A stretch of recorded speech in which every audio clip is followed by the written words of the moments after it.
Wait. I, So I'm not. wait, I'm hold not. on, I'm hold not. on, just to make sure. Uh-huh. Saul. I mean, did you want me to just call you that, Saul? Is just Saul? So, so, So okay. yeah. So listen. Are you saying that history shows that Jesus and Paul actually existed? Is that what you're saying? Yes. Okay. Hmm. So what history are you referring to? Uh, just for example, there's a movie called The Case for Christ based on a true story. A hardcore atheist that just never wanted to believe, and he traveled across the whole nation, or I guess the Yeah, world so too, really quick, just so you and it know, just the showed it. Case for Christ that was not written by a hardcore Christian or hardcore atheist. He actually was a Christian before he ever wrote the book and before he traveled. In fact, it tells you. It says that let's see, he was a spiritual skeptic. It tells you on the back until Hmm. 1981. Until Yeah, 1981. All right, but this yeah. book itself came out in, let's see here. Where is it at? It came out in 1998. I don't know if you can see there. Case Yeah. for Christ, copyright 1998 by Lee Strobel. Hmm. So, I mean, he was a Christian for like 18 or 17, 18 years before he wrote the book. Right, but he still did all that research though, and Yeah, then so it sounds like he still ended wasn't up like kept this falling hardcore back. atheist or something like that did the research. He only did the research after he became a Christian. Right, but I think even an atheist would want to do certain research like that I too mean, in order yeah, to come across. I've done research, and I found that Hmm. Jesus and Paul never existed. Nowhere in Yeah, the Case for Christ does it ever actually say anything that I haven't heard before. In fact, I what it mean, just simply says, and sometimes he hmm, actually asks decent questions and gets the person he's talking to into a corner, and they just kind of hmm, appeal to random stuff like, "Do you really think that like Jewish people would do this?" And he would just go, "Ooh," it's really hmm, most of the book is actually softball questions, but hmm. nevertheless every once in a while there's a good question and there's just no follow up to it because it's a Yeah, good question and the person gets put in a corner. There's actually an even right. better book called The Case Against the Case for Christ that actually Hmm. goes through each and every one of those points and actually shows that it's just stupid. But nevertheless, the guy was Christian whenever he wrote the book. The guy was Christian when he asked the questions. It's not real. Or it's not like a real like conversion story or something that you're reading. You're just reading something from a Christian asking other Christians questions about Jesus. Yeah. It's kind of anyways. But Well, nevertheless, if you think he's uh-huh. got good evidence or you think he's got good points, what points do you want to talk about that he brought up as evidence? Well, my let's talk about my personal testimony. My personal Well, testimony I don't really is, care about the testimony per se. It's just whether or not well, Jesus how and Paul existed in no, 2000 but years I ago. mean for people to become a Christian, I guess they have to have certain encounters with God that makes them No, convert. I don't care about what religion you are. I care about whether or not Jesus and Paul existed 2,000 years ago. Jesus and If you're a Paul, Jesus Christian, and, that's fine. If you're a Muslim, that's fine. I don't give two yeah. shits. I, I I'm mean, talking about whether or not they existed 2,000 years ago and what kind of evidence we have to actually show that. That's what I Jesus and care about. Paul, Jesus and Paul existed. I mean, that's all I Yeah. can say. I don't have So like, history because I'm not a okay, so history you just person. kind of believed it because somebody told you, or because No, a book because I says had it. a person. No, because I had a personal encounter with Jesus. Was that 2,000 years ago, or was it sometime in your lifetime? I was saved 3.5 years ago Okay, so 3.5 years ago, you didn't see jack shit from 2,000 years ago. That doesn't make any sense. because I Even was if, in. no, listen. Even if Jesus showed up right now in front of me, Hmm. all that would mean is that Jesus showed up in front of me. It wouldn't Hmm. somehow make a 2,000-year-old story true. Why would that? Why would that be the case? It would be the case. Why? I mean, I mean, you never personally had an encounter, so you can't Sweet. say. No. Listen. I'm asking you a question. Answer it. Uh How huh. would meeting somebody today automatically mean that they existed 2,000 years ago? You've got a Because sibling, probably. If you introduce me to your sibling, I would he's understand that God. they exist. Okay, sweet. So, how do you know that the story that depicts this God actually happened? How do you know it wasn't some other story? Like the Christians also had a story about him growing up, Jesus growing up in Hmm. there in Nazareth, and unaliving other kids because he got mad at them. Do you think that happened? Can you say that again? Okay. The Christians had stories. They're called, most of them are found in the infancy gospel of Thomas.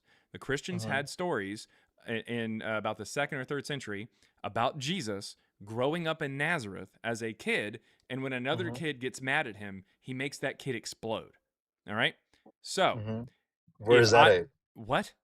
Where is that at? I told you it's in the infancy gospel of Thomas. Okay, but the Gospel of Thomas isn't in the Bible though. Awesome. Who gives a shit? How did you determine that if you see Jesus, that Hmm. suddenly one 2,000-year-old story is true, but another 2,000-year-old story about Jesus wasn't true? How did you determine that? Because the Book of Thomas isn't in the Bible. What does that have to do with anything? How did you determine that the Bible is somehow truer than this other book about Jesus when all you're seeing is Jesus? Because the Bible is true. Okay, how did you determine that? Because I know it's true. How did you determine that? Because I know it's true, bro. I personally You told you know, I had an okay, had an okay, encounter. sweet. My So life you saw changed. Like I Jesus. gave You my life saw to Christ Jesus. and How do you know? all Okay, that. so you saw Jesus. So that means that everything in the Bible is true, right? The Bible is true. Cool. All right. So was Jesus born during the reign of King Herod, or was Jesus born during the reign of Quirinius, the governor of Syria? Because Luke and Matthew tell two different birth stories that are 10 years apart. So which one Um, did you, by seeing Jesus, by meeting Jesus, mhm. how, which story did he confirm was true for you? Because I've they read the can't both be true. Gospels. I've read the four Gospels like Cool. twice or There's three only two times. stories that actually have birth stories, so No, that's and irrelevant. they all consist the same thing. I mean, Awesome. he Cool. was So born which in story? Nazareth So and which? He was born in Bethlehem. Sweet. So which story about him being born in Bethlehem is true? The one that says he's born before 4 BCE when Herod the Great dies, or the one that says that he was born in 6 CE 10 years later after Quirinius becomes the governor of Syria? Which one did it happen? Where are you getting that information from? The census of Quirinius that it says was happening in the Gospel Oh, of okay, Luke. so back going back to the Book of Thomas, you said. No, Luke. It literally says that he was in Bethlehem because Mary and Joseph were there for a census. Don't you remember Mm-hmm. reading the Gospel? I'm reading the Gospels. According to reading the Gospels are really consistent in terms of when he was Awesome. born, So, of how he was okay, born. cool. So he was born during the census of Quirinius, correct? Because I that's don't what Luke go. says. I mean, I have to go back to the Book of Luke Not a to see problem. if it says Look that. at your screen. We're going to take a look at it right now. So in Luke 2, it says, in those days, a decree went out from Caesar Augustus that all the world should be registered. That's a census. This was the first registration and was taken while Quirinius was governor of Syria. Mm-hmm. And all went to their own towns to be registered. Joseph also went from town of Nazareth in Galilee to Judea to the city of David called Bethlehem because he was descended from the house and family of David. Point is, he ends up going with Mary, who's expecting a child at the time. So he's in utero at this point. So Jesus isn't Mm-hmm. even born while they're taking part in a census that happened in 6 AD. All right? Okay, that's Luke what? This is Luke 2, the birth Okay, of Jesus. okay. Did you read Luke 1? Luke 1 doesn't have anything about the birth of Jesus. Okay, no, but the Gospels tells about his story though, his life. Luke 1 does not talk about Jesus' life. That doesn't make any sense. Okay, but what is your correlation? Luke and what Awesome. else? That there's a contradiction? So Luke 2, but Matthew 2 says that he was born during the time of King Herod. In the time of King Herod after Jesus was born in Bethlehem, but King Herod dies in 4 BC. This is 10 years before this census took place and 10 years before this guy became governor of Syria. So when you Yeah. saw Jesus and had an experience with him, which Hmm. story did he confirm and which story did he tell you was bullshit? Because neither All one of of it. both No. all of them were bullshit. No, all of it is true. Everything that's Okay, in the cool. Bible So is this confirmed. can't What be he did true is true. because you can't have someone who starts reigning in 6 AD start reigning at the same time as someone who died in 4 BC. Do you understand the difference between those times? I'm not a history person. I don't look at Awesome. history. So I just asked you a question. So I have Do to you look at it to understand the see. difference between those two times? No, I don't. You don't. You don't know what No, AD and BC means? I'm not a history person. I don't look at the history. It's not about history. And also you're making And a I have to claim. co- and I Listen, have listen.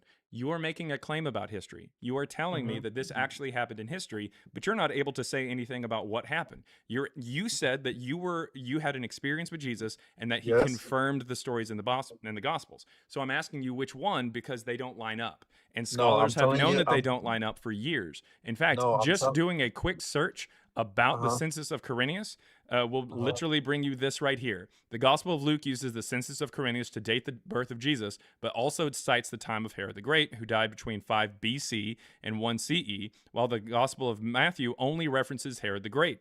Most critical scholars agree that Luke is in error, while some religious scholars have attempted to defend the Gospel, sometimes invoking unproven claims. So, in other Yeah. words, we know that this doesn't line up. So, please tell me, which one which one of Mhm. these birth stories did Jesus confirm whenever you had an Mhm. experience with him? Yeah. Just to clarify with you, About you saying that I had the encounter that something All something right. that Well, I you are saying, believe certain listen, things. listen. I just want to You are confirm to you you are that saying, I listen. believe the Bible. I don't give a shit about what you're about to say. I literally do not. You said that your experience with Jesus, you had an Mm-hmm, experience with him, and you said mm-hmm. that confirms that he existed. But I want you Yes, to tell me which story it confirms because they both can't happen at the same time. And we know they can't. there's no contradiction in scriptures, my friend. I've read There's them. not? Have you? Have you Yes. read them in That's why I context? just read them to you and you didn't know what was in there. No, I read them. I know what the gospels say. Okay. I want What to read time? it and to What not time? What time? What day of the week was Jesus crucified on? I think it was Friday. Okay. At what Like I time said, was he? At like what I said, I time don't was he do it. crucified? Like I said, I don't do At what history. time was he crucified? I'm not asking you a I history question. I'm asking you a Bible question. I guess like afternoonish. Okay. Yeah, that sounds about right. Right now we are in John 19, and I'm going to show you here. This is John Hmm. 19. Now, in John 19, it says, let's see. When Pilate heard these words, he brought Jesus outside and sat on the judge's bench at the place called the Stone Pavement, or in Hebrew, Hmm. Gabbatha. Now, it was the day of Hmm. preparation for the Passover. It was about noon. He said to the Hmm. Jews, "Here's your king." They cried out, away with him, crucify him." Pilate asked them, "Shall I crucify your king?" The chief priests answered, "We have no king but Caesar." Then he handed him over to be crucified. So Jesus was crucified after noon, correct? Hmm. Okay. Well, what we're going to do now is we're going to go over to Mark 15. Hmm. Mark 15 explicitly in verse 25 says, "It was 9 o'clock in the morning when they crucified him." What version is that? Which version would you like it to be? What translation is it? Which translation would you like? I will What show it to you. translation are you reading? I'm using the NRSVU, which is what they use in seminaries and universities. Which version would you like?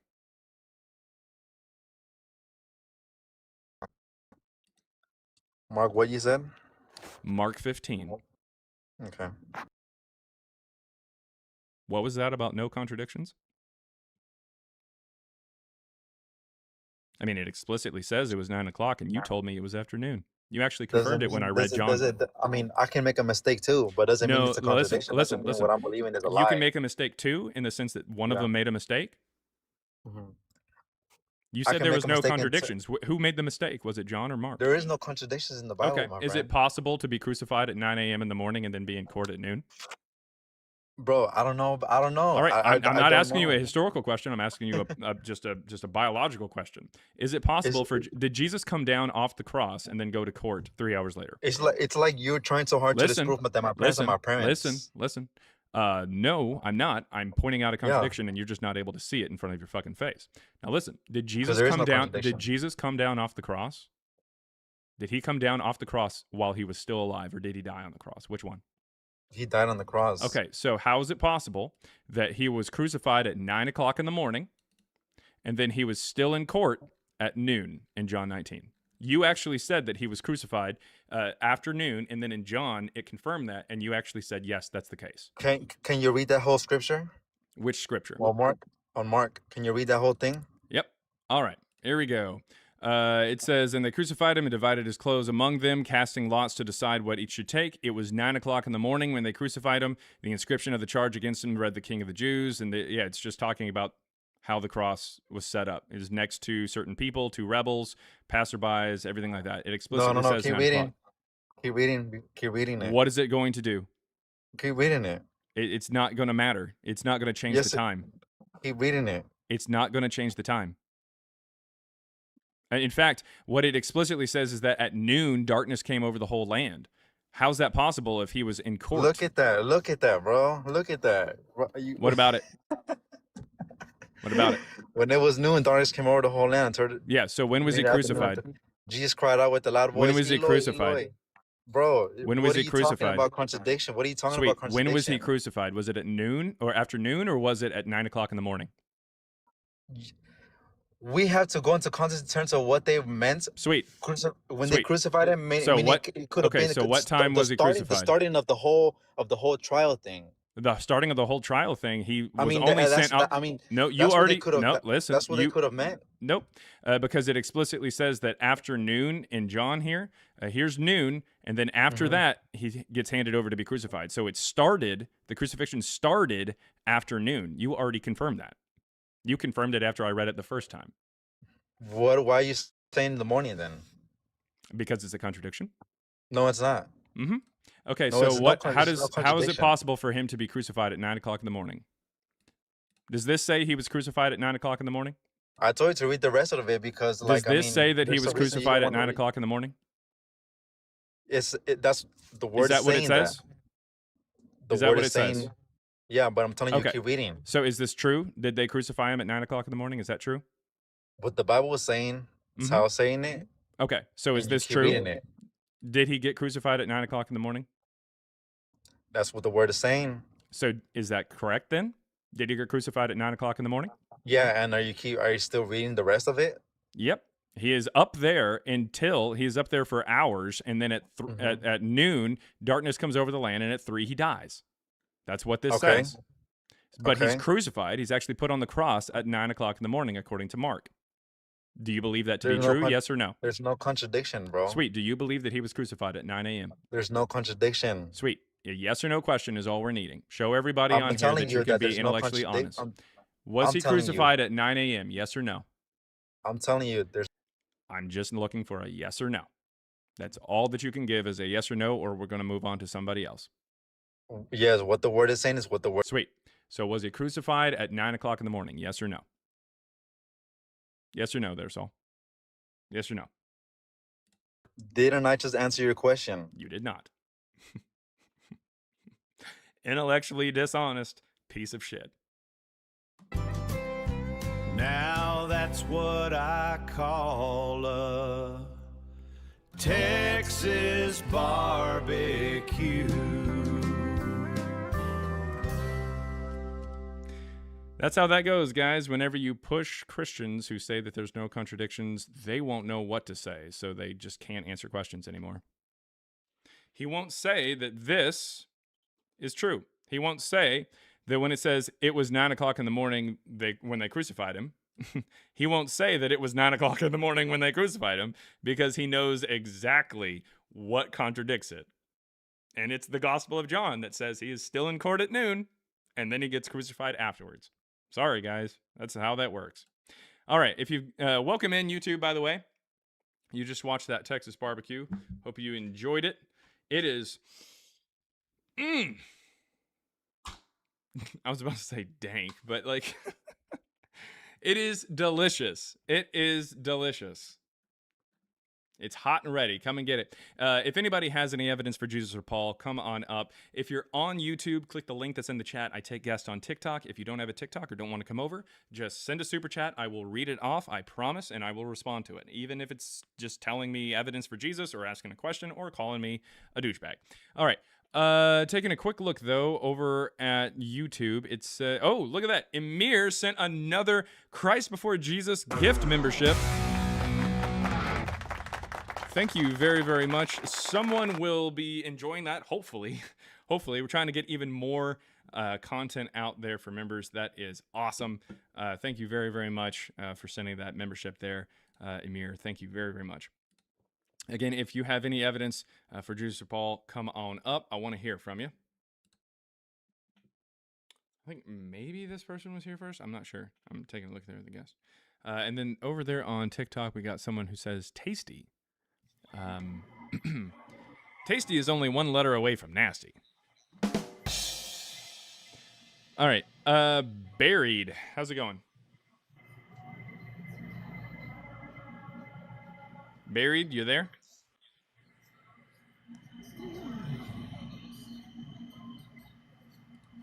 All right. Not really sure what's going on there. No idea. Didn't get crusty. Let's see. Michael Sensei speaks. I did not request up, my friend. I don't know what the fuck happened. Maybe I was tapping the screen. But love ya. Kick me. All right. Well, thanks for being here and hanging out there. Pull the lever, punk. Oh, I love it. All right. Where did it? Eerie Noise Factory? Eerie as in like the area? Like named after the lake? Was the lake named after? I don't know. What is going on, Shazam? Shazam, you there? Oh shit. Uh-oh. I'm sorry. I don't mean to be in here. Uh-oh. Uh-oh. Any questions while you're up here? No, no. I love your show. Thanks so much. All right. Well, thank you very much. That was Shazam, everybody. Shazam. Very close to the word Shazam, actually. Shazam. Which isn't an actual movie. There's a movie from Shaq with Shaq in it called Kazam. The whole thing is very funny because that particular what do they call that? Damn it, what do they call those things? Mandela effect. That it is. Yeah, the Mandela effect. Yeah, so that one never made any sense to me because I actually liked the Shaq movie called Kazam. I remember specifically renting it and then watching it and quoting it like as I grew up. Like my friend and I, we actually liked that movie. We kept the movie. We had the movie. So like whenever it came out, I was like, that's not a movie. Like I've never heard it. Someone's like, oh, there was a movie with Sinbad as a genie called Shazam. I was like, no, it's not. It's called Kazam. Like I immediately knew it was wrong. I was like, what are you talking about? So that like Mandela effect thing like never had any effect on me. Like obviously there's some like the one with like the cornucopia there for Fruit of the Loom, all that kind of stuff. And of course Mandela himself. But like those sort of kinda, sure. Like that those might have an effect on me, but Kazam I knew instantly. I was like, no, that Oh, thank you very much. $13.99 Canadian. From Serenity Serpent says, W community, there's a book, a website, a Discord. W queefs. God damn it. Every time I think I'm out of it, you guys keep pulling me right back. Happy Friday. Hate us today. Then tell us to go queef ourselves. Don't let me down. Upside down smiley face. W mods. Respect my authority. Let's see. JK. That is all right, there we go. 2 Q words. Thank you very much. All right. Yes, but there is a book. The book is Christ Before Jesus. If you're interested at all, the ebook is just $3. The link is in my bio here on TikTok or on the YouTube profile. There's a website. I do not run the website. That is Gray Eyes, my friend who built it and absolutely did a bang up job with it. It is mythicism.web.app. It is an incredible website, an incredible resource that goes over not only what I'm talking about here, but a lot of other stuff. And then a Discord as well. You can check out the link. Sometimes it's posted on YouTube, TikTok. You know, if you guys want to post it in there, if the mod want to post it, that's perfectly fine with me. We've actually had a meeting here recently on like who to make sure to keep around. Yeah, it's called Deconstructing Chaos, and it answers a lot of questions. So if you're interested in this kind of stuff, even you don't have to be like this religion or non-religious or even a mythicist, you know, but just be in good faith, you know, ask these questions and try to learn, and we'll bring you in there and keep you around. What's going on? Joseph Garcia. How you doing? Doing good. That's good. What you got for us, man? Other than the loudest breathing noises I've ever heard in my life. I guess you're part pug, but regardless, what you got? Oh, I'm a Christian. I Okay. believe in Jesus. All right. I think our evidence is like, I don't think we really have evidence that Jesus and Paul exist. Not that I don't know. I mean, it says is like on the front of the screen. I know Jesus is, but I don't know about Paul. Fair enough. Like, I mean, Jesus was Jesus was on the earth in BC or something. I don't know. I mean, according to Christian tradition, yeah, he would have been born sometime maybe around like 5 BC or so. Yeah, and then lived until the 80 times. Yeah, understandable. Understandable why you would think that, but do you have any evidence to back that up, is what I'm asking. I don't really have any evidence because how long that is. I mean, do you have evidence? Like, do you believe in Jesus? Oh, well, no, I don't think that Jesus existed. Well, I think Jesus that exists because if he does not exist, we will not be on this world. That doesn't You make any see what I'm sense. saying? He's not like the Like, father of all people on the planet. That doesn't make any sense. Was Abraham on this world? well, no, but like everybody, the Bible says that Jesus is the Father of the world. He's the Holy Spirit. So, No. like, Actually, it doesn't say that. But nevertheless, no. No, as far as Jesus goes, there's no evidence whatsoever that he was even here. The only book that starts telling you that he was the Father, or that he was connected to the Father or the Holy Spirit, or that he was here at the beginning of the world, or he created us, is the book that tries to tell you that he existed. But I don't think that book's reliable, seeing as he never even existed. It's hard for Jesus to be okay, the so Father or the Holy okay, Spirit or the so Creator of all time when he didn't even exist. okay, so let me ask you a question. Do you Sure. believe that do you believe heaven and hell is real? What Like does that when have to people do with die, whether or whether not they Jesus walked this earth? like I'm just saying like if you don't think God is real, do you believe that heaven is real? Like if someone died now, where do they go after they die? I mean, Jesus lives in heaven. Like Hey, really that's where quick, he's really at. quick, really quick, really quick. How old are you? 18, What year were you born? 2008. What month? I'm not lying. September 1st. I'm actually 17. So you're 17. So I'll be 18 in 2 months. Yeah. Nice try, kid. All right. The prototype 199 over on YouTube says you're never out of it, Quifron. Why is that my name? I mean, I see why it's my name. I don't like that it's my name, but apparently it's my name. What's going on? Rabbinic reasoning. Hey, how you doing? Doing pretty good. Doing pretty good. Just got off the phone with a child. What you got for us? I was just wondering if you would be down to maybe debate formally on whether Moses authored the Torah. I would take the position that he did, and if you're educated on that, I think it'd be a good debate.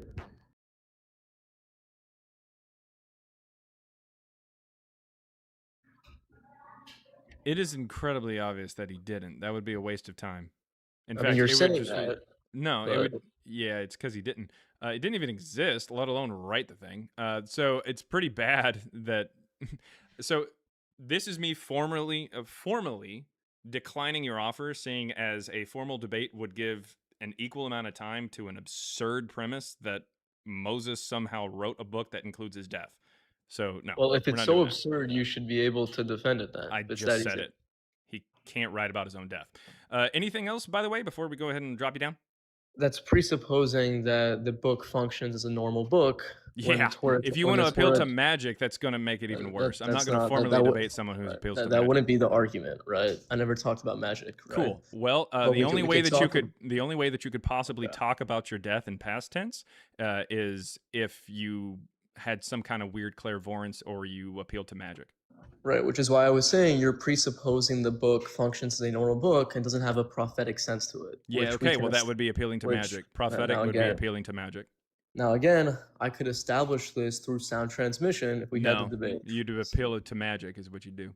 No, it's not appealing to magic. So again, look, I can tell you're afraid to do okay, it. no. Do you think So that? that's why Do you you don't think accept that? it. Do you think that Moses talked to God?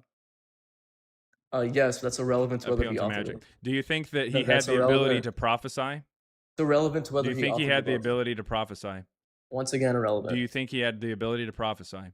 Yes, once again, Okay. irrelevant. Nope, it's relevant because that's It's the only way that irrelevant. he'd be. It's irrelevant to the. Shut the fuck up. That is the only way that you could possibly have him talking about his own death in a way that is not like a normal book, as you put it, which would mean that you're appealing to magic, which would mean that I'm not going to talk to you even more on this live, let alone on a formal debate. To anybody who's watching, Moses didn't even fucking exist, let alone write something that talks about his death and discusses multiple things that show up well after Moses and well after Joshua. Even if somebody wanted to say that Joshua finished up the Torah and talked about his death, well, it literally says in Genesis, here is a list of Edomite rulers that reigned or that were around before any Israelite king reigned. That means that it's using Israelite kings as a point of reference for the reader. And since there were no kings during the time of Moses, since there were no kings during the time of Joshua, it would have to be written well after both of them. Also, any Israelite king implies that there's been at least two. Any Israelite king would be a reference in time to at least two rulers. So two rulers of Israel would have had to have actually, or two kings of Israel would have had to have reigned before that point of reference would make any sense. So, no, Moses did not exist, nor did he write a book that actually gets written roughly about 300 BC or later. So no, I'm not going to even remotely come close to a formal debate with that. Okay, let's see. If anybody's got any evidence for Jesus or Paul, come on up.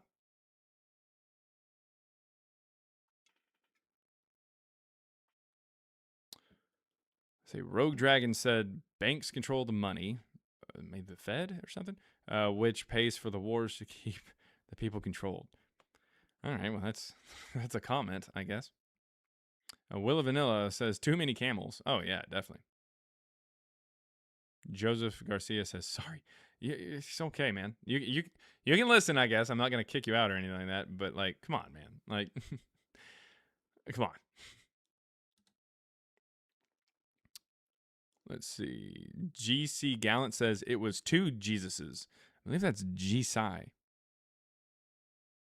Hello, people from Boy Pirate. Just stopping by to say hi. Thanks, Satan. It's pronounced Satine.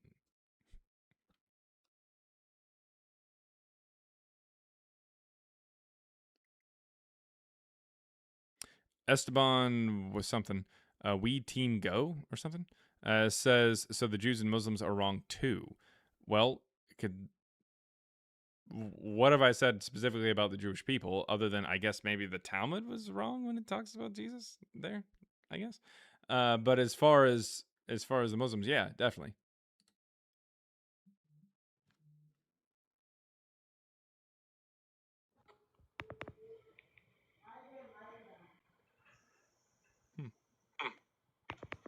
Yeah. Did you hear my answer to your question there in the chat there? We Team Go or wet Yeah, yam go? it kind of broke up. So the Muslims and the Jews are also wrong about Jesus' existence. It's just a question. Correct. Yes. The Jews don't have like a holy book per se that talks about Jesus. The Talmud talks about him, but it's written between the 3rd to 6th century, so it's just kind of just a polemic against Christianity. But yeah, it would be wrong in the sense that he didn't exist, but they're really just trying to get people to not go over to Christianity. I mean, it literally says that he's boiling in liquid shit for the rest of eternity. Like that, what? And then you have the Quran itself that talks about Jesus, and that's definitely incorrect.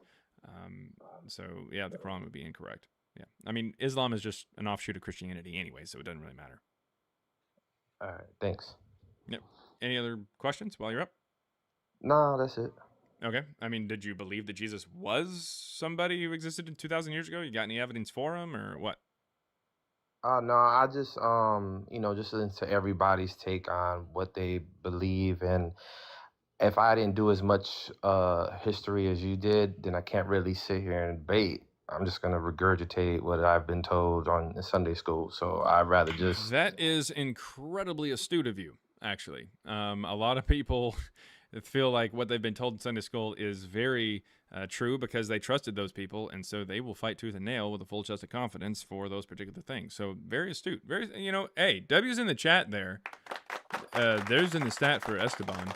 Even though he disagrees, he realizes that he's like, hey, look, all I'm going to do is end up just regurgitating Sunday school stuff. So that's solid. That is solid. That's a solid take. Even though we disagree, that's a solid take. So what I encourage you to do, Esteban, is if you truly do believe that Jesus existed 2,000 years ago, go and do some research. You might even want to check out a little bit of a cheat sheet here, just a little bit of a shameless plug and a cheat sheet.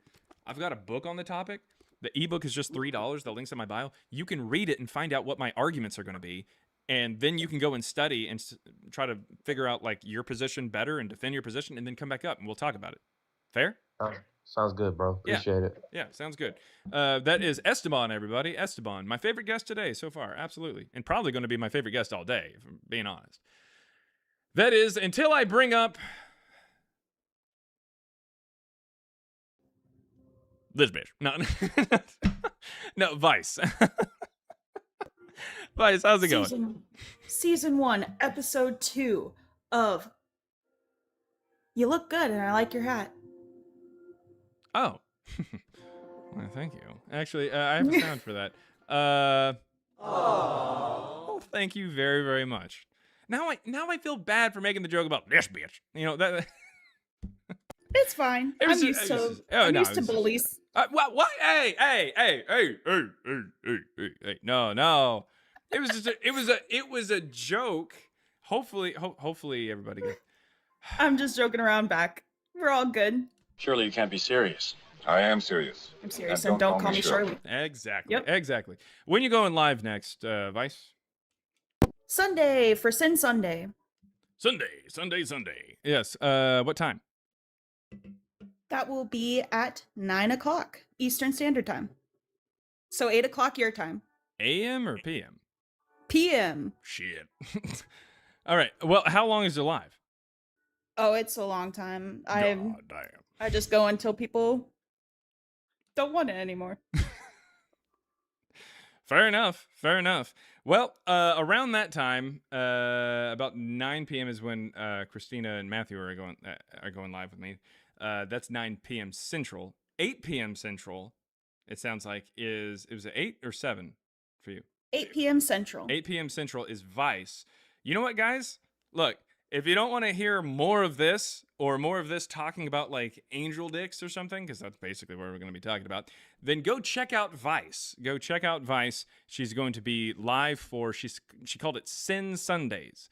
I think. Was it Sinner Sundays? Sin Sundays? No, it's Sin Sunday. Sin Sunday.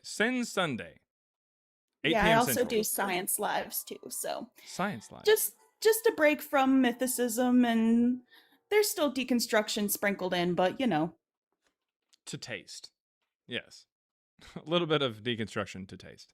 But thank you. Thank you very much for coming up, complimenting the fit. And yeah, make sure you're following Vice, because Vice is pretty cool. Vice is pretty cool. All right. She's alright. She actually got onto me wait, hold up. The last time I was on her live, because I wasn't following her from that account. So I had to start following her from that account, which meant I actually had to unfollow somebody, because I am currently just following on this account 69 people. And so, oh wait, hold up. No, it's actually a better one over here. There we go. Nice. There it is.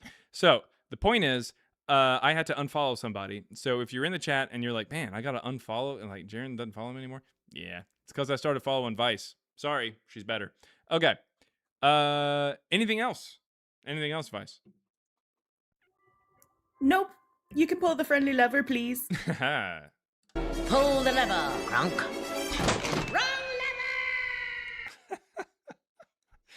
Oh, it's so good. Okay. Really fast. Get some super chats there. $10 from Emir. Thank you very much. Thank you very, very much. Wild theory. Wild theory. If he existed, or if existed a here. Okay, I'm just going to read it directly. If existed a historical Jesus, or some dude that the story may have been based on, or may have based on, and had a cult, he was Trump. Same ego, same grift, same persecution complex, just togas instead of red hats or red ties. You know what? So that's actually pretty close to something that Matthew had pointed out here recently. The book of Acts is just filled with like Trump style, like just weird propaganda bullshit. Like Paul will go over somewhere and he will preach, and then like there's all these people that like say in one voice, like, yes, we agree, we believe, and everybody stands up and claps. It's so ridiculous. It's obvious that this never fucking happened, but it's written as if it was like this weird propaganda that like oh, this message is super well received and stuff like that. And it's like, what are you talking about? Even Jesus, as presented by the New Testament, is somebody who, there in the Gospels, like, it gets 5,000 people over on the side of a mountain to listen to him. It's like, what a great round number. Like, it's an insane pull. Like, he gets 5,000 people to listen to him. In another case, he gets 3,000 people, and no one fucking writes about it. If 5,000 people wrote about it, and I make this point every once in a while, if 3 to 5% of that population could read or write, let's go with just 3%, all right? So the lower on that range. 3% of 5,000 is 150. That is 150 people who could have written about that experience, or at least known someone who could write about that experience and be like, holy shit, this guy pulled 5,000 people out to the side of a mountain. We couldn't hear shit about what he said, a la Life of Brian. But hey, it was still really cool. It was a sight to see. It was a spectacle. But no one ever writes about him. Yeah, that's sus. Very sus. And then $5 from Amir says, and the apostles, Paul is obviously his Stephen Miller. Jesus Christ, I'm a bald guy. The beloved disciple gazing up adoringly. That's like Vance, maybe. Yeah, Lindsay, a Judas. I would say maybe. I would say Judas Iscariot would be probably closer to Epstein, because at one point in time, this Jesus/Trump, they were close, but then they decided to not be close at a certain point once, things just started moving. And then we're not really sure if he hung himself. Not really sure. He may have just exploded. And then $5 there from Amir says, it's just a funny and terrifying thought I had. Yeah, I mean, I think that is one of these instances where it's really, like, if that had happened, it would have been like a cult of personality. And I think instead of it actually being a historical story, it's a fake story that is trying to appeal to this cult of personality. All right. Judas and Epstein are about the same. I can't confirm. They're from Satan. Thank you. Thank you, Satan. Satan's still here, by the way. He said Pence, maybe? Oh, yeah. No, that makes more sense. Yeah. All right. Referee Rob Jackson. What you got? You there? I sent you an invite to unmute. There you go. Yes, sir. All right. Hear me? Yeah, yes. Yes, I can. All right. So, awesome. Cool. All right. So, I have to laugh at the last thing that you said about Matthew and whatnot. All right. So here's my I don't know. I guess you can call it maybe proof, maybe not, maybe a question to I don't know, how do I say this? So here's my question. With the apostles of Jesus, why did Apostles the or apostles disciples? Which one? die? Like, we don't even have evidence that they existed. They're his. Well, the disciples are the apostles. Why did they die? Well, and they did apostle means exist. somebody who They like, did exist. but- Apostolos means somebody who like goes out and like spreads a message, like a messenger, if you will. A disciple is someone who learns at Yeah, somebody's feet. that's- So like if you say apostle, that could also Yeah, apply and to like Paul, those- that kind of thing.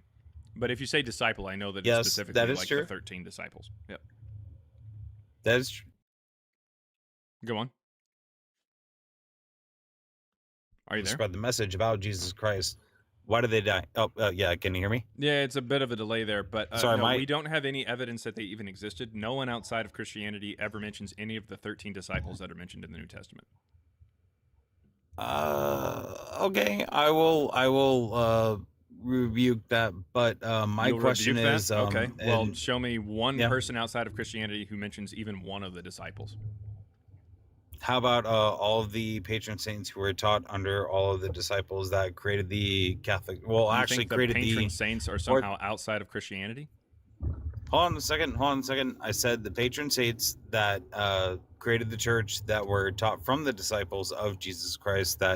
And I'm not talking about the ones who split and caused a schism that split the Orthodox Church into the Catholic Church. I'm saying the original disciples / apostles that created the original church. I'm asking, what is the proof that they did not exist? Can you Again, prove that they did not you exist? didn't name anybody outside of Christianity. I said outside of Christianity, and you would immediately went to like church fathers, which is obviously within Christianity. On top of that, there is not a single church father. There's not a single church father who says that they actually knew John or any Wait, of the hold on a disciples. second. But you're Go ahead. acknowledging the church fathers as if they are actually outside of Christianity, as if they do exist. So why are you acknowledging them outside of Christianity if you're not acknowledging them as non-existent? I know I probably worded that wrong. What? Hold on one Yeah, second. yeah. Rephrase that because that didn't make any sense. All right. Hold on. Sorry, I'm I'm driving through a construction site. Give me 1 second. All right. So what the? All right. You know what? I'll give you credit. I like the meme. I like it. So my original question was supposed to be,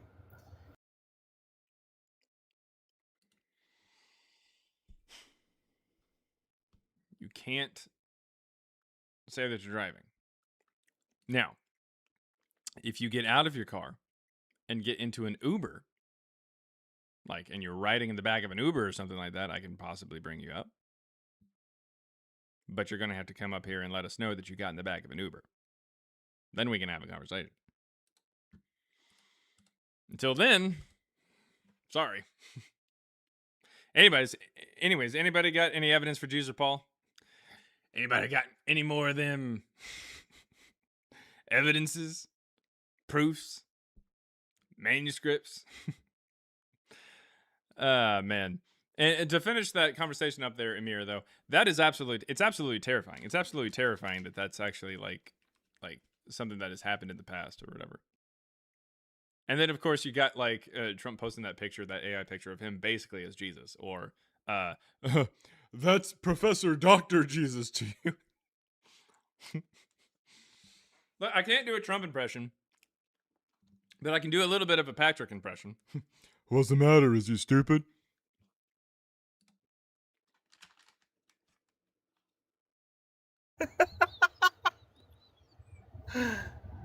all right, I'm sorry. I had to rejoin for this because I loved your impressions, and I'm not a Trump follower. I'm not a Trump fan. That's fine. I do not support Trump. Are you in the back of an Uber now? No, I just wanted to join just to say I fucking because love your. It sounds like road noises. Are you in the back of an Uber? No, I myself am driving, but I'm.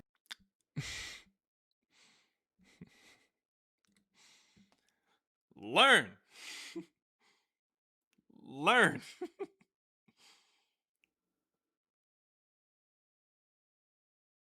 Learn.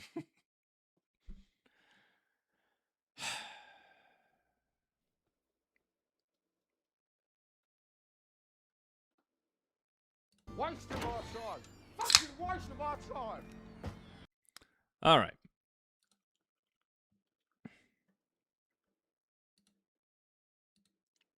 If you got any evidence for Jesus or Paul, come on up. I want to hear from you. And I wanted to hear from that guy, to be honest. I legitimately wanted to hear from that guy. It's just, you can't request up if you are driving or say that you're driving.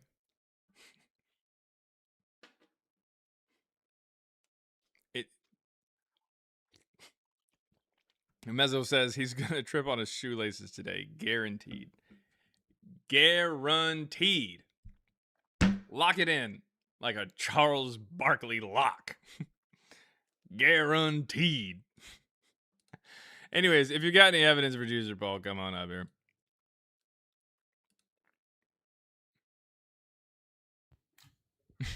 You can't park there, sorry. What's going on? Battle Bop. What's up, man? I've called in a few times before, got brought in. Anyways, I always thought it was interesting, and we never talked about this before, but I wanted to. Because in your book, my favorite evidence for there not being a Jesus was what you were just talking about. As far as Trump? Yeah. Well, just like the claim for the crowds. Oh yeah, oh that kind of stuff where it's too Um, absurd of a story. well, have you ever looked up how many people? Do you know how many people lived in Galilee? Like the population? Of Galilee? No, I don't know. Yeah, there's like 200,000 people. Do you know how many people he like talked to or his disciples talked to during his 3 years? Oh, I have no idea. I've never seen it calculated. It's like 30,000. So like 1 in 10 people saw him, and like no one fucking mentioned. Exactly. Yeah. Nobody talks about him, and I couldn't square that because it was like, okay, either he was a very famous person and Philo doesn't talk about him, like nobody talks Yeah. about him. Yeah. Like, and that's just people who heard him talk.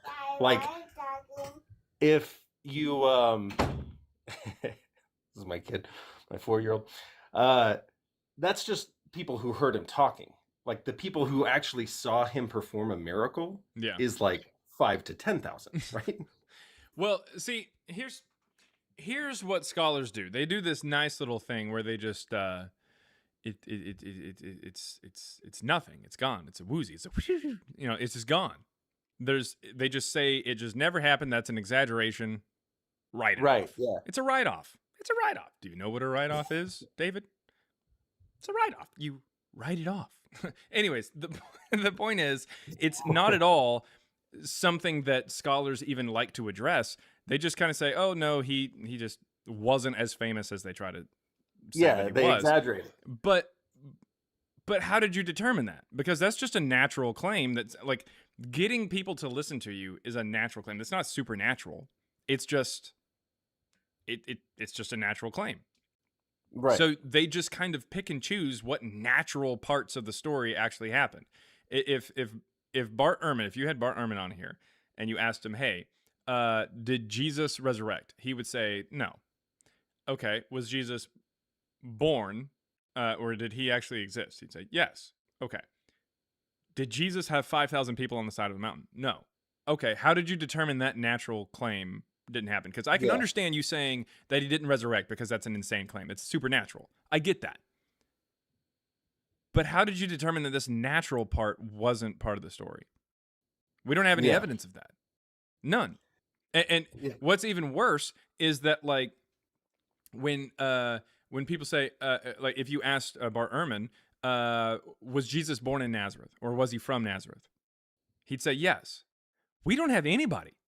There's no, even if he appealed to a historian back then, even if he thought that Suetonius and Tacitus and Pliny and Josephus, all of them said that Jesus existed, even if I grant all of those as real historical takes on Jesus, not a single one of them says he was from Nazareth. Not a single one of them. So it's just picking and choosing what natural parts of the story they want to accept and what natural parts they don't. It's silly. I mean, if I, like I said, so I couldn't square like the popularity that's in the scriptures with the lack of, like, you can either have it one way or the other. Either he was really famous, and he talked to like 10% of Galilee like heard him talk, and 5% saw him do a miracle, and nobody writes about it, or he's incredibly like not famous at all. Nobody knows who he is. And I don't know that just... But like what baffles me is, and that's why the 2nd century dating is so important there, because you can kind of sort of finagle like the idea of like, oh, he wasn't really that popular, but over time like a cult grew that said he was cool and said he was popular and exaggerated over time and then eventually deified him and stuff. You can kind of sort of say that as long as it's within a certain amount of time. But like understanding that the first gospel doesn't get published until over 100 years after Jesus dies, that's an insane claim. Like, you mean to tell me that some guy dies in like 30-ish and people continue to tell legends about this guy but don't write it down for over 100 years? Yeah. That's really weird. Yeah. And even if you grant the whole New Testament as being written in the first century, people are writing about him, and then it bottlenecks at the beginning of the early second century. It bottlenecks to nothing, and then all of a sudden, in the middle of the second century, boom, you've got a ton of writings, just a ton, like all these different gospels, all these Gnostic gospels, and Nag Hammadi, all these different things. Suddenly, there's all these different takes on Jesus. You don't think that the New Testament, like Matthew, Mark, Luke, and John, you don't think these gospels were probably written when all the other gospels were written? You think they were around for like 80 years and then some other people decided to write? Yeah, I mean, as far as the Gospels go, it's funny to me how they're like, yeah, we've got 4, eyewitnesses at least, blah blah blah, that wrote the Gospels, and it's like, well, all of them, like all the biblical scholars, pretty much agree that they all stole from Mark. So there's not 4, there's 1, and then other people embellished what he said, but there's really just the one guy. Yeah. And everyone and else I would is say just that Mark is embellishing just a play version of Marcion's gospel, whose name, by the way, was Right. pronounced Markion and literally means little Mark. Yeah. Well, and you believe that Evangeline is that's the Q source, right? Yeah, or well, the main source, the first gospel, the Q source, yeah. Because Q is a hypothetical document that a lot of people say is in the first century, but they're never going to find it in the first century because, everything gets written in the second. They also tend to think that it's a sayings gospel, but no, it's just a requirement that for Q to exist, there just has to be another gospel that has the sayings in it. It doesn't mean that there can't be narrative. Right. Yeah. I keep hearing that the Q source is actually it was created by this mysterious cult called the Queef Gang.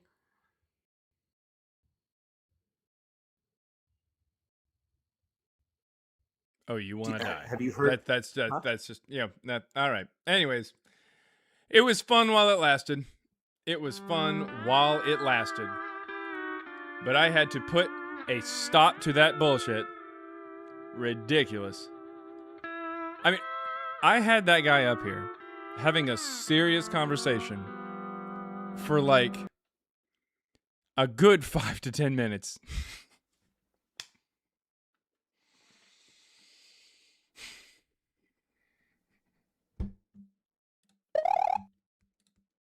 Good on you. Good on you.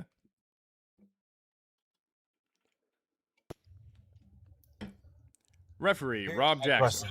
I apologize for getting back. Now I'm not driving right now. I'm by myself. I'm in a room. So here's my question. What is causing you to prove Jesus Christ did not exist? Like, what is your like I'm just curious. Like what is like what's your reasoning behind Jesus not existing?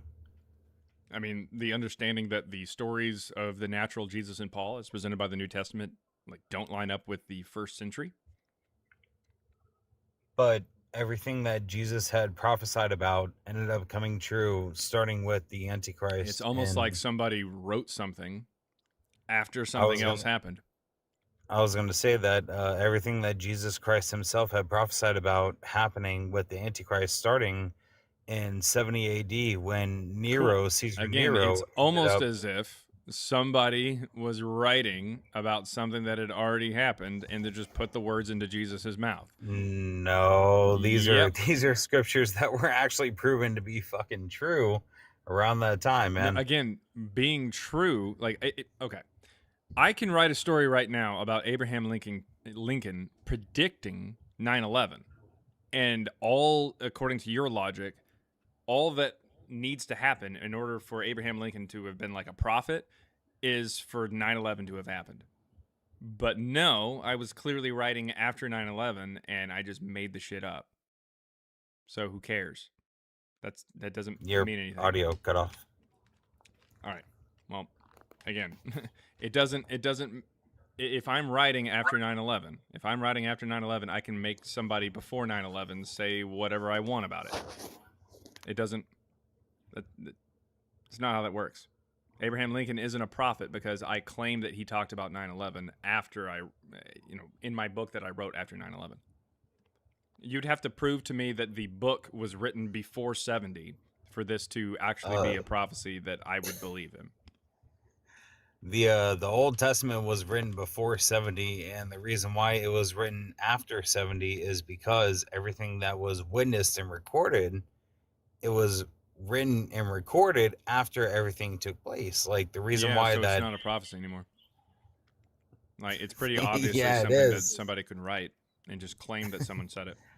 Yeah, it is, especially in the events of Revelation. Yeah, like they're all written and already recorded, and they've already been prophesied about, and all that shit is coming true. Even still, wars, rumors of wars, and all that. Oh, you stuff, think it that's applies still to happening today? right now. Is that what you're saying? What's up? You think Revelation applies to today? Is what you're saying, dude? Like every Christian knows that.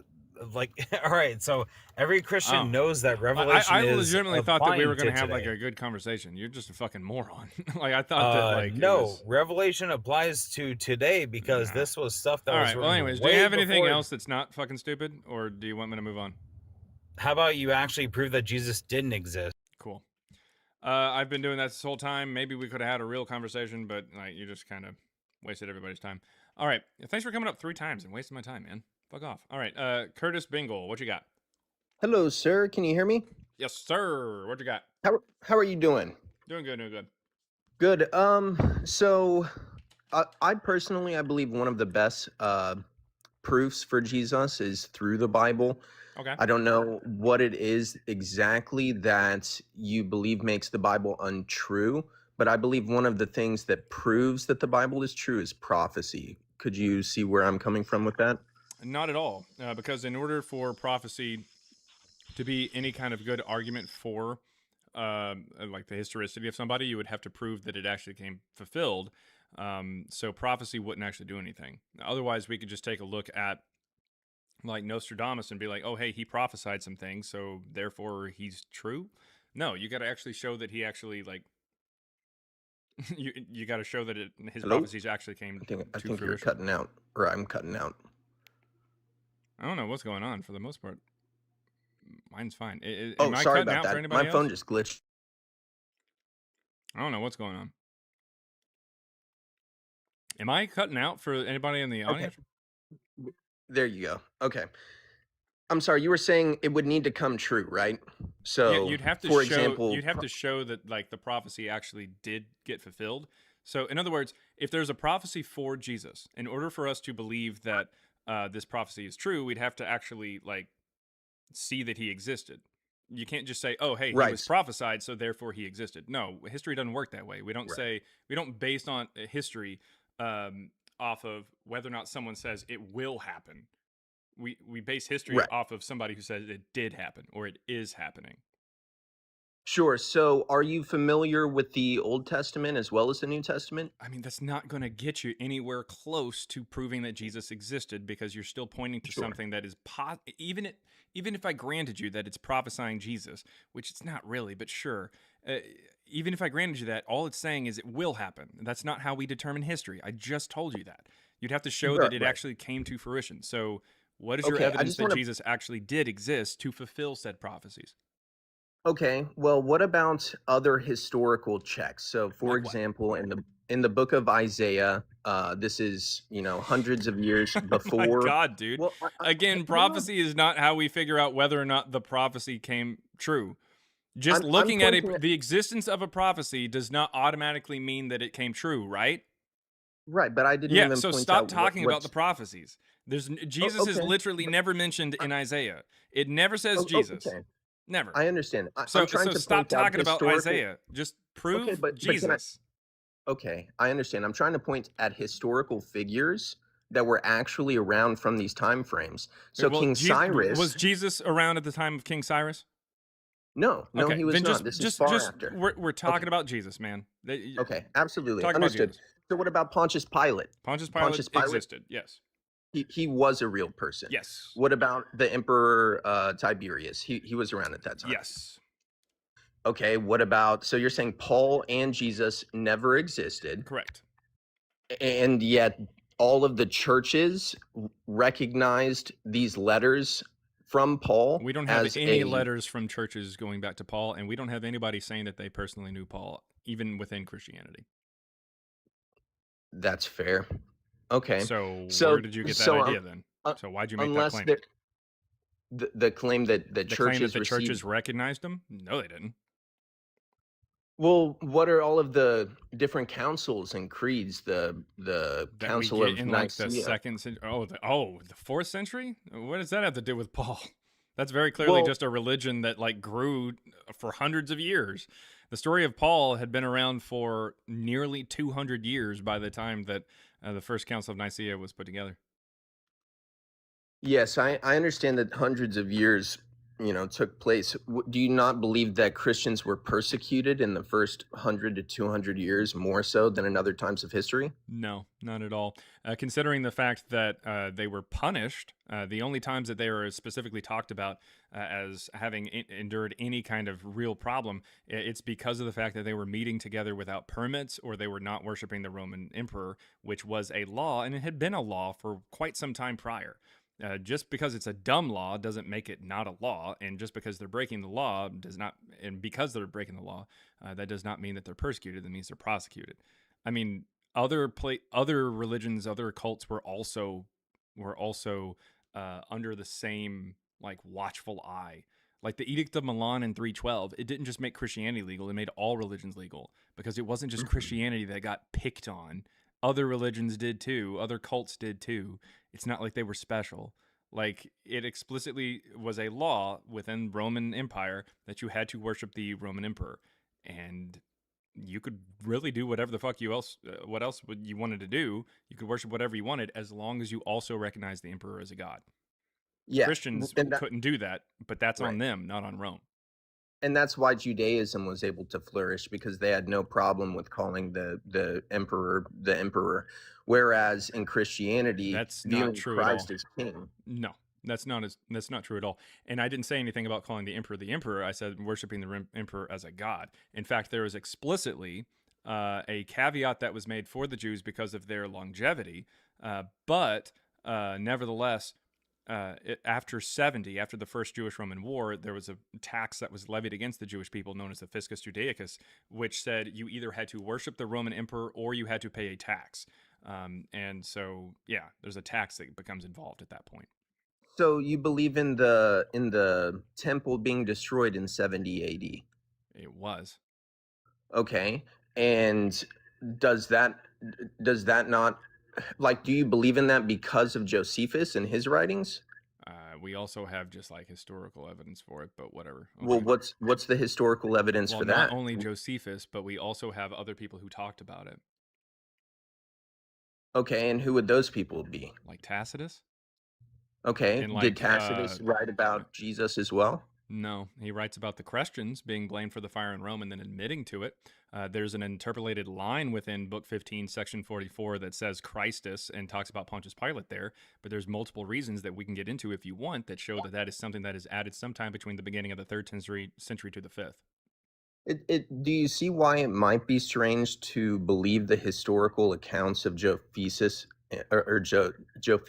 and Tacitus, but then not believe the historical writings of Paul? Like, what evidence do you have that Josephus was a real person? Would you like to go ahead and just toss him out? I'll toss him out if you want. Sure. Okay. Josephus is gone. Next. Okay, but I don't understand. See, that all right, that's well, the you issue can't that use I see Josephus is- now. Good luck. What else you got? Okay, no, I mean, I think that the most important thing is that there is historical science that needs to be done. Like, if I was to say to you that you need to prove what George historical Washington- science? Okay, well, we have his teeth and his descendants. We also have things that stylometrically come back as him, and we have paintings that he posed for. We don't have anything for that like that for Jesus or Paul. And we have contemporaries who talk about George Washington. There is no contemporary who talks about Paul or Jesus. There's no Christian who ever says that we have their writing or anything like that that says, I actually met Jesus while he was alive. And we don't have any Christian writings that say anything about Paul and say, oh, I personally knew Paul. That's fair enough. That's fair enough. You're a very intelligent man, and you make very good points. I don't Thanks. think I so have what's your much evidence else to for offer. Jesus? What's your evidence for Jesus? And again, remember, you can't use Josephus. He didn't exist. Well, my preferred evidence for Jesus again would be prophecy, but I don't feel Okay. as though Well, that's a unless respected point. is a prophecy proof, is the existence of a prophecy proof that it actually was fulfilled? It is not. Okay. So you understand that that's a really stupid argument, right? Well, I'm trying to bring other examples of prophecies that are fulfilled, and Cool. it's not being But if accepted. they're fulfilled, then they're fulfilled. Then they're true. I mean, But you don't have how to is like prophecy possible if it's just a human written piece of literature? How are you able well, to first predict of all, something that prophecy's happens not hundreds? real. You're already stupid for believing that prophecy is a But real thing. but you wouldn't let me even give if an example. listen. The only examples that you could possibly give of a prophecy that makes any sense and could actually mean anything is something where you have evidence that it actually became fulfilled. That's Okay, can I fine. give you a But for few? Can I Jesus, give you you a can't show few? that it got fulfilled. Plenty of But can I people give make you a prophecies few? that don't get fulfilled, correct? That is absolutely correct. Yes, sir. Okay, so then you can't say, oh, hey, here's a prophecy that got fulfilled, so therefore here's this prophecy and it got fulfilled. I don't have any evidence for it, but it did. Like, no, that's not how that works. That's fair, but So don't if I make that have argument. If it's fair, don't make that argument. It's a really stupid argument, and you sound more intelligent than to keep bringing that up. It is. I need you to understand, Curtis. That is the stupidest fucking argument you could possibly bring up because you just admitted that prophecies don't always get fulfilled, and the existence of a prophecy doesn't automatically mean it was fulfilled. But stop doing that. I didn't admit that there are prophecies in the Bible that were incorrect or that did not get fulfilled. I Okay. admit When that there are Jesus people who- apparently says, "Hey, there are those of us here, or those of you here who are alive, who will not taste death before you see the Son of Man coming in His kingdom." Was that fulfilled? Well, you're quoting from Matthew 24. Yes. Cool. Was that fulfilled? It's a complex question. Awesome. You see how like it's very clearly not fulfilled? Very clearly, and which is why you're saying it's a complex question. That means it's a fucking no. It wasn't fulfilled. It wasn't. It And the depends only on the only possible way that you could actually like make that fulfilled is if you change words and don't let them mean words. You have to like interpret it in a certain way. It says that there are those of you here who will not taste death until you see the Son of Man coming in His kingdom. And you have to go in and say, well, what he actually meant was this. You have to do the prophecy, not him. That's terrible. Okay. But what is that the being said, context of the chapter? that being said, I don't give two flying fucks about, or one flying fuck for that matter, for prophecies, because it's not a real thing, dude. Anybody can write literally anything after something happens. I can write a story about the example I gave earlier. I can write a story about Abraham Lincoln predicting 9/11. Does the fact that 9/11 happened mean that Abraham Lincoln was actually a prophet? No, that's just me writing after 9/11, talking about somebody before 9/11 saying something about it. That's all that it is. And unless you can show that any of these books, including Matthew, was written prior to any of this actually coming to fruition, Well, I don't know what to tell you, man. What's being quoted in Matthew 24 there? Literally doesn't line matter, you were dude. saying. What is your It evidence does. that It's- Jesus it's existed? from Daniel. It's Sweet. from Daniel. What's your Which evidence is that all Jesus the way back existed? to the Babylonian exile. No, That's Daniel what he wasn't said written at whenever that he was point in being. time, but whatever. But What? still, Daniel and Ezekiel were written during the Babylonian exile. They were not. Daniel was in the government of Babylon. Sweet, that's a story. Jesus Christ, dude, you've done like zero research, man. Daniel is one of the latest books to actually been written in the Old Testament, because it's very clear that it is casting a story back into the Babylonian exile. Because when it talks about prophecies, the prophecies are the things that it actually gets right, as opposed to the things that talks about like the time that Daniel supposedly lived. For example, back to my Abraham Lincoln 9/11 thing. I wasn't alive to see Abraham Lincoln, but I was alive to see 9/11. So I could tell you that like Abraham Lincoln could make a prophecy about 9/11. And if somebody wanted to know whether or not the book that I wrote was written after 9/11 or not, they could tell that like Abraham Lincoln, the story there, I've got some things in there that don't line up with Abraham Lincoln's story very much. But the 9/11 thing, I'm getting it spot on. I'm getting really close to the actual like case there for the actual event.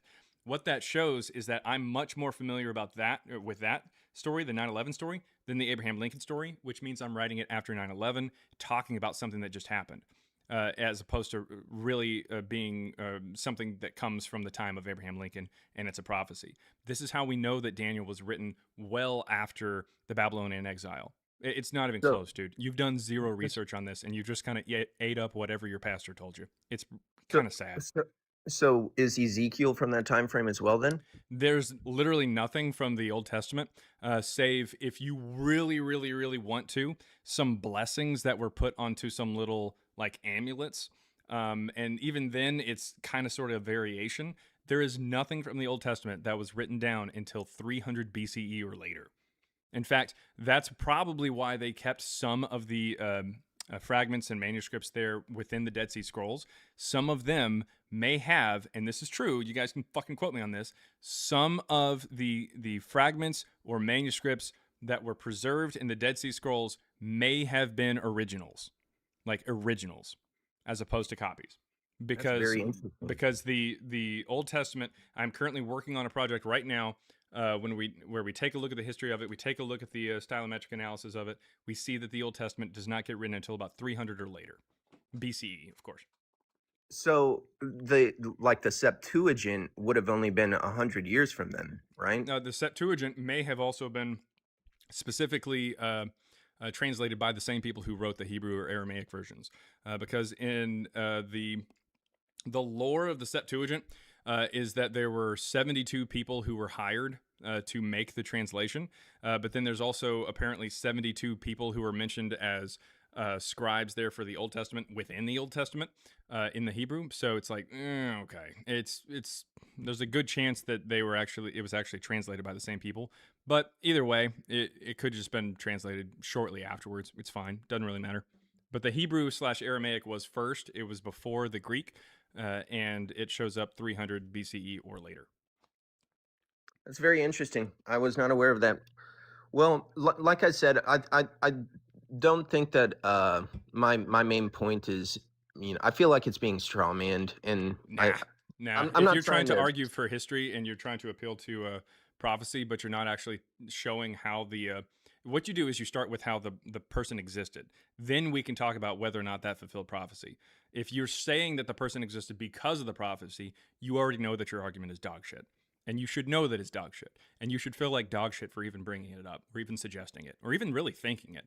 You can't prove that the prophecy was fulfilled by just simply mentioning that there was a prophecy.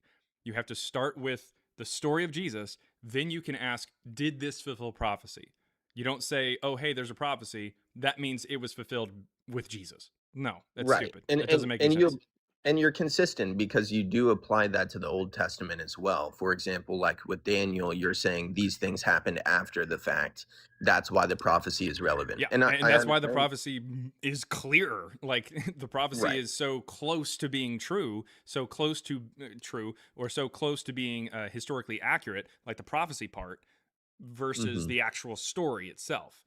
Like the actual story of Daniel has, I can't remember off the top of my head, but it's going to be a king who it says is like the son of somebody when he wasn't the son of somebody. He was somebody who was maybe like the grandson or like something like that of somebody else. There's a whole Nebuchadnezzar something. or It's Nebuchadnezzar or Darius or one of the two. The point is, the prophecy itself is more historically accurate than the story in which the prophecy is supposed to be made in. And so Right. that's how you know that it was written after the prophecy had already been fulfilled. So it's just Well, just to a be waste of honest time. with you, I think it is going to be very difficult for me to prove that Daniel existed, that Ezekiel existed, that Moses existed.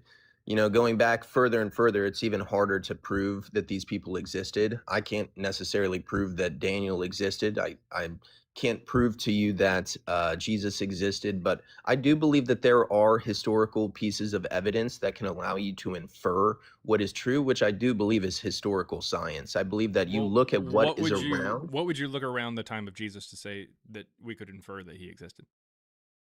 Well, again, I would have to point to the writings from what you say. They're 100 years after. There's no autograph, right? I give you that. There's no autograph, so we can't go exactly back to that time frame. But these are writings. I can go back to the donkey that they graffitied on a cross and they said, "This is your God." That's from way back then, which proves that their That's from the followers. 3rd century. The Alexamenos graffito is I from the thought 3rd that was. century. I thought that was from. Like, why would you care about that? Also, it doesn't say anything about Jesus, Christ, or Christians. It just says Alexamenos worships his God. In fact, there's at least a couple scholars that say that it's potentially a jackal head. Why would it be a donkey? Well, I thought it was a mockery. Well, why? It doesn't say Because it's anything mocking. It just says well, Alexamenos worships his God. the idea that your God can die is It's supposed not to be. necessarily dead. What are you talking about? Yeah, from the Christian perspective, it's not. But that's how someone who would mock Jesus would mock him, is to say, oh, your God is so powerful that he died. That's one of the reasons There's that a that a ton of Muslim. dying rising gods. Uranu's got his dick ripped off. Like what? Like what do we? Like why would that be embarrassing? I mean, he literally comes back to life in the next paragraph. Like why would anybody be like, oh hey, your god died? Okay, cool. So did like a lot of gods, including the ones in Egypt. Some of them who are depicted, by the way, with the heads of animals. So like, who cares? Okay, so then what do you make of that graffiti then? What do you think It could was simply their it was intention? a couple people have said that it's the head of a jackal, which would be Anubis. I'm pretty sure. Gotcha. So I Well, mean, what there's about not the like why would they pick a donkey? Like what that's about the really pool? weird. What about the pool of Bethisba? There's the pool of Bethisba. There is the Pontius Pilate stone. Bethisba. Mm-hmm. Okay. You play video games? No. You don't play video games? I mean, I used to. I don't anymore. I got 2 kids. Okay. You ever play Skyrim? No, I played it one time actually. I played it one time Play for like Dishonored? a few hours. Okay. I played Minecraft, my man. All right. Well, it's Bethesda. It's Bethesda. Bethesda. Thank you, Yeah. sir. Okay. Anyways, the point is that was actually found. The pool of Bethesda was found in the 5 porticos, and they were attached to an Asclepion, which is a temple to the Greek healer god Asclepius, which was placed there in about the 100s. So Jesus couldn't have even gone to it to begin with, like it says in John 5. It's an anachronism. It actually shows the story is written in the 2nd century about something that was there at that time and not the time of Jesus. In fact, What about it literally flips over if you take a look at it. Mhm. We're going to go to John 5 really quick. Okay, so take a look. It says, after this there was, so past tense, a festival of the Jews, and Jesus went, past tense, up to Jerusalem. Now in Jerusalem by the sheep gate there is a pool, called in Hebrew Bethzatha or Bethesda or Bethsaida or Bethesda there, which has 5 porticos. It has 5 porticos. In these lay many ill, blind, lame, and paralyzed people. And then it goes back to past tense. One man was there. So it actually switches. This word here is a very good tell. In fact, it's not just some kind of weird English translation problem. It is explicit in the Greek that, and Christian scholar Daniel Wallace actually makes a very, very, very good argument for this, that the word is important there. It depends on what your word, your definition of the word is. Anyways, so the point is, for the word is here, it's trying to say that this pool of Bethesda or this sheep gate pool is there currently at the time of writing. That's the point. So because of this, as long as we can date the Gospel of John post 70, which is very easy because even Christian scholars say that it's 90 to 110. I would say it's about 165, but still, regardless. The point is, as long as we can date it after 70, then according to Daniel Wallace's own logic, this is an anachronism because the 5 porticos would have been next to the sheep gate because that's where it's at. It's next to the sheep gate. This is next to the wall. And the siege of Jerusalem at the end of the First Jewish-Roman War would have been it would have destroyed anything next to the walls and stuff like that, like the porticos. And Daniel Wallace Right. makes note of this. The point is, Jesus apparently goes to these porticos, but these porticos are part of an Asclepion, which is built later. There wouldn't have been a temple to the Greek healer god Asclepius across the street from the Jewish temple. It's not happening. This is dumb. Okay. Yeah, that's fair. That's fair. Josephus What? actually goes through and tells you about Jerusalem. He does not mention anything about this pool of Bethesda, or the pool of Bethesda's there, but he doesn't mention anything about like this Asclepian or anything like that there at that time, or the 5 Well, porticos. we threw out Josephus, even though you're making good points with him. Sure. But what about nevertheless, that's how we. One of the ways that we know that Josephus is telling the truth, and Josephus would have been somebody who existed at that point in time, is because most of his work comes back stylometrically as him, which means that the vast majority of his work is showing up as one particular author. And whenever we dive into some of his claims, we can see that they line up archaeologically with the time. That's the thing. So So your question earlier was like, hey, why would you accept Josephus over Paul? And that's because with Paul, we can see that even the authentic books, as a lot of scholars would claim, have multiple authors within them. And on top of that, they're writing in like 2nd century style Greek. And on top of that, they include a whole bunch of anachronisms, things that don't really line up with time. Paul mentions getting in trouble with a guy named King Aretas while he was in Damascus. But King Aretas IV, who a lot of people point to as being in the middle of the 1st century, he didn't have control over Damascus and couldn't have had control over Damascus. Someone else did. But King Aretas III did have control over Damascus, but he died in the middle of the 1st century BCE. So there's things that don't line up with time within Paul. Within Josephus, not only does it come back most of it as him or as one author, but it also lines up with archaeology. So we can say that Josephus or somebody using that pen name at the very least did exist at that time because they're talking about things that actually make sense and line up with corroborating evidence. That's a very solid point. But what makes you so confident that king, what was it, King Aretas? Aretas, yeah. Yeah. What makes you so confident that he couldn't have been from the time frame that Paul wrote? Because well, it's not necessarily from the time frame. It's from it's having control over Damascus. Someone else had control over Damascus over the time that Paul was supposedly in Damascus. That's the issue. That's the issue. That someone else had control over it, and it wasn't him. And you can read all about that. Aretas, King Aretas, that's Aretas, Aretas, and you can look it up. Aretas IV is what people think is who people think actually was involved there with Paul. But King Aretas III, who is in the 1st century BCE, that's the guy who actually lines up with the claim.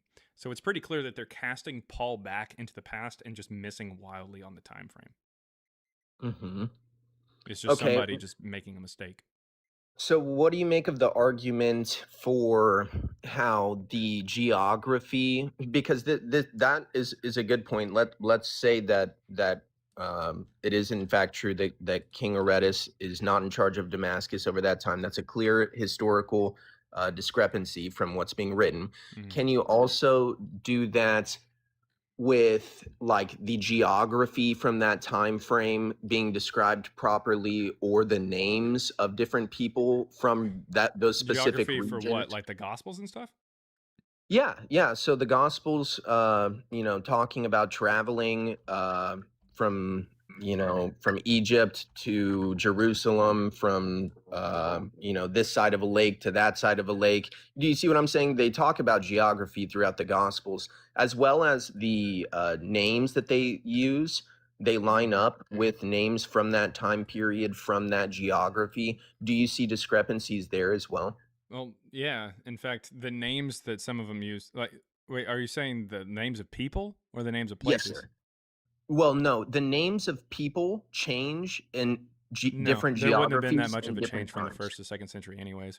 But that being said, there's names specifically in the New Testament for 2 of the disciples who are apparently like Jewish people who don't have Aramaic variants of their name.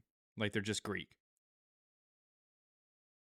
Did you know that? And it was required for the Jewish people to have Aramaic variation What of I'm their name? saying is that your claim that like it lines up with the time frame and it lines up with the people, like no, like there's nothing to insinuate that the names themselves would have connected them there, because there's at least 2 that like are very clearly just Greek names, and that would seem pretty strange that a Jewish person would have 2 Jewish people within a group of 13 people don't have Aramaic names. or Well, names that well, even have a comparison.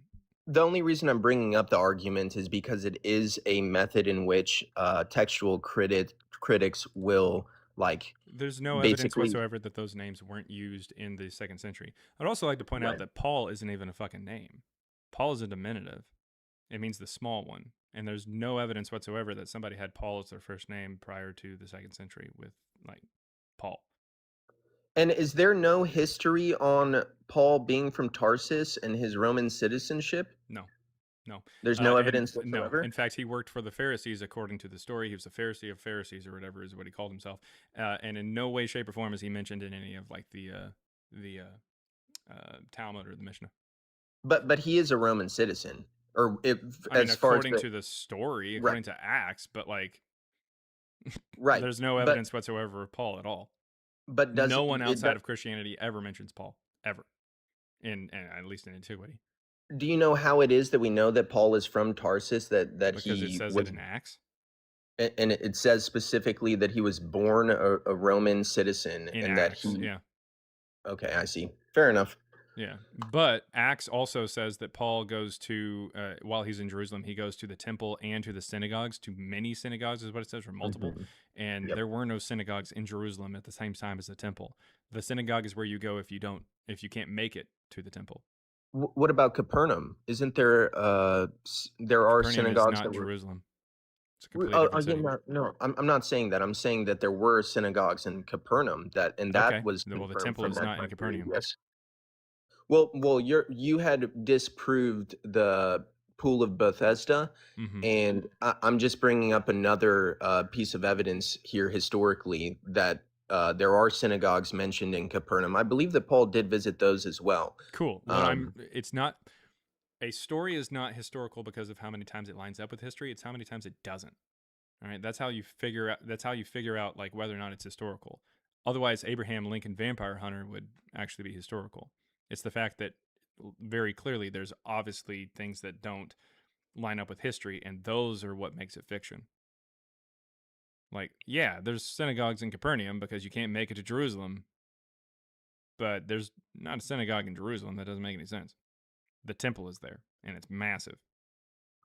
I'm lacking knowledge here. I don't understand the difference between the temple and A synagogue is like a makeshift temple, if you will, and it's like a small town temple, if you will, not small town, but like a one in other cities where you can't make it to the temple, like you can't journey all the way to that area, so you go to the synagogue instead. Like Philo of Alexandria belonged to the Great Synagogue in Alexandria. Right. This story is from like Acts 22 to Acts 25 or something like that, right?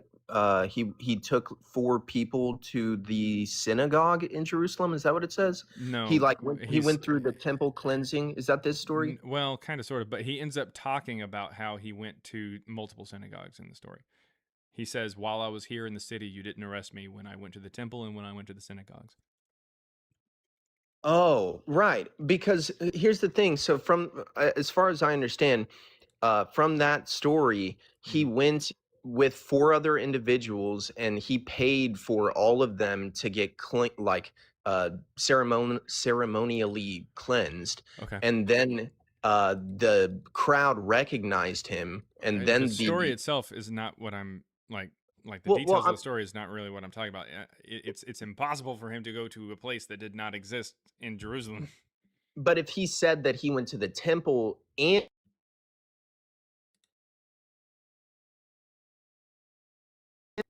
like in Jerusalem, and that he went to synagogues elsewhere, like Capernaum, is that not a possibility? No, he says it's all in the city. What is the scripture there? I'm trying to remember the scripture that you're referencing. I don't remember what it is exactly that he said. I'm having a hard time believing that he would say that he went to synagogues in Jerusalem if he didn't go. What do you mean if he didn't go? No, it's the fact that they're not there. That's the problem. If they're not there in Jerusalem, if there's no synagogues in Jerusalem, I would find it hard to believe that he's saying that he went to synagogues in Jerusalem. Mhm. I feel like that might be being taken out of context. I just can't remember where it is that he says that. I'm pretty sure it's between Acts 22 and Acts 25, though. Okay, this is let's see. This is Acts 24. And it says, let's see. I cheerfully make my defense, knowing that for many years you have been a judge over those people. As you can find out, it is not more than 12 days since I went up to worship in Jerusalem. They did not find me disputing anyone in the temple or stirring up a crowd either in the synagogues or throughout the city. It's very clearly talking about the city of Jerusalem. Well, he said he went up to worship in Jerusalem. Yep. He didn't He's say still that there's talking about throughout the city. Yep. In Jerusalem. He said in the synagogues or throughout the city. I think you'd have to be Because he's taking it talking somewhere. about the city. Yeah, this is outside the synagogues. This is in the synagogues, still in the city. This is in the temple, obviously connected to Jerusalem. It's not any other That's temple. fair. I do think that the word or there matters. Yeah, it's because it's talking about in the synagogues or throughout the rest of the city. Like throughout the city would mean outside the synagogues. This is in the synagogues. Temple, synagogues, everywhere else, city. I can't agree with your interpretation there just because it I don't know doesn't what say to tell you, man. He doesn't say in the synagogues throughout the city. They did He not says find in the me with anyone in the temple. Where's the temple? The temple's in Jerusalem. Okay, or stirring up a crowd either in the synagogues, and you're Where saying are this the is synagogues? outside of the Jerusalem is what you're trying to say, or Well, throughout the city. So if there's throughout no- the city is very Right. different from the temple, correct? He's Correct. saying Correct. So I okay, didn't hear what you said. listen. Throughout the city is talking about Jerusalem, correct? That's correct. Okay, and obviously, if this included the religious buildings, he wouldn't need to say temple, right? That's correct. Okay, so it says temple, it says synagogues because that's different from the temple, and it says temple, synagogues, and everywhere else. Right, City. but if He is if there's explicitly no talking about in Jerusalem. if Do you if really there's think no- that what he said was, it is not more than 12 days since I went up to Jerusalem, or went up to worship in Jerusalem. They did not find me disputing with anyone in the temple in Jerusalem, or stirring up a crowd either in the synagogues outside Jerusalem, or throughout the city of Jerusalem? You mean Yeah. he said in Jerusalem, outside of Jerusalem, and then in Jerusalem again? Yeah, I think he's When he saying that very I clearly haven't. said I was in Jerusalem? I mean, I think the point is that I haven't been causing problems anywhere. That's what he's trying to say. And where does he explicitly say that he was? Right before he lists all these places. Where does he say Does that he he say was Judea? before then? Yep. He literally I says don't remember. 12 That's days in- since I went up to worship where? He In tells you what. Jerusalem. Yeah. Yeah. Does he And say he's Judea? No. Does he say Israel? No. Does he say Galilee? No. Okay. So when you see Jerusalem, obviously this is Jerusalem. This is Jerusalem. This is what you're saying is not Jerusalem, even though it's in the middle of the list. And on top of that, he never says anything else about any other place. He literally just names the city and then says the city after he says this. This is very clearly something that mentions throughout the city, like in other words, not the religious buildings. Otherwise, temple would have been part of throughout. And so you have a religious building, everything else, religious building that's not everything else, and religious building that is not the temple. Congratulations. It is Jerusalem. He is under trial against Romans, correct? This is a Roman that's interrogating him currently. Cool. And he traveled up from somewhere 12 days previously. Mhm. And Rome had more control than just Jerusalem. It was worthwhile mentioning that he was not causing problems elsewhere than Jerusalem, though. If you're under trial. Cool. Anything else? No, man. I enjoyed the conversation, man. I hope I didn't take you off, dude. I think you're really smart, and I enjoyed talking with you. All right. All right. Let's see here. $2 there from Lloyd Linskay or something. Says crazy. Not one letter exists about saints reviving. Yeah. Yes, I agree with you, Lloyd. Yeah. Yeah. You're correct, Lloyd. $1.99 from Generally Specific on YouTube says, you just called out Jesus Christ. Debate over. Hercules. Hercules. Oh, God. All right. Is that how that works? We'll go ahead and move on to somebody else. Daddy. What's going on? What's up, bro? What you got? So I just wanted to get into taquitos a little bit. Really? A little bit. Okay. Just wanted to pick your brain a little bit about. I kind of heard you talk about it a little bit. You've heard me talk about it a little bit. I talk about it just about every day. Yeah. Well, yeah. Do you think that you're going to bring some evidence that somehow we haven't had before? And by the way, just to kind of remind you, this is over the last 3.5 weeks how many times the people have brought up Tacitus. Would you like to somehow 5, 10, 15, 20. Would you like to somehow give us the first I don't think proof of Tacitus talking about Jesus that we haven't heard of before? I don't think I would be coming with anything new, but I would just be asking. Do you think that it's going to work very well? Maybe not. I don't know. I haven't asked it yet. I mean, if you're not bringing anything new, and we've talked about it in the last 3.5 weeks, let's see, 5, 10, 15, 20, 25, 30, you now be number 33. Mm-hmm. So, you don't want me to talk about it? Or? Well, I mean, if you feel confident. Well, I mean, again, I'm just asking questions. I just want to know why. I'm asking questions as well. Do you feel confident that what you're going to say is not going to go the way of 32 people prior? Am I confident that? Oh no, I probably wouldn't change your mind. No, but I just want to know what you're thinking about it. That's all. Taquitos.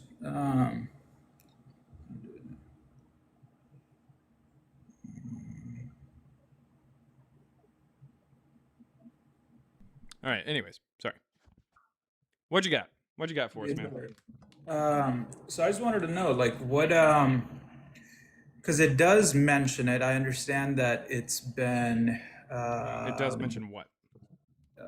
Christianos.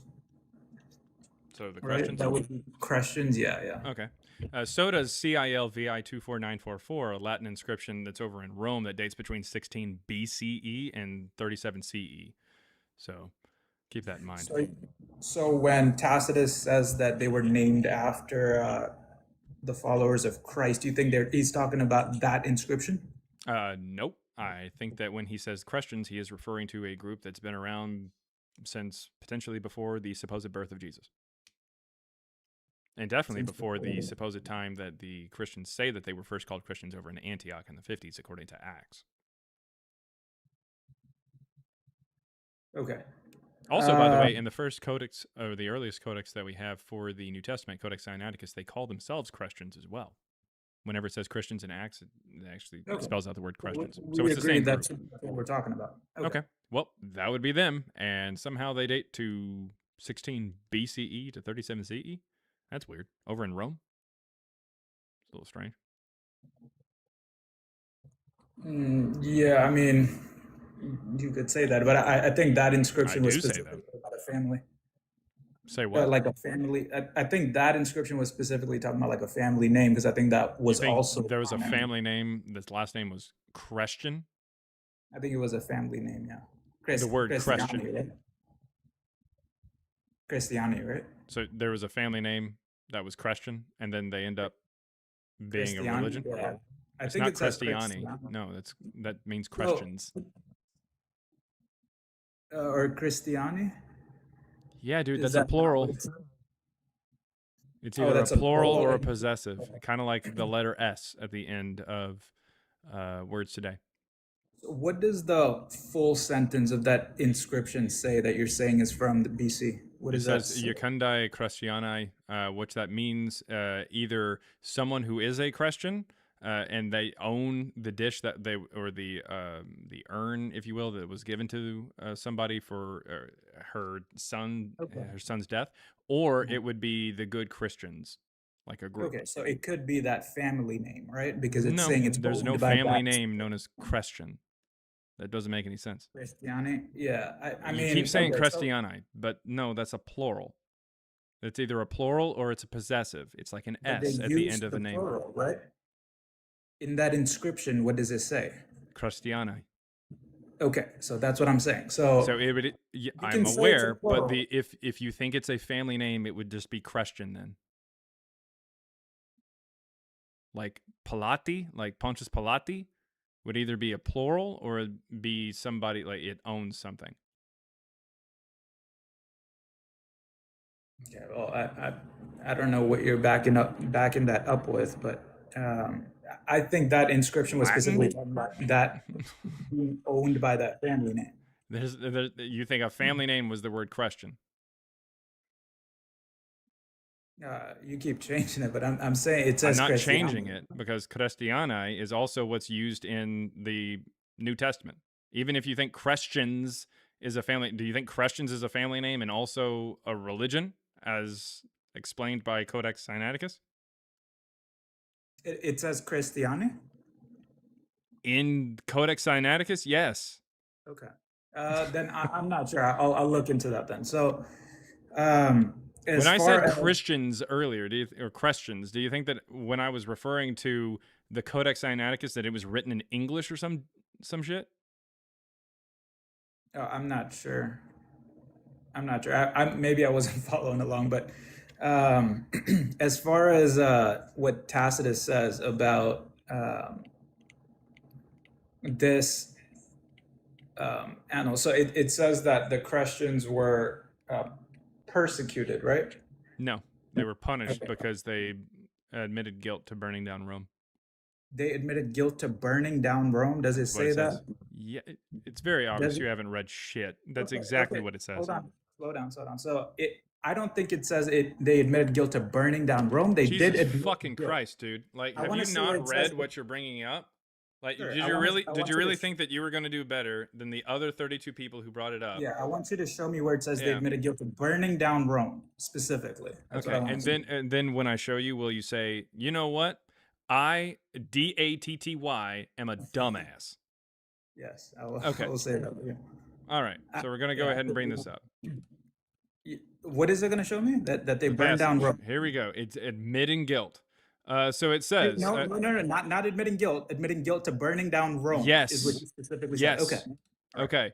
Consequently, to get rid of the report, Nero fastened the guilt and inflicted the most exquisite tortures on a class hated for their abominations. This is explicitly talking about the fire in Rome. You know this, right? Hold on, slow down. Sorry, you're talking so fast, bro. You do know that the story is about burning down Rome, right? Sure. Okay. Nero fastened the guilt and inflicted the most exquisite tortures on a class hated for their abominations called Christians by the populace. And then it gives us the Christ line and everything about the religion itself that's interpolated, but it doesn't matter. That's not what we're talking about. Accordingly, an arrest was first made of all who pleaded guilty. To what? To burning down Rome. That's what this No. is talking about. So that's where like historians don't agree with you, though. It literally says, then upon their information, an immense multitude was convicted. Not so Yeah, much as the sure. crime of firing the city, in other burning down Rome as of hatred Not of so much. mankind. Not so much as what? The firing the city. The crime Not of so much firing as the firing city. the That's city? burning down Rome. Firing the city. Scroll down a little bit more. This guy is. And then he like, talks about the tortures. Not so much of the crime of Firing the city as of hatred against mankind. So in other words, because of the fire and because they admitted guilt for it, then they ratted each other out because the Christians were also little bitches. They ended up arresting a bunch of other people, and then they ended up torturing them. That's what this says. An arrest was first made of all who pled guilty. But what this is saying here, not so much for the crime of firing the city as of hatred against mankind, is because not only did they plead guilty to it, but they also were considered to be people who just didn't like human beings because they were hated for their abominations, called Christians by the populace. Now, this word here in the original actually says Christians. You can actually see it here in this particular text. We're going to pull it up right here. You can see there's a gap here because the letter E, which looks more like this here, not the I here in Tiberius or the I in Christus. This used to be an E, so it's very clearly the letter E. But regardless, doesn't make any difference. They pled guilty. So please go ahead and say exactly what you need to say, and then we can continue the conversation. I don't believe that, dude. I don't think You it don't, says that. I don't think it says that that they pled guilty for the fire specifically. That's what I was asking for. I what do you did. think this is See that for? part. That they pled guilty to being Christians. When does it say they were questioned as to whether or not they became Christian or were Christians? It doesn't need to. It just says they pled guilty, and allegedly that To was what? illegal, to being Christian. No, to this. This is what they're guilty for. Nero fastened the guilt onto these people and inflicted the most exquisite tortures for these people. The guilt. The guilt of what? What has it been talking about? The conflagration. You know what that means? Do you know what No, that means? I don't. It means fire. Okay, so it's yeah, I understand. All right, that so it's go saying ahead that and say what you Nero need to was say, and then we'll continue on the conversation. If you don't say what you need to say, then we're going to go ahead and move Can on I to the next address person. that, or you don't want me to address it? I mean, go ahead and try to prove that somewhere in here it's not talking about the Christians admitting guilt to the fire, and explain where you're getting that. Yeah, what I'm seeing from what historians see it versus Historians you is, do say that they are pleading guilty to the fire. That's what it says. I'm seeing something different. But What are does you say seeing? is that What are you Nero- seeing, and where is it? Sure. What it is saying is that Nero accused the Christians Of what? Of the fire. Yes. Okay. Yes, And I the agree with guilt that. would guilt would be associated with the fire, correct? Correct? They were accusing them of the fire. Of the fire. Okay. So an arrest was made of all first made of all who pled guilty It doesn't to the say fire. to what. Because the guilt it's is for not- what? Is the guilt for fire or the guilt just for Christians? Would you say that being a Christian was illegal at that time? It was not illegal. It was not explicitly illegal until the 3 to 6 years before the Edict of Milan in the 4th century. Nowhere is it illegal to be a Christian in the 1st century. Okay. In fact, Emperor Hadrian in 111 literally said the Christians are not to be hunted down. So please, say what you need to say, I and we'll forgot. What did continue you the want me to say, conversation. though? Yeah, what did you want me to say? I, D-A-T-T-Y, am a dumbass. I-D-A-T-T-Y.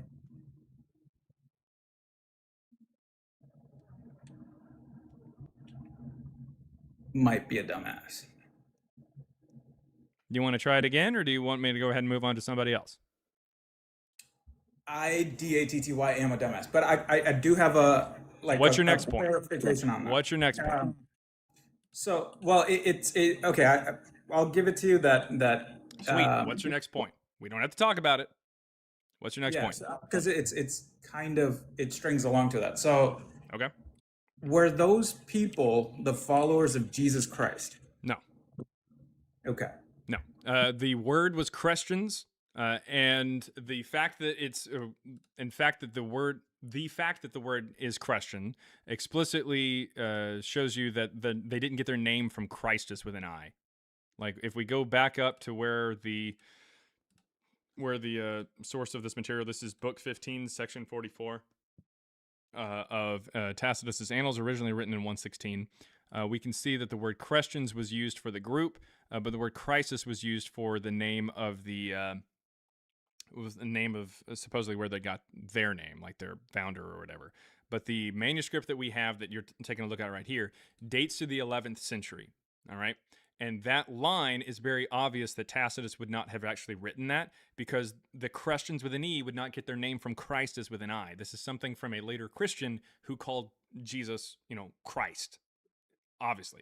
Also, Christ is a title, not a name, so it wouldn't make any sense that he would put down something that is not even his name. Like, maybe Jesus, who's called Christ, would work, but if he's looking at any kind of arrest record or anything like that, it would be pretty obvious that his name is Yeshua or some Latin or Greek variant. Also, on top of that, that same line calls Pilate a procurator when he was actually a prefect. Judea didn't even have a procurator until the decade after Pilate was dismissed. Tacitus does know the difference. He uses them separately and correctly throughout the rest of the text. Okay. So it's pretty obvious that this line was added later. When Tertullian, the first Christian we know of who wrote in Latin, when he writes in 200, roughly 200, about 80 years later after Tacitus says all this, or Tacitus writes his book, Tertullian says, consult your history books. We were blamed for the fire in Rome. And he talks about the tortures, but he never mentions anything about how Tacitus said anything about Jesus or Christ. That does not get brought up until the early 5th century, which is after Christianity became the official religion of the Roman Empire. It's at that point where they actually did have the power to change these texts or try to claim that, or edit these things and try to insert different claims into this kind of shit. Wait, so Tertullian says that that group who are now the followers of Jesus Christ were blamed for the fire. He connects them with the Christians because, again, around the time of Tertullian is when we get Codex Sinaiticus that calls themselves, where the Christians call themselves Christians. He was just confused, is what you're saying. No, because you're saying that they're not the same group. Because I asked you that. Yeah, I asked you that initially. If they were talking about the followers of Jesus Christ in that, they're not the followers of Jesus Christ, and that's what I'm saying. In the 60s, in 64, they didn't have the mythology of Jesus. They are a mystery cult that had been around since before Jesus was even supposedly born. So they have nothing to do with Jesus. It's only later on that they get the mythology of Jesus in the middle of the 2nd century. Tertullian, at the beginning of the 3rd century, writes about things and says, oh, hey, we were blamed for the fire in Rome because he is a Christian. He is a Christian. He is within this group, and he is years after they have the mythology. So he is trying to say, he is a believer in Jesus, a believer in Jesus in the 3rd century. That's what I was asking. So do you think he was confused about who the followers were back then? Because they didn't believe back then. I mean, he's confused in the sense that like he thinks that the Christians in the 1st century like believed in Jesus. They're the same group, but they just didn't have the mythology yet.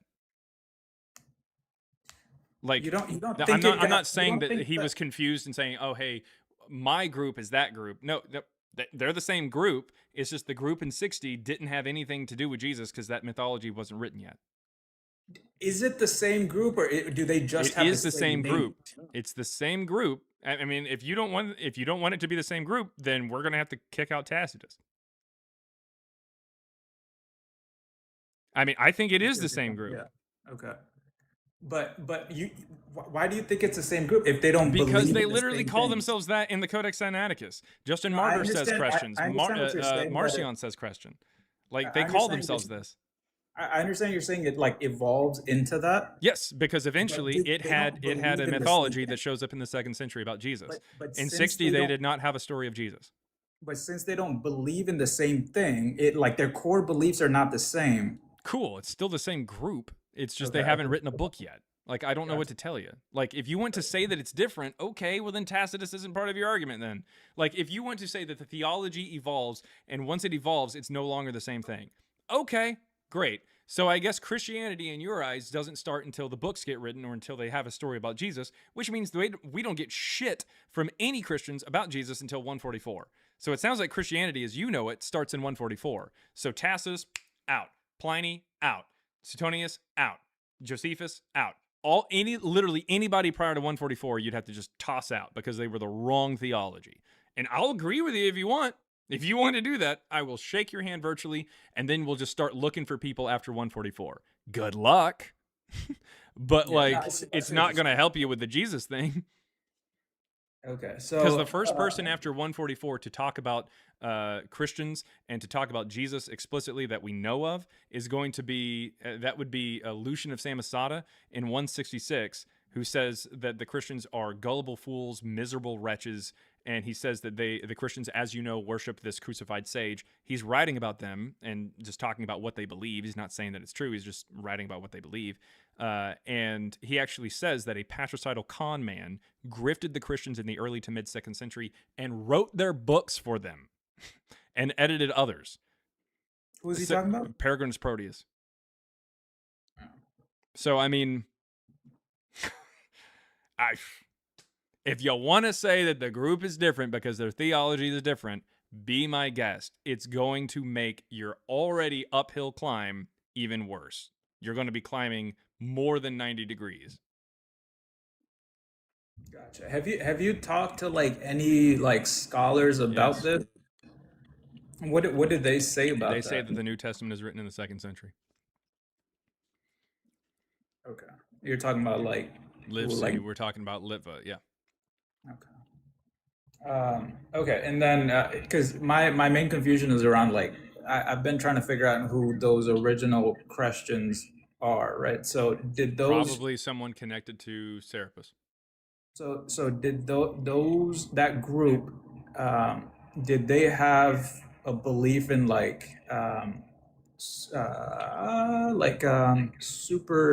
supernatural stuff? Mm-hmm. Yep. There's a cup that dates to the late 1st century, late 1st century BC, early 1st century at latest CE that says through Christos the magician. Okay, yeah, that's where I was gonna go. So you do believe that that's the same group? Yeah. Yep. They have a Christ or a Christos deity, and then later on they have a Jesus mythology that is part of this story. It's the story that they write.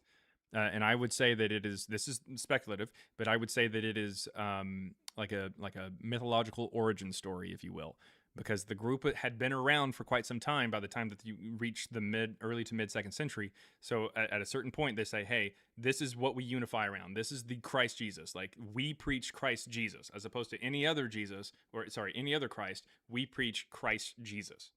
All right. So that is what they are presenting. And it's a story of like how this God comes down and gives them these certain institutions or rituals like laying on hands or like healing, the love of philosophy. It also establishes the Lord's Supper or the Eucharist. In later Gospels, it establishes baptism as something that they want to do, that kind of thing. Okay, and then do we have any so you're saying that this group of Christians that they were referring to, or maybe the followers of Serapis, right? So it's possible. It's pretty likely. The Christian historians Epiphanius and Eusebius said that the Therapeutae were the first Christian monks, and they're written about in roughly 20, so before Jesus' supposed ministry anyway, so it's kind of dumb, by Philo of Alexandria, and they are connected to Serapis through an inscription in the Greek island of Delos. On top of that, the Therapeutae, like therapeutic, like healing, that kind of thing, it seems very similar the way that Philo explains them as Pliny explains the Christians when he runs into them in 111.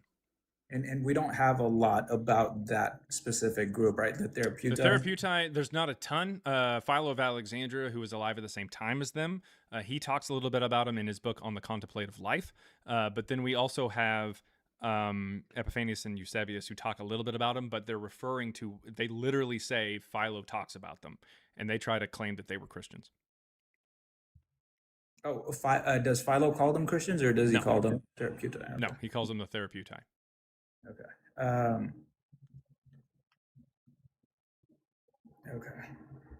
And so you're saying this group of Christians, they held that belief up until Marcion's Gospel.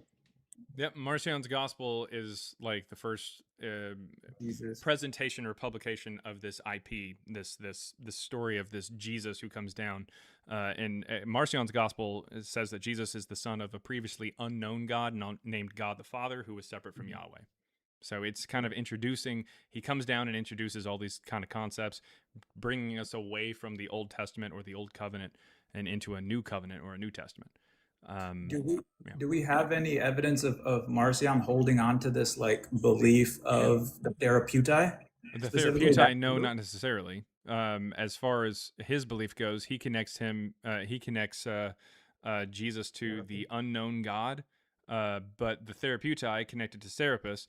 So Serapis is a statue that was brought from Sinope, where Marcion is from, down to Alexandria, where the Therapeutae are from. Now, this is in 300 BCE by Ptolemy I Soter, in order to bridge the gap between Greek and Egyptian beliefs, and he said that he did so because he had a dream from the unknown God. Okay, so Marcion is from where this statue is from. The Therapeutae are from where this statue goes. And the whole reason that it got moved, according to Ptolemy, is because of the unknown God, which Marcion said Jesus is from.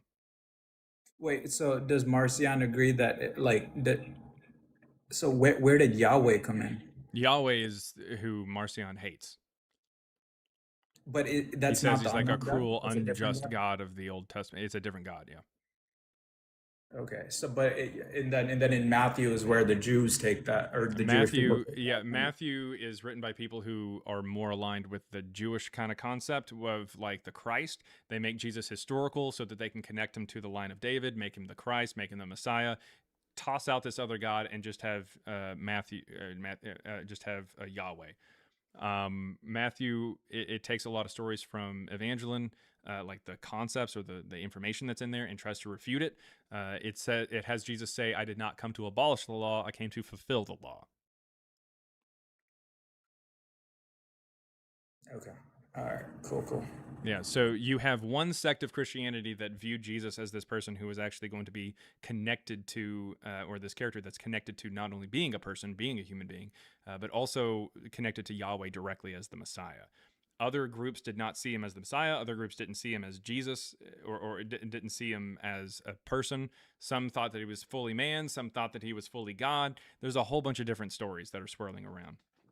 In fact, and I would point this out, now there's a supposed letter, and I think that it's authentic, but if it's not authentic, it's still at least written in the 4th century, so it's still old. Hadrian? But there's a letter down to a guy named Servianus from Emperor Hadrian, supposedly written in 130s, or at the latest, it's written in the 300s, but supposedly it's written in 130s, to a friend in Alexandria who says the Christians down in Alexandria worship Serapis. A bishop of Christ is none other than a bishop of Serapis. Have you done any like stylo work on that? On that letter? No, the only way that we could do that is if we had some writings there, potentially in Greek from Hadrian. But we don't have anything. We don't I have thought anything that we could that write. like that letter itself was like a group of like a whole bunch of Yeah, of it's in a book called Historia Augusta, and that letter, the book itself is a collection of a whole bunch of different letters that sometimes they're good, sometimes they're not good. Like, in other words, sometimes they're accurate and sometimes they're just very clearly faked. But the book itself shows up in about the 4th century. So if it's not a real letter, then it's at least written in the 4th century, and it's strange that people made that connection and just tried to say that the Christians were connected to Serapis when no other attempt to any other god has been made. I mean, it'd be really weird because no one ever says that they either say they worship Yahweh or they say they worship Serapis. There's no other like attempt later on to say the Christians actually worship this other deity. We don't have anything like that. So it would be really strange that the one time that someone later on says, "Oh, hey, the Christians worship like this Greek or Egyptian deity," it'd be really weird that the one time they do that, it's the one that they were already sort of kind of circling the drain on with Epiphanius and the Therapeutai and Marcion. Like, You're saying that was accurate? I would say that if it's not an authentic letter, it's at least someone putting together the pieces. Okay. It could be inauthentic. I think it's authentic because I don't understand why anybody would make that claim. It's an absurd claim if it's not true. Well, I've heard that there's a bunch of other like BS in there yes, been. There's other BS in Historia Augusta, but it's just a collection of a bunch of different letters or a bunch of different texts. Most of the letters. All right, man. Yeah, that's pretty much all I had. Anything else? Nah, that's it. All right. Thanks for coming up. Yep. Appreciate it. All right. Get to some super chats. By the way, if you're watching on YouTube, click the link in the chat. That'll take you up to TikTok. If you don't have a TikTok or don't want to come up, send a super chat. I promise you I will read it. I apologize if I don't get to it in for a second or two or until I'm done with the conversation, but I will get to it. $1.99 from David from Pennsylvania says, Genius host is using Wikipedia as a source, LMFAO. Okay, yeah. It's as if Wikipedia doesn't have sources and stuff like that. Like, obviously, if you want me to go to the sources, I can. I pulled up images and stuff like that, so it was pretty obvious that it wasn't just Wikipedia, but okay. But yeah, you can use Wikipedia as a source. I don't mind as long as it's backed up by a source, and if you wanted to know the source, you could have asked for it. And then $1.99 from Online ZenPi that says, Q Queef. Man, all right. You guys are killing me. Every time I feel like I'm out, you guys just bring me right back in. It's like being part of the Yo. mafia or some shit. All right. Bruiser VR30. Yo, Is that a motorcycle in your profile picture? What is that? can you hear me? Yeah, I can hear you. What you got? No, it's an Infinity. It's a Q50. It's a headlight. Oh, it's a headlight. Oh, okay. I thought it was maybe just like Yo, the gas tank or something like that. Anyway. whatchamacallit, bro? I wanted to ask you a question. Do you know who God Logic is? You ever heard of that guy? Yeah, I've heard of him. I I get feel him like familiar, or I get him mixed up with the Q-top guy. I don't know who that is, but I feel Yeah, like he's like a PDF. Anyway, doesn't matter. I feel like you should y'all boys got, I mean, your platform on here, you got 62,000 likes in this fucking stream. I feel like y'all boys should try to do something and have a conversation or a debate or something like that, because what I notice a lot is that, see, I'm a Christian, right? I notice, and me as a Christian, I haven't done much research to disprove my belief. You get what I'm saying? As much as you have or the people in the live chat have. But there are certain people like God Logic who've done a lot of research. You know, I'd say probably to the extent of research that you have. You get what I'm saying? And still support the faith. So I feel like you get a lot of Christians who just look certain things up or seen a name or real quick look something up on Google. Hey, well, how can I prove Jesus existed? You get what I'm saying? And then they come here and then it's like Right. you Well, know, okay. Let me half-ass ask you battles. this question. Do you think that God Logic has access to some kind of evidence you don't? Like you don't have access to it, or not No, you specifically, but like say the person that you're talking about, this hypothetical person, like before you or something.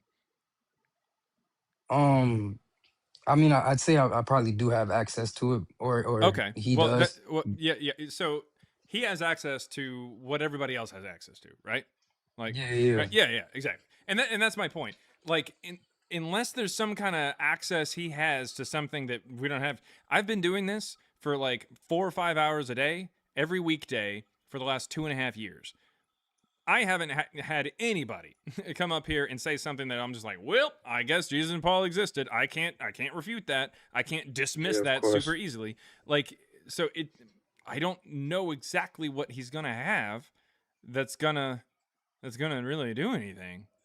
Like Yeah. he at best, what I feel like God Logic or really any scholar or anything like that, or I hate to use this name after I say the word scholar because he's not a scholar, but Wes Huff, like someone like Wes Huff or God Logic or something like that, all they're really going to be able to do that's better, if you will, than somebody else is they might be able to recall a lot more off the top of their head because they talk about this day in and day out or they've researched a lot. And I get that, but like all it's going to do is just kind of piece together other conversations that I've had for the last 2.5 years. Does that make sense? Yeah, I see what you're coming from.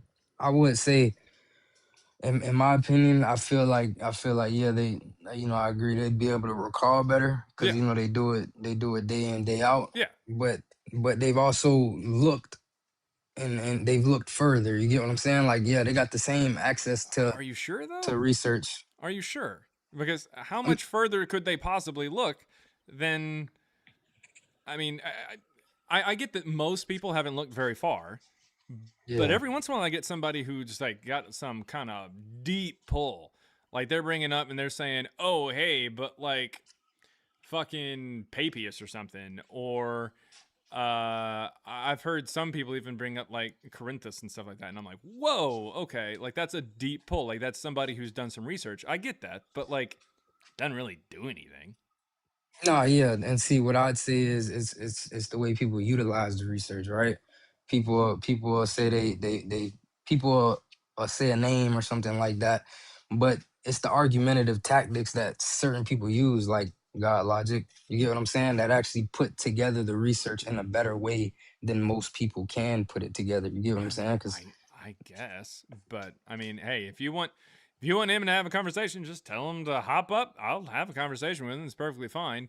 But see, here's why I know that it doesn't work both ways. Like for instance, I'm very, very certain that what he would do is, if we had a conversation, is he would be able to recall things that he has researched and be able to piece together things that other people have just kind of said snippets for, but he'd be able to piece it together into one concise argument, or fairly concise argument, and then present it. And I get that. Yeah, I get that. because people just do small bits of research. Right, You get what I'm right. saying? But it's not like I haven't tackled all those pieces before individually, so putting them all together is not really going to do much. But what I offer to the conversation, what me and my data science co-partner and co-author and everything, what we offer to the conversation is not just like work in data science and stuff like that, but it's also a very, very good theory that other people, including scholars, have actually addressed and accepted here recently, which is the idea that the second century is actually when the New Testament was written. So this is going to include the Gospels and Pauline epistles and stuff. I mean, quite frankly, there's nothing that God Logic's going to say that could somehow prove that the New Testament was written in the first century. So once I present that it's in the second century, and he doesn't have any way to refute that, and I present the evidence for it being in the second century, including data science, it's not, at that It'd be point, just two what's he different going to do? categories of arguments. Yeah, Well, it's it'd not be, it's just the fact that like it's not like, I get that a lot of Christian content creators, TikTokers, YouTubers, that kind of thing, have talked to atheists before, obviously. You know, atheists come in and say, "Oh, this doesn't work." You know, Mormons come in and say, "Oh, blah, blah, blah, this, you're wrong here." And you have mythicists, even, some people who come in and say, "Oh, Jesus didn't exist, and this is why." Blah blah blah blah blah. yeah. But I don't know if God Logic has ever dealt with someone who has, to his face, or through the screen, I guess, said the New Testament is written in the second century and pushed him on it. I don't know what he'd say. Yeah. I don't think I mean, that he'd yeah, I be don't able know. to, and I know he wouldn't be able to wriggle out of it because it absolutely was written in the second century, but I don't know what he'd say. Yeah, I don't know if he So ever I came think that would across be the only somebody. thing that would really, that's why I'm saying that, like, God Logic coming to me would just be regurgitated stuff, but me going to God Logic, my conversation, my argument to him would be something that he's probably never heard of before. So he probably Yeah, it'd wouldn't be be something able new. to, yeah, it's something new. So that's the difference between the arguments, I guess. Yeah, I get what you said. I mean, shit.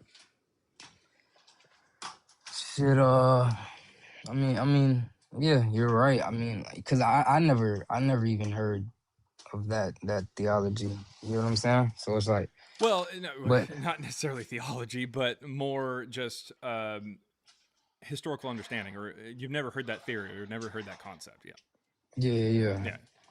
Shit, oh yeah, you may be right, but still, I feel like there should be it'd be a I crazy. would say this though. I would say this to anybody out there who is not just you, but to anybody out there who's arguing for any of this, whether you're arguing on the side of Jesus or against Jesus or whatever. If you believe that the New Testament was written in the first century, then that is a decent head start, if you will, for the historicists. These are people who think that Jesus actually did exist in history. That's what we call historicist. So the historicist, they need the New Testament to be written in the first century, because if it's written in the second, that is bad. Like, the later first century is already bad enough. Moving it another 50, 60, 70, 80 years, depending on what text, is not good. Like, it's definitely not good. So I guess something that makes me just and kind of cringe is when you have people. It makes me cringe when you have people who are arguing against people like God Logic and stuff from a mythicist perspective and said Jesus didn't exist, and God Logic goes, okay, well, when did Paul write? And they go, he wrote in like the 40s or the 50s. It's like, damn it. You already gave him pretty much exactly what he needs to establish that Jesus existed. But there's no evidence that Paul wrote in the middle of the first century. So you're just kind of giving him a free gift. Like, what are you doing? Yeah, I get what you're saying. I get you saying and basically agreeing with the fact that it was. Yeah, I get what you're saying. Yeah, you're already kind of saying, oh, yeah, there was somebody writing like 20 years later, less than 20 years later. It's like, okay, well, then good luck arguing against that. I mean, that seems kind of dumb. But anyways, that's that's my overall point. But if you want to set up some kind of conversation between me and God Logic, that's perfectly fine. Set it up. Yeah, I would. That'll definitely be hard for me to set up. You get what I'm saying? Well, I'm just here a I am. It's on spectator. YouTube right now. Listen here, God Logic. Listen, I have heard of you. Unfortunately, I have, and no offense, but I've just literally never seen anything that you've said. I know that you're super popular and stuff like that, but it's whatever. Again, if you want to have a conversation, God Logic, you know where to find me. It's Christ Before Jesus. You can join on TikTok. We can have a conversation. That's perfectly fine. You can email me. You can do all that kind of stuff. You can even research the book Christ Before Jesus and know some of my arguments or most of them before I even make them. All right? In fact, God Logic, and this is for God Logic only. God Logic, if you get the ebook for $3, I promise you, I will reimburse you so that you don't feel like you gave money to the enemy. Just email me. My email's in the book, and I will absolutely PayPal you or Venmo you $3 or $2.99 plus tax in order to make up for that book. That's what I'm going to do, just so you can get in here and attempt to school me on this topic. So there you go. That's my call out to God Logic. That's the best that I got. Hey, the whole time you was doing that, bro, I was smiling because it's pretty it's pretty. I say you as a person, you know what I'm saying? I've seen you disrespect people, and things like that. But I'd say you as a person, you're more commendable, or should I say like an act like that shows your personality, the integrity in your personality. More than All right, stop the glaze. Stop the glaze. nah, Stop the more glaze. than Stop it. Stop it. All more right. than But no, if you want to have the conversation, we can have a conversation. If you want to try to set up the conversation there, Bruiser, you can do that too. That's perfectly fine with me. But anyways, that being said, was there anything that you had before we go on? No, I mean nothing I really had. I would say I was looking at something where you were pointing out this they were talking about fire in the city or something. If you could go back to that, The if you could go Tacitus thing? back to that, I think so. Yeah, Yeah. What about it? that body of text. Yeah, yeah. Cause the way I thought about it, when he was saying it was like they pleaded guilty, Mm-hmm. right? But then there was a semicolon after that. Yeah. Usually doesn't a semicolon separate a sentence, but separate an idea, but tie Yeah. it into each other as Yeah, as because a this is the arrest of the first people who pled guilty, and then this right here is other people too. In other words, there were some people who said we did it, and then here's other people who they just like they ratted each other out. denied it. Oh yeah, Yeah, okay. so some people said yeah we did, and others had denied that they did it, and so it connects them. Okay. All right. Yeah. See, my thought was like, oh well, maybe some people pleaded guilty to being just Christian, like that guy said. Maybe some people pleaded guilty to being Christians, and then when the semicolon after, the other people, they probably got convicted because the guy inflicted the guilt of burning down the city or something on them. Like two different groups of people who basically received the guilt, but one group pleaded guilty to something different, and then the guy who inflicted the guilt put it on the other group of people for like the firing of the city or some shit. No, that was just Oh, I see. Like maybe like the people who pled guilty weren't Christians, but these people were Christians or something. Like the people who got tortured were Christians, but the people who burned it weren't. Is that what you're trying to? yeah, Nah, it doesn't really That's say anything about one group not being Christian or in one group being Christian. Yeah. The only thing that really ties in this specifically with either one of those options is this right here, as of hatred against mankind, whereas it says they were hated for their abominations. So it's basically there's a group that is causing trouble is the point. They're causing problems, and they don't see eye to eye, and so this group is then burning down Rome. I mean, he literally says that they're hated for their abominations. So it's pretty clear that they've that got group some was the kind of one issue. Yeah. doing something. Yeah, Yeah. and they're the Christians. Yeah. Yeah, all right. So Yeah, bet. they're causing some kind of issue. They're rubbing them the wrong way there, and so you end up with problems like this. And then whenever there's a fire, Nero goes, "I bet it's those motherfuckers." And so they actually show up, and some of them say, "Yeah, it was us," and it was also him over there. And then they go and arrest him, and then they just go Yeah, I get all what out. you're saying. But what ends up happening though is they end up torturing him so much that like it seems like it just went too far. It says, hence, even for criminals who deserved extreme and exemplary punishment, like these people, there arose a feeling of compassion. For it was not as it seemed for the public good, but to glut one man's cruelty that they were being destroyed. So, in other words, Yeah. they're saying that like Nero just kind of went too far on their tortures. Yeah, it Is went what it's so saying. crazy that people started feeling bad for him. Right, but it does say that they deserved punishment, but it just not that much. Yeah, I see what you're saying. No, I got a question. Do you believe in God, or are you an atheist? What? Like, you could say, Jesus didn't exist, but like, do you believe in God? I Like, can you know tell what you I'm this right saying? now. And this will be the last thing because I got to get to some other guests here. Yeah. I'm an odontologist, and you can look that up on your own time. Odontologist. Odontology, that's my religion. Bet I'll look it up. All right, sounds good, man. All right, thank you very much, Bruiser. There, that was Bruiser VR30. Everybody.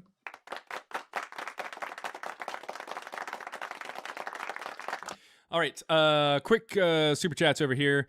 We've got $4.99 from Tracy, formerly Ianto.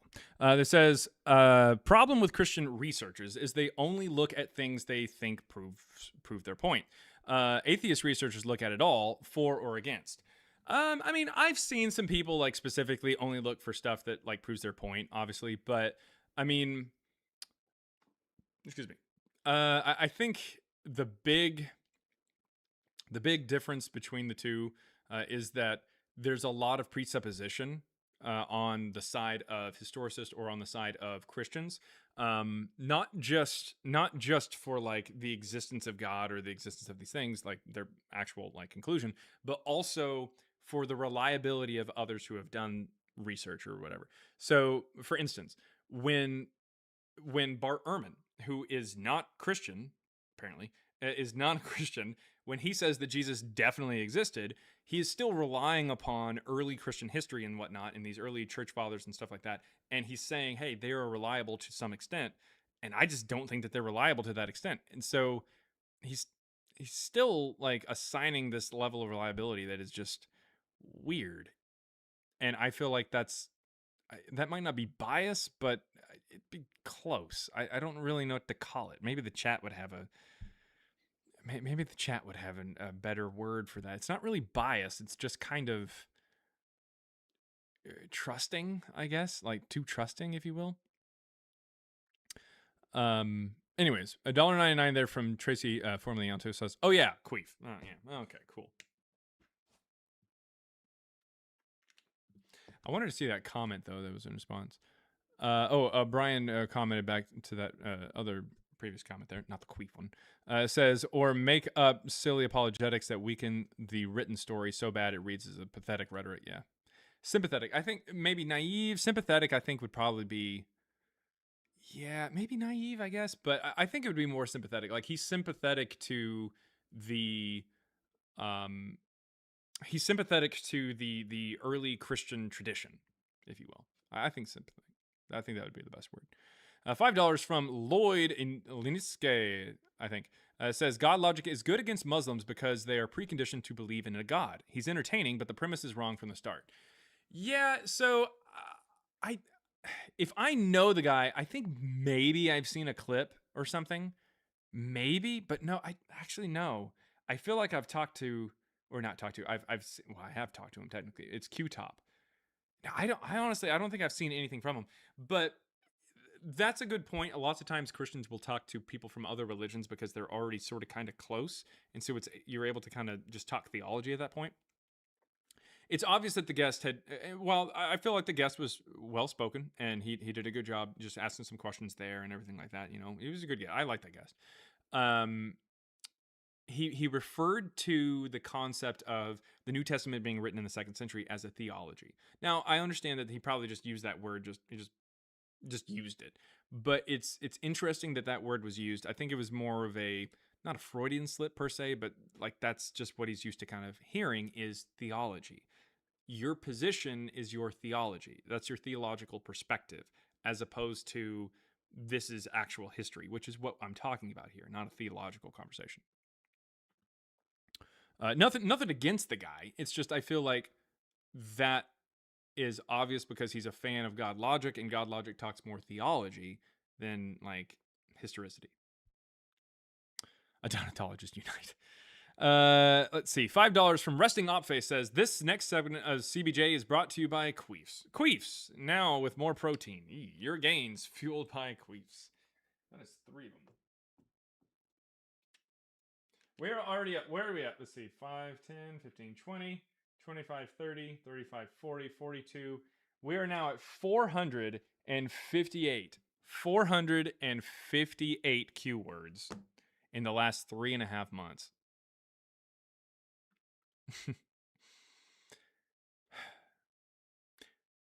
God is not okay with the number of keywords you guys have been sending over on YouTube. $5 there from Polenta Forest. Hey, Polenta, how's it going? A great work, Jaron. Have an awesome weekend. Well, thank you very much. And also, thank you for being a member. As well as what other members have sent out. Emir is a member and sent out some super chats. Thank you very much. So yeah, Polenta and Emir, thank you for being here and thank you for being members. Fluffy Dragon Pants on TikTok says, we can do better. No. At a minimum, that's $500 off Queefs. No. Because it's not like, no. First of all, YouTube takes a big cut. Secondly, most people have put more than one in the thing, and a lot of people just put like $1.99 for something. It's not, no. It'd be closer, maybe I'd say a couple hundred, maybe. Let's see. But thank you very much, Plenta, for your comment. Thank you. $1.99 from Ace Darabell Music, I think. Says, what's your historical standard? My historical standard. That's kind of a weird question. I think maybe you're asking like what would it take for someone to be historical? Is that what you're asking? Like what would it take for someone to have existed in history? Well, there's different levels of confidence that we can have for somebody. At the top is going to be descendants and whatnot. You know, this is ancient history before, you know, pictures and recordings. Descendants of somebody, their remains, something that we can archaeologically date to them that they owned. Then known things that they owned. Then you have writings about them from contemporaries. Their own writings, as long as they stylometrically come back as them. Writings to them, that's pretty good. As long as they stylometrically come back, that's decent. Obviously, all of those things need to be corroborated with like some supporting evidence that shows that it's not like talking about some dumb point in time or something. I'd also... Oh, and then finally, I'd also consider like writings after somebody died, but talks about them in a mundane way shortly after they died to be pretty decent. Then, of course, you get to the Gospels and whatnot that's filled with magic and filled with anachronisms, which show that it doesn't line up at the time. Filled with geographical errors, written in third-person omniscient, which is an indicative of fiction. Written over 100 years after the supposed death of the main character, Jesus. Published first by somebody who didn't think Jesus was a human being. Christians are talked about prior, but not with the story of Jesus. Oof, yeah, it's pretty bad, and it contradicts itself. So it's pretty bad. It's pretty bad. It's just like a comic book at best. $1.99 from the prototype says, "Do you have enough for a nice dinner, Queef?" Oh. Yeah, probably. I guess. Do I have enough for a nice dinner? I'd say so. A nice dinner at Hard 8. We need I actually told my wife the other day that we need to do a CBJ meetup at Hard 8 here before too terribly long. $4.99 from, oh my God. Everybody. $4.99 from Gerd Engineer. Heart 7.5. Aaron.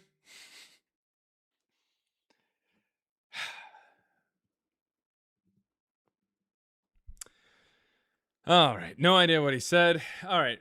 $4.99 from Gerd Engineer says, I got my prize winnings from being shown off at the county 4-H cattle show.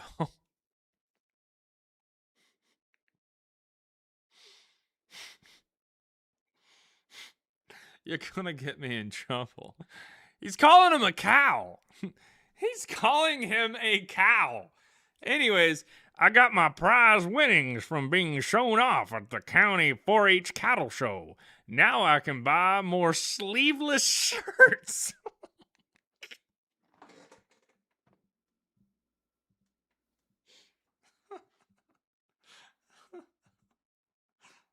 Oh, that's terrible. That's terrible. All right. Oh God. So he's definitely aware as to the wardrobe, the typical wardrobe. Jesus Christ. All right. Sheesh. Okay. All right. Well, there you go. There's Gerd Engineer. Jesus Christ. I sincerely do not know who that is. I don't even know if I want to know. I don't want to know.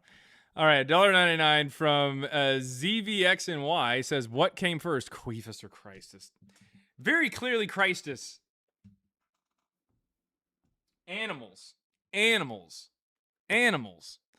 $1.99 from Ace Darabelle Music says, do you reject Socrates? He left no writings. No. Like I mentioned, it doesn't have to be writings from the person. It just has to be writings about the person or something like that that are from contemporaries. And we do have writings about Socrates from 3 contemporaries, Plato, Xenophon, and Ptolemy. And we know Ptolemy existed because of the coins that bear his name and date to that time period. So we can actually say, hey, this guy existed, and we have writings from this guy, and they're of the time, and they talk about him.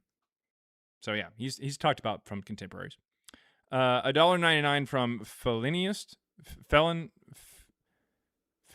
Felon I used.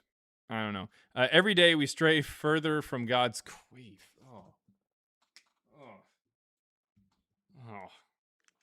Oh, do I have a sound for that? Yeah. $1.99 from the Prototype 1619 says, is Gerd Engineer our Joe Dirt? Joe Dirte, actually. Queef. And also, I'm not really sure. I don't know who that is, but I know who he's going after or who he's lampooning. But man, I need you guys to understand that if the person he is parroting, or the person that he is lampooning, actually was to see or hear this, it kind of be funny, if I'm being honest. All right. And that is it for the Super Chats for right now. Vantage Inc. or Vantage Incorporated. What you got there, buddy? Hello? Yes. Hey. Yeah, so I'm probably not a historian like you, but do you believe the Old Testament, like the veracity of the Old Testament? Do I believe the what? The historicity of the Old Testament? Yeah. What part? I mean, the authenticity, the authenticity meaning like yeah. What? Like, I mean, like all the it's books, from like yeah, if the writers existed. Okay, well, like there's only Isaiah. a few. Yeah, there's only a few that even say the name of the author. Isaiah, probably not. I mean, we see that there's multiple authors in Isaiah anyways, so it'd be tough. Like, surely you've heard the concept of Isaiah, Deutero-Isaiah, maybe even Trito-Isaiah, right? No, not Okay, really. yeah. So there's 3 authors clearly in Isaiah. So Okay. it'd be tough. It'd be tough to say that they existed, but maybe. Why? All What's right. up? No, because I'm just trying to link it to why you believe Jesus didn't exist. Like What he never would the existed. historicity of or the authenticity of the Old Testament Yeah, text have anything to because do with Jesus? there were prophecies about his coming in the Okay. Old Is that how Testament. we established that a prophecy was fulfilled by seeing that it was written? Like if I write a Not prophecy right now, does that automatically mean that it was fulfilled? not entirely, Yeah, but you'd have to show that it was actually fulfilled. Then we can talk about whether or not it was, it was a fulfillment of that specific prophecy. Like you'd have to show me Jesus existed, and then we can talk about whether or not he fulfilled prophecy. You can't just like point to a prophecy and say that's proof that it was fulfilled. That doesn't make any sense. okay. Like I Do you said, see I'm my not point? a. Yeah, yeah, I Yeah, do. yeah. Like Nostradamus said a whole bunch of shit. That doesn't automatically mean he was right just because he said Mm, it. Okay. okay. Prove that he was right, or prove that some of these things came to pass, then we can connect them to Nostradamus. Prove that Jesus existed, then we can connect it to Isaiah. We're not just going to look at Isaiah and be like, oh, this guy's saying there will be a guy, which he doesn't anyways. But Okay. even if he said there Um. will be a guy, that doesn't mean that So can there we was a guy. say? Yeah, I understand. But did the occupation of the Romans in Israel did it happen? Did what Like happen? maybe when Israel, the Romans, they occupied the Jewish land. I mean, prior to Like, Jesus's birth, yeah, like Caesar. Do yeah. you believe it happened? Like the Romans over there in that area? Yeah. Yeah.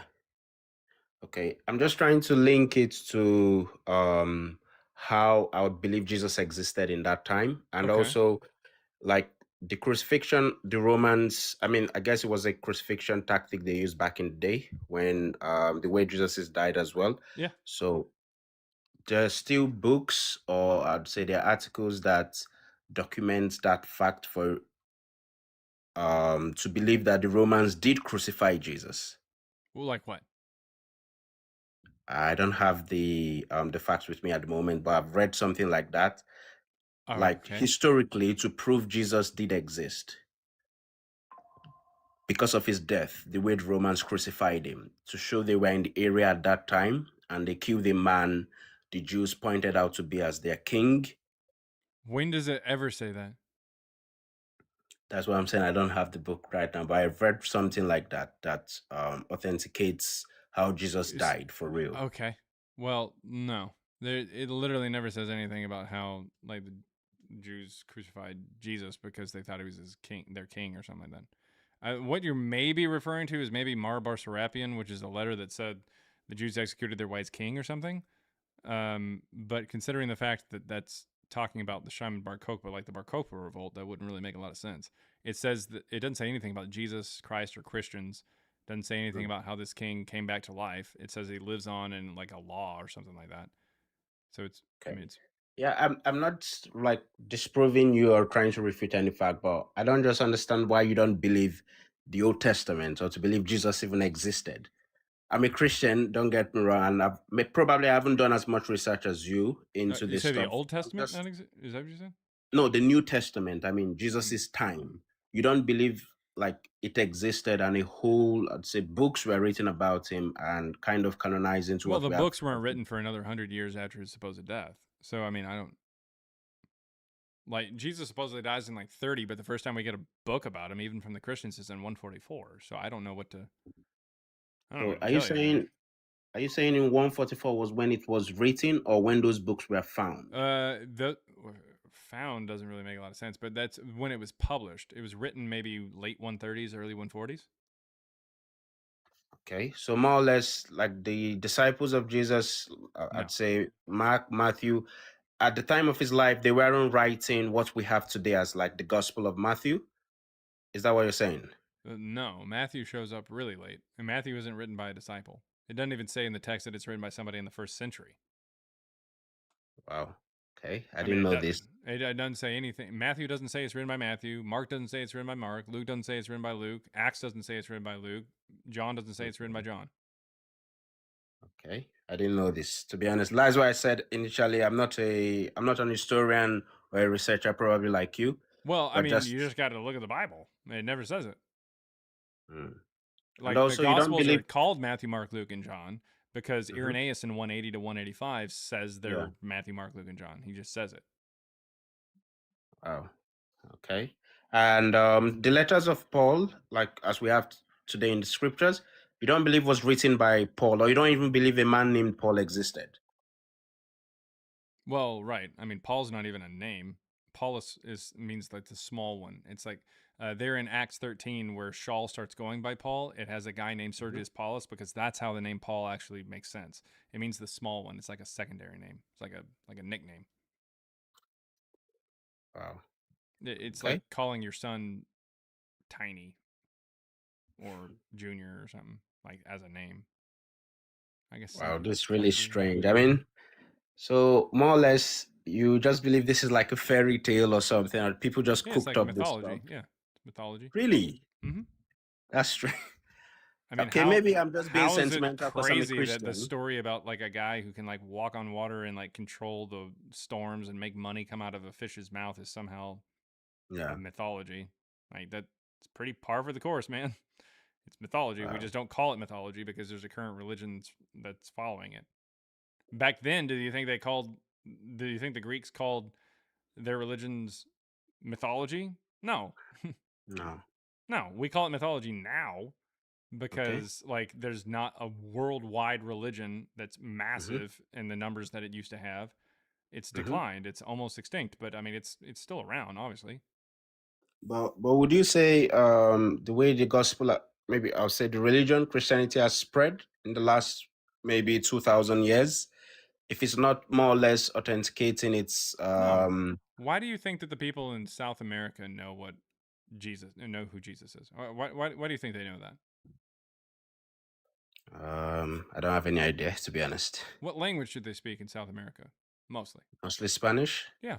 And Spanish comes from where? Spanish.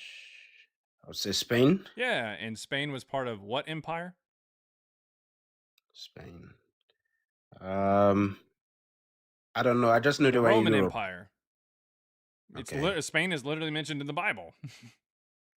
Ah. And on top of that, or like Hispania is mentioned in the Bible. Mm-hmm. Also, on top of that, the Roman Empire became Christian in 380, so the end of the 4th century.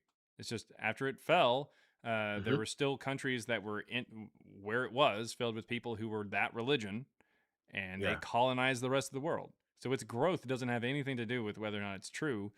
Mm. Likewise, you'd have to say, oh, hey, there's 20 million Mormons. Does that mean that Joseph Smith was a true prophet of God and that the Book of Mormon is another testament of Jesus Christ? No. It doesn't No, make any I sense. don't believe. Do you think that like the spread of Islam is proof that Muhammad was visited by Gabriel in a cave?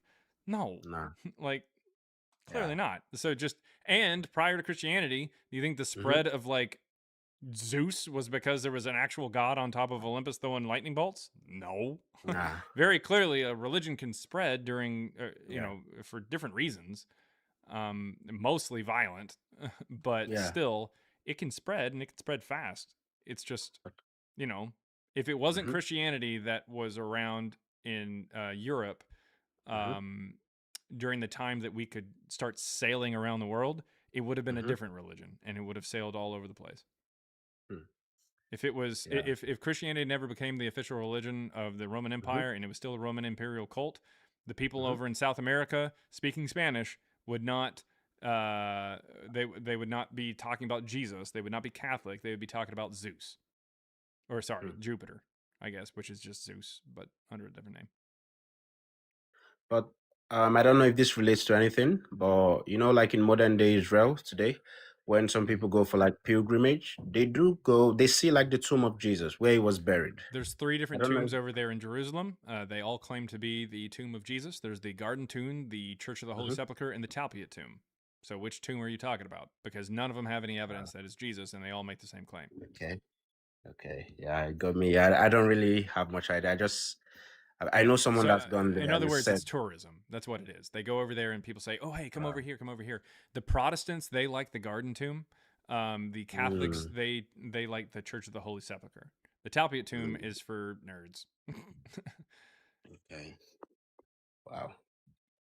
Yeah, I guess maybe I'm just viewing it from a sentimental light, you know, because I'm Christian. I was born Christian. So Right. I'm just struggling to believe like Jesus and Paul never existed.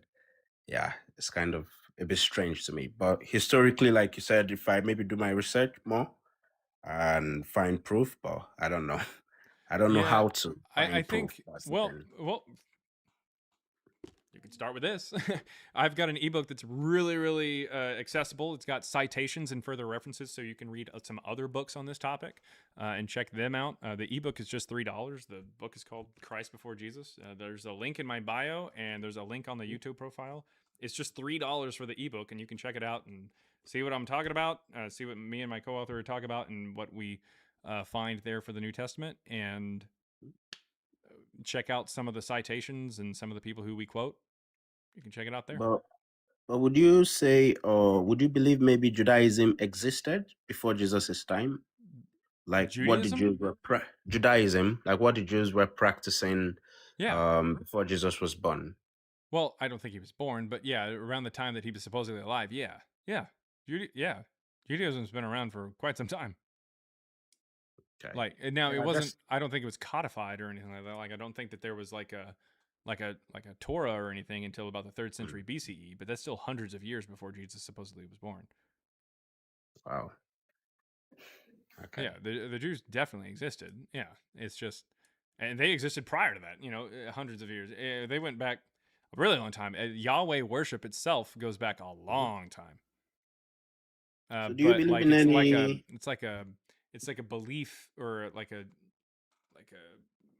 Canaanite deity. At a certain point, it becomes like a Canaanite deity in the pantheon there. Yeah. And it slowly changes. If you want to do some research specifically on that kind of stuff, I would maybe search for Yahwism. Even though, so Christianity and Judaism, Islam, they're called Abrahamic faiths because of their connection to like the Torah and everything like that talks about like Abraham. But even before the Torah was written, well before the Torah was written, you have plenty of examples of Yahwism, which is the belief in this Yahweh God. And it's really interesting to read that and those kind of articles, because those articles are more historical than just like this, like, ooh, hey, let's look at Jesus, or like, let's look at God through the lens of the Bible. No, we're explicitly saying, okay, what kind of evidence do we have that these people worship Yahweh? Where were they? When did they do it? That kind of thing. And it goes back pretty far, but it's pretty clear that it's just a deity. Like the way that it's presented is like any other deity.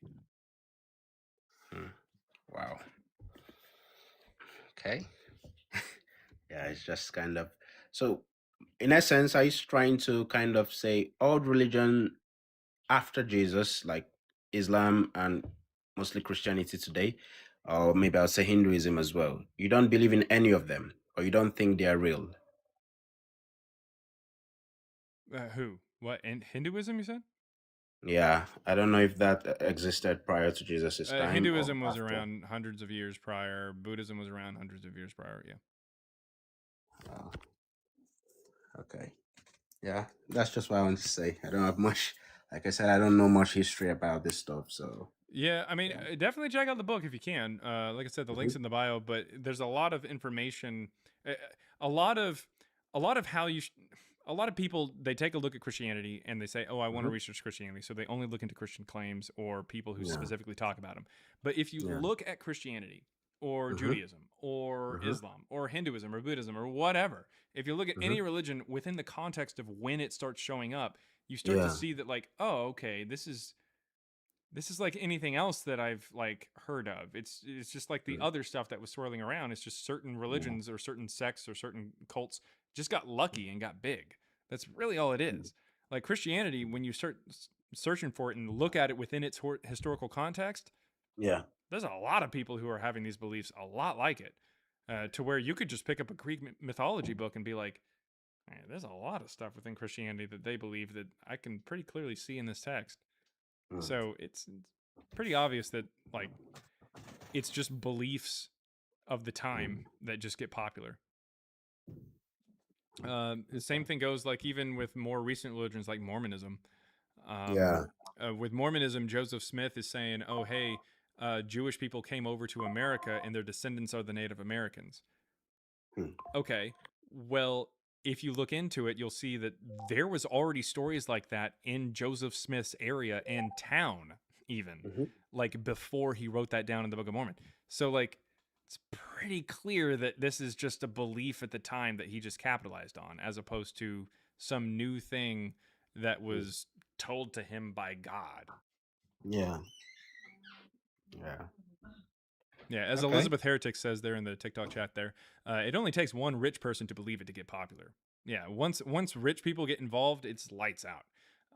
Once rich people were involved with Christianity, it really got going because the rich people were the people who were able to read and write. So they show up and they start writing down stories and coming up with these texts. So in the 2nd century, we get these rich people involved with this mystery cult called Christianity. They start writing stories and taking it to the next level. Then finally, the mother of Constantine becomes Christian and really takes it to the next level. Now Constantine's got a soft spot for it, and in 312 he makes it legal along with all other religions. And within 80 years, within 70 to 80 years or so, you get Christianity as the official religion of the Roman Empire. All it takes is rich people getting involved with a cult or with a religion, and it makes it huge. Look at Scientology. Tom Cruise gets involved, and everybody knows what it is at that point.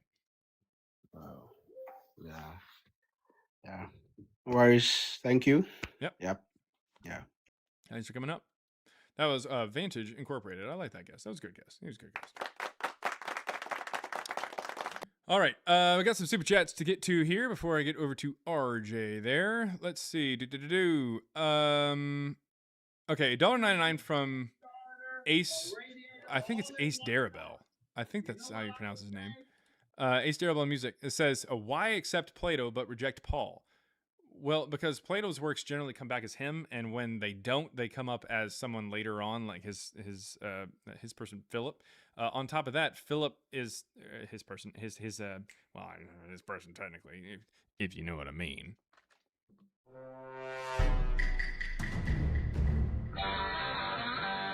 Anyways, so his student, who he probably fucked, but his student, Philip, talks about him. So we have a contemporary of him. We don't have any contemporaries of Paul. No Christian ever says, "Oh, I'm a student of Paul," or "I know Paul," that kind of thing. No one ever says that. Like I personally knew him. So we don't have any known contemporaries or anything like that writing about Paul. We do for Plato though. So that's why I accept Plato, but not Paul. Aaron says, "Ride." You mean rude? Or are you just saying what Plato did to Philip? There it is. Yeah, and actually play this now. You done messed up, Aaron! $5 from Zeno Lupudre says the queen of Jesus Christ. The queen of the queefs on clouds of fleece. The queen of the queefs on clouds of fleece. Happy birthday, Jesus Christ. May all your joys increase. Bow to the wind of sweet release. Ave Doningen of Fitifis. Okay. There's only one in there. Technically, there's only one in there. $5 from Elope Nope says, a mermaid asked Jesus, "Can you save me?" He said, "Depends. From fishermen or your dating history?"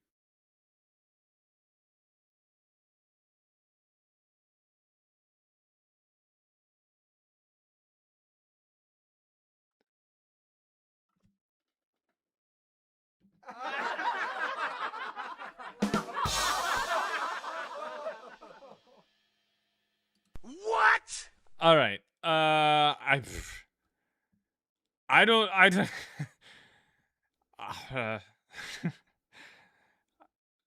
Elope Nope. What is going on? All right, and then yeah, I see Aaron. Happy birthday, Aaron. Yeah.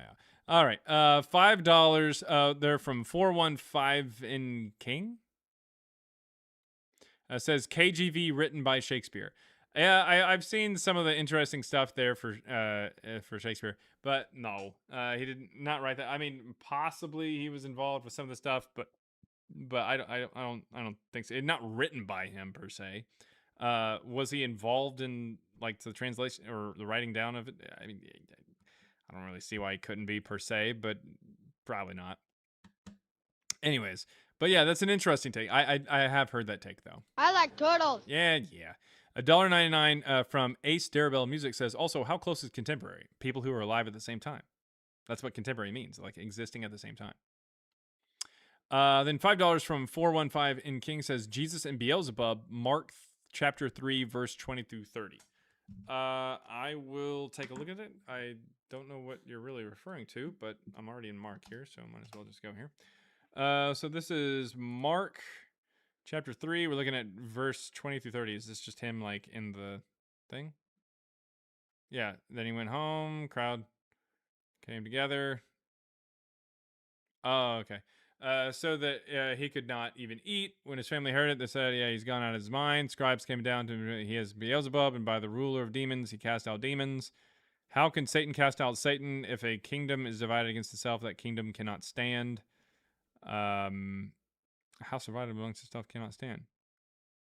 That wasn't even an Abraham Lincoln specific quote. And if Jesus Christ, there it is. And if a house divided against itself, and a house will not be understand. So there you go. And if Satan has risen up against himself and is divided, he cannot stand, but is in to come. What is all this shit? What are you trying to say here? What are you trying to say here? I mean, this has nothing to. What was your point in having us read it? I don't know. No idea. I don't know what you're talking about. You can maybe explain what you're talking about in another comment there, because I don't know what you're talking about. $4.99 then from Ace Darabella Music says, why do you reject Paul but accept Plato? How close is contemporary? Again, at the same time, Plato has contemporaries who talk about him. Paul does not. $1.99 from Ace Darabella Music says, so Paul's contact with Peter and James count? No. Do we have anything from James and Peter that says that he contacted them? I don't know what you're talking about. I don't know what you're referring to. $5 from a note says, a mermaid winked at Jesus and said, I've heard you're good with second comings. Why does it have to be a mermaid? What's the point? I mean, what? A lope nope is gone, guys. Gone. $1.99 from Ace Terrible Music says, did Paul exist at the same time as Jesus? Well, no, I don't think either one of it existed, so it's not going to help. I mean, if what you're saying is, oh, hey, Paul is a contemporary of Jesus, and he writes about Jesus, I'd be like, okay, well, then how do you know Paul existed? Oh, shit. You could say, oh, Peter mentions him in 2 Peter. Okay, cool. Well, 2 Peter isn't written by whoever wrote 1 Peter, and Acts 4:13 says that Peter was illiterate. So I don't know how he wrote about Paul. No one else writes about Paul, though. So I don't know what to tell you. I mean, Acts is about Paul, but is Acts contemporary? It doesn't say it's written by anybody who was contemporary. In fact, we can find pretty easily that it was written in the middle of the 2nd century by people who couldn't be contemporary to Paul. So we don't have anybody contemporary to Paul who writes about him. And if he's the only hope that we have for a contemporary for Jesus, it's not great. Okay. $2 there from 415 King. Okay, you said Jesus and Satan are the same person. Are the same person.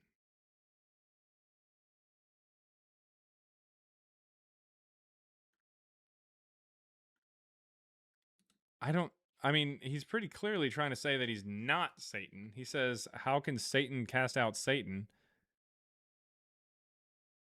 I mean, I don't know what to tell you, man. Like, it's pretty clear that he's like trying to say that he's not Satan. I don't know how you'd be able to say, oh, that means that he's Satan.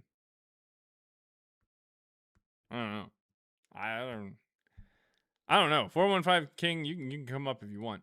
RJ, what you got over there? Thank you for patiently waiting. You there, RJ?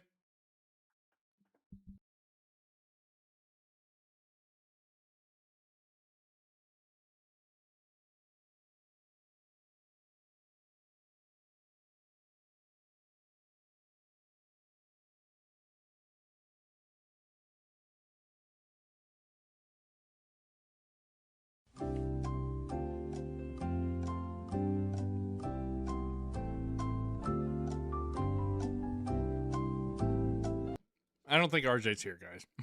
All right. Now, RJ, you can unmute there.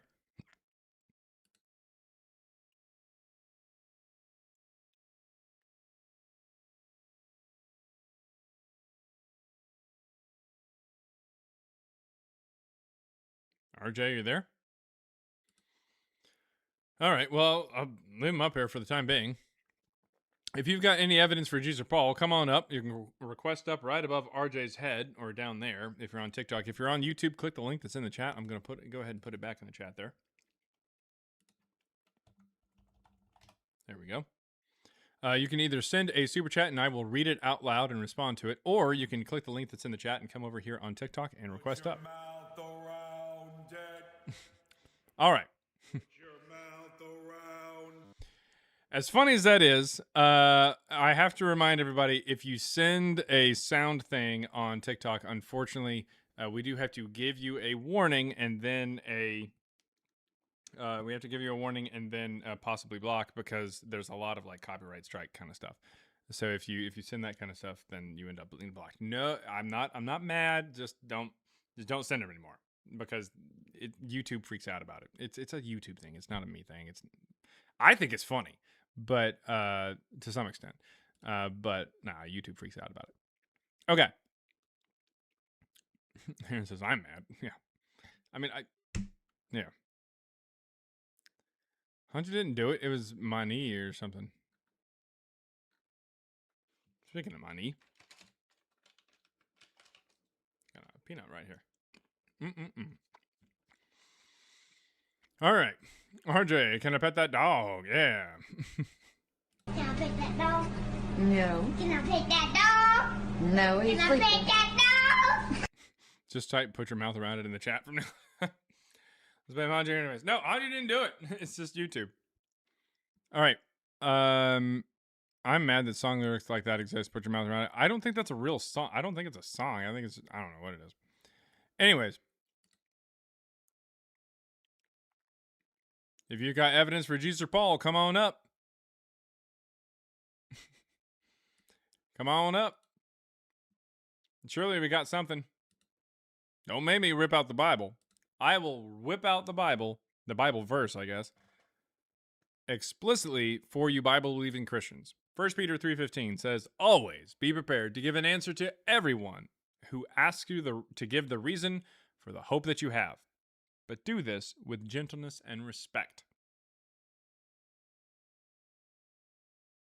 If you don't come up here and give me evidence for Jesus or Paul existing 2,000 years ago, God gets upset. And when God gets upset, he unalives a puppy. Twice. Same puppy. Look it up. Look it up. It's in the book of Malachi. Sorry, I don't make the rules. I don't break the rules. Get up here so that Jesus doesn't unalive a puppy. RJ, you're already up here. If you care about your puppy, you'll unmute and you'll have a conversation with me. $4.99 from Ace Darabelle Music says, First Clement, Ignatius, and Polycarp all mention Paul. Why don't they count?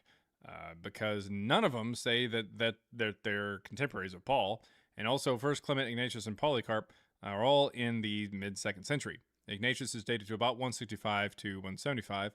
Polycarp is dated based off the letters of Ignatius. And also, First Clement First Clement is definitely not written in 95 or anything like that.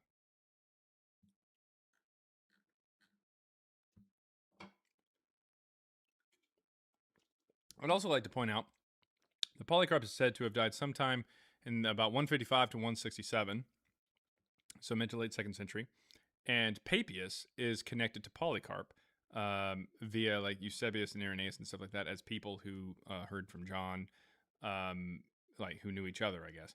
So why Papias would be writing in like the early 2nd century, but Polycarp dies in 167 is beyond me. $4.99 there from Adam Brown.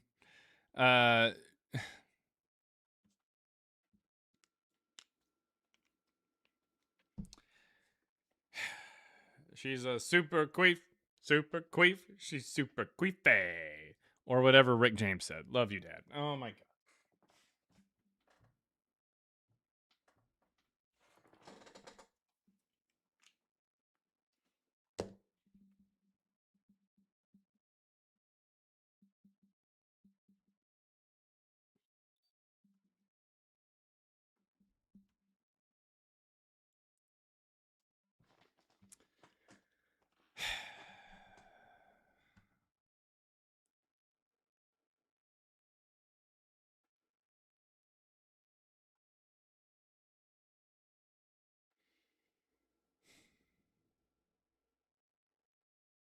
That kind of freaky shit isn't even what Rick James died for. That'd be more like Chuck Berry. Don't look up how freaky Chuck Berry was. Don't do it. Don't do it. Don't do it. All right. Heady artist says, I already know. Oh, shit. All right.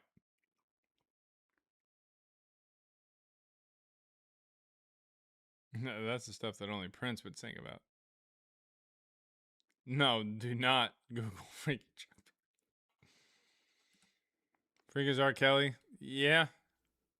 Yeah. About that same level. I wish I could unlearn things. Pre-checking these nuts. That's absolutely a lope nope, right? I already had the verse up. There you go, guys. $2 from Everlasting Godstopper. Queef my lemon. Squeeze my lemon. Anyways.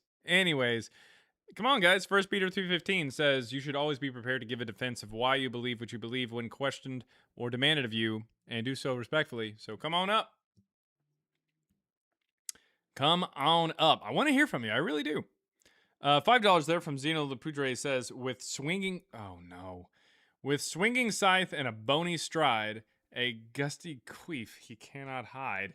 He takes souls when the lights go dim. Happy birthday, Grim. Is it Grim's birthday? Is it Grim's birthday?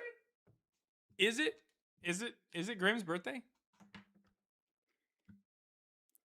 Yeah, it is near, AZ Mike. $1.99 from Ace Darabelle Music says, what's your year cutoff? For what? Paul? The early 60s. Otherwise, he's dead, isn't he? Oh, Grim's birthday. Yes, it is Grim's birthday. Hell yeah. Hell yeah.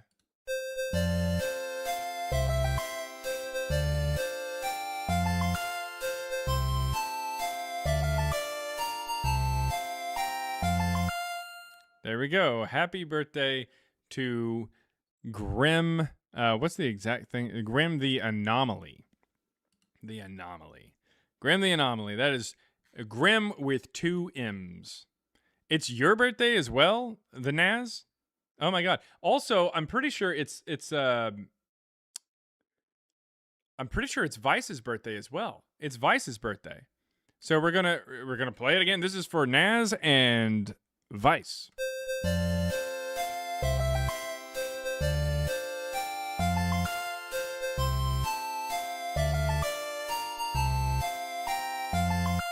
There it is. There it is. That's awesome. It is not my birthday today. It is not at all. So go fuck yourself. Amber says tomorrow is my birthday. Tomorrow is your birthday? Well, I'm not going live tomorrow. So we're gonna play the fucking game.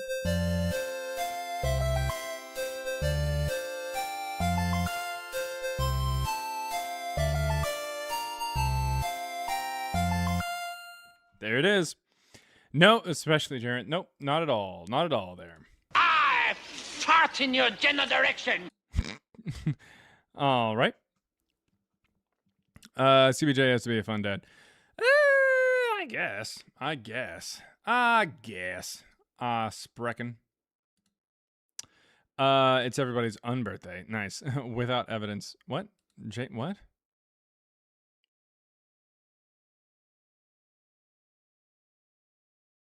Oh. I try to be. Leo season. Is that the fucking... Oh, yeah, that's the... Thanks. My birthday is October 9th. Play it again. No! Doesn't this song cost money to play, though? I think it's the lyrics. Is it the lyrics? I'm pretty sure. I don't know. I'll end up finding out, I'm sure. Let's see. $1.99 says, from Ace Darabelle says, bruh, for contemporary, you know what I'm asking. What do you mean the year cutoff for a contemporary? A contemporary is somebody who exists at the same time. So like we're trying to find contemporaries of Paul. None of those people are contemporaries of Paul. And I said if that's what you meant, then they would have to be people who existed in the early 60s, which is when Paul dies. That would be a contemporary of Paul. I feel like I did explain that, but a contemporary is somebody who exists at the same time.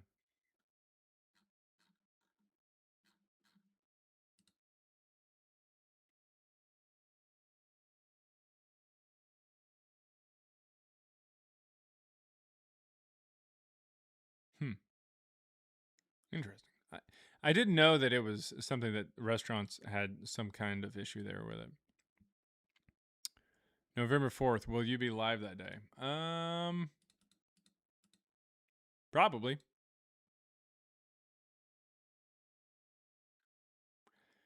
Let's see. Happy birthday, Graham and Naz and Amber Vice. Yes, all of them.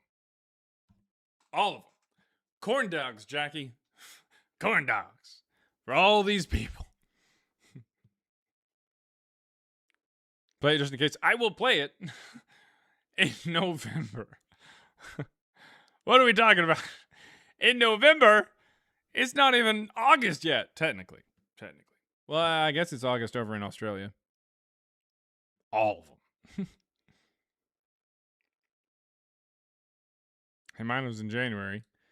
Well, happy, very belated birthday. Leos unite. Wait, what is James going off on?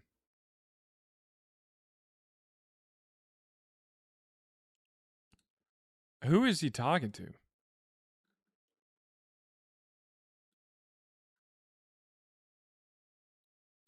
Oh man, he's talking to the person who's got the huckleberry or whatever. That's weird. All right. I'm not into Leos. LOL.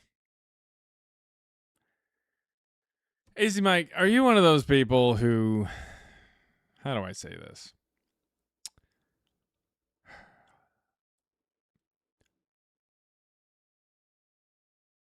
Reads horoscopes? Yeah. AZ Mike is striking me as one of them people. Do you identify AZ Mike as into horoscope? Kinda. What of it, boss? Elizabeth Heretics. No. Well, oh, yeah. Well, I guess I figured that you would, cause you're like whatever the British version of Wiccan is. Like, what do they call it over there? Hogwarts? Wanna fight? Leos are too bossy. Hell nah. You ever been to a Turkish prison? You like movies with gladiators? Okay. Hufflepuff. Not Wiccan. Oh, okay. She's not Wiccan in it. Let's see. Aries are the best. Come on now. I don't even know what the hell that really means. RJ's been sitting up here. We're just going to go ahead and disconnect him. I don't even know what the fuck's going on there. I never met a Cancer I didn't like. Well, I'm a Cancer. To society.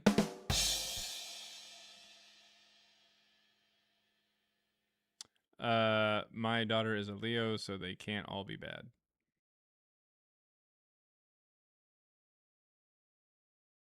It's just the Wiccan, not the business week.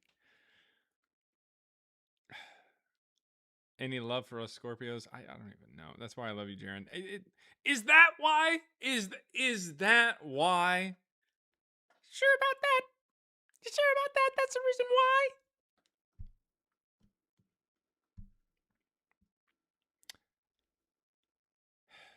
I do like a basket.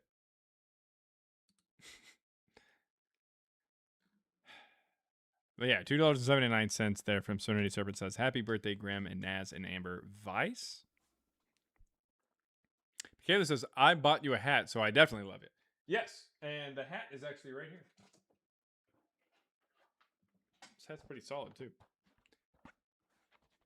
Let's see, does it still light up, or is the battery dead? Oh, no. It is still just as filled with pride as it was before. Oh, look at that. There we go. There we go. There we go. Doesn't fit at all. But nevertheless, I like it. I love it. I want some more of it. I just got to work with it a bit, maybe.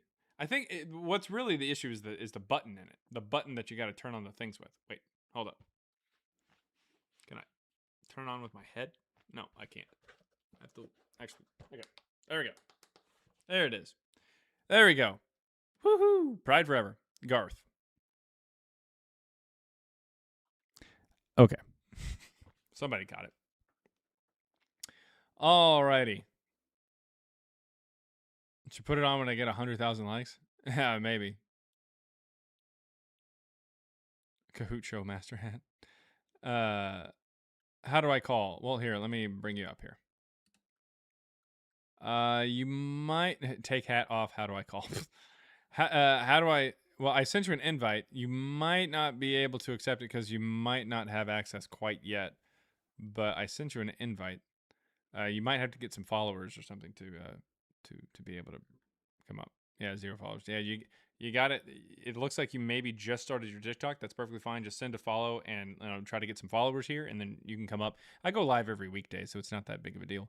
But I'd like to have a conversation with you there. $4.99 from Ace Darabella Music. I said that says you keep moving the goalpost. No, I didn't. I just said contemporaries. The reason we know Plato is because of contemporaries. The reason we know Socrates is because of contemporaries. The reason we know Paul didn't exist is we don't have any contemporaries, and also there's other things there, but we don't have any contemporaries for Paul. I haven't changed the goalpost, and I told you exactly what a contemporary is. It's not a year cutoff. You brought up that was some kind of weird question. I haven't said anything about like a year cutoff. It's the contemporary, which means existing at the same time. I haven't moved the goalpost once. If Paul, Tacitus, and Josephus don't count, what evidence could you ever satisfy your standard? Well, Paul would have been a contemporary if he existed, but he didn't. He's not a contemporary. You can't show me that. Tacitus isn't a contemporary, and Josephus isn't a contemporary. Not to mention Josephus and Tacitus are interpolated into. So is Paul, but regardless. So it's just not good. What evidence could ever satisfy your standard? I would like to see maybe some mundane reference to him with his actual name in the 1st century. That'd be great. That would be terrific. Paul knew the contemporary. I mean, okay. But if Paul isn't even real and we can't vouch for him, then that doesn't mean anything. I could write somebody right now who says that they personally knew Zeus. That doesn't mean anything. A rhinestone cowboy. All right. Orange Tired of him says, I wish you didn't take the guess and just read our dumbass comments the whole time. Jesus Christ. Like an invoice to Mr. Jesus H. Christ Esquire. Do you think the Torah was written in the Judea region? I would actually say it's probably actually closer to Alexandria, in my opinion. But close-ish. That would get CBJ taken down, yeah, pretty fast. That's my cowboy.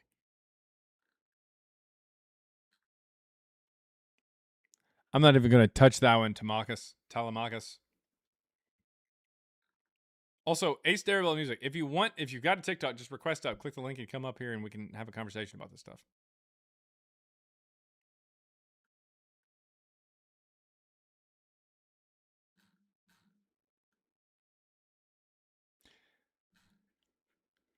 This hat might be too fun. It's happening. Pride is happening. Get used to it. Damn straight. Do I have a sound for pride?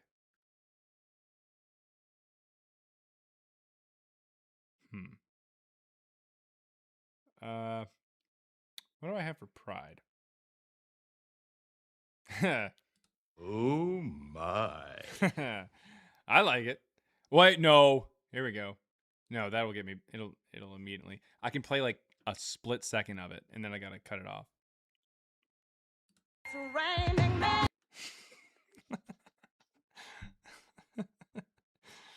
Yeah. YouTube hates that song. All right.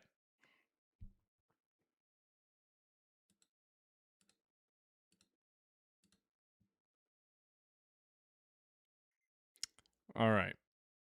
That's our national anthem. Do you feel the Talmud is a diversion from older Jewish traditions? Diversion? I think it's more of like trying to compile older Jewish traditions from different groups that very clearly were not all on the same page. And I don't have any sounds there for Judagon. If it was literally raining men, it would be horrifying. Oh yeah. But men raining, that would be more closer to like R. Kelly. Let's see. I'd enjoy it. Paul Venardo says, Edward, even if a million people believe he lived as well, so still doesn't believe you're true. Who is Edward? Is Edward in the chat commenting or something? I don't know who Edward is. Drip, drip, drip. It's raining men. Ah! Like that Monster House thing where wrestling a bear claw or whatever. It's like, you guys know what I'm talking about? Please, I don't want to look stupid just by myself. All right, $2 there from 3POW on YouTube says, I got you, Telemachus. It's Engelbert Quiferdink. God damn it. I didn't want to say it, but then if it's written in a fucking super chat, I'll fucking say it. It's awful. Giving peas in bottles? What?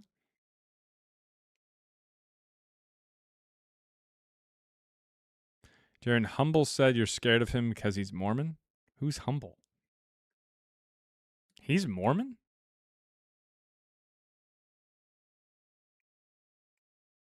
I didn't know he was Mormon. Is he? I don't know. I don't remember the conversations we had. You're welcome. Why did the proto-Catholics want to write John? Was it for a specific community? I think it's more that John was something that tried to bridge the gap between more Gnostic stuff and the more proto-Catholic concept of him being Christ and God and everything like that.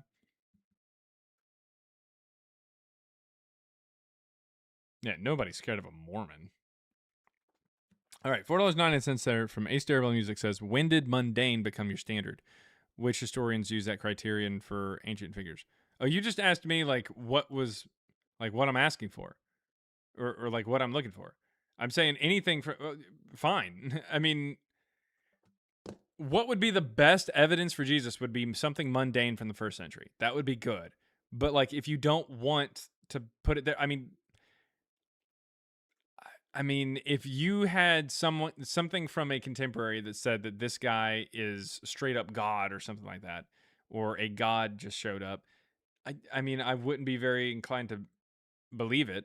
I mean, historians use that criterion because, like, that's why they don't think that Zeus existed, because there's not mundane stories of Zeus. So, I mean, yeah, they do use that standard. They don't even consider things that aren't mundane. A historian would not look at the stories of Jesus and be like, well, very clearly he did miracles and shit. No, they're going to try to pull a mundane story of Jesus out of the New Testament and out of any writing about him. So mundane is pretty much by definition of like historian, like because of history, it is what they look at. It is part of the criterion for ancient figures. They're not going to be like, oh, hey, Pilate exists because we have evidence for him, and also Odysseus existed because we had a story of him and he fucking interacted with mermaids. Like, like what? Like, no. I felt like mundane was just something that is part of history and wasn't even didn't even really need to be stated. Okay. But yeah, I mean, you could get closer. Even if I accepted something from the first century that talks about Jesus in a supernatural way, there's still not anything in the first century that talks about him in a supernatural way. So I don't know what to tell you, man.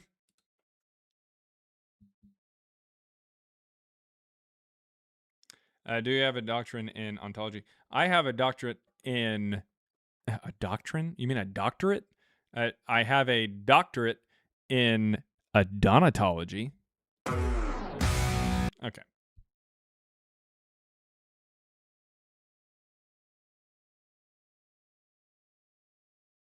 That's if you ignore Josephus.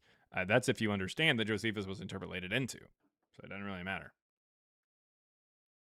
99 cents there from Tabitha Taro? Tabitha Taro. Well, thank you very much. Who is Robin? All right, let's see here. How exactly do they interpolate a text? Does a scribe just throw out earlier copies? I know over time we just end up with all copies saying the same thing. For instance, the Tacitus Annals Book 15, Section 44 manuscript that I bring up quite a bit that dates to the 11th century, it has the word Christians in the manuscript, or sorry, in the margins, to try to say to later scribes who are copying it down to replace the word Christians that's in the text with Christians in the margins. And all the manuscripts after that do say that. So we see that they move things later on. Manuscripts, like, people understood at that point in time that, like, old manuscripts, unless you preserve them somehow, they're going to be destroyed. They're going to get lost. Like, that is just kind of how it works. So over time, things end up changing. Not to mention, you probably didn't have a lot of copies of something, and a lot of people would either be like doing that like pious lying or pious fiction, where they would take a look at something and say, oh, hey, let me go ahead and edit this, or let me change this. If a scribe got a hold of that 11th century manuscript of Tacitus, they would see the marginal note and be like, oh, that means there was a mistake or something. So I need to make sure to, when I make the copy, to go ahead and just move Christians into the text. That's just kind of how it works. Interpolations were things that sometimes would happen because somebody was nefariously adding it to it, but sometimes it happened because it was just over time edits were made, sometimes because people just felt like it needed to happen, not because they were like being evil, deceptive, nefarious pieces of shit, but because they just thought this is something that I'm supposed to be doing.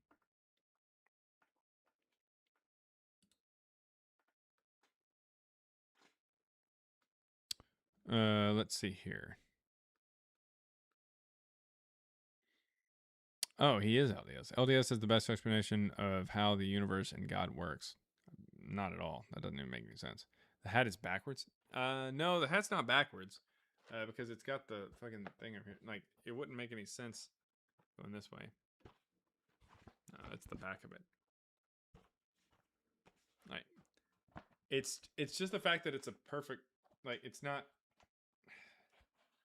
like, I could maybe if I do that, okay. Maybe? I don't know. I'd have to work on it a little bit. We're just gonna pop on just a normal cap at the moment. All right. So, Shola Gold says you can question existence, but isn't burden of proof on you? Yeah, sure. Come on up. We'll talk about it.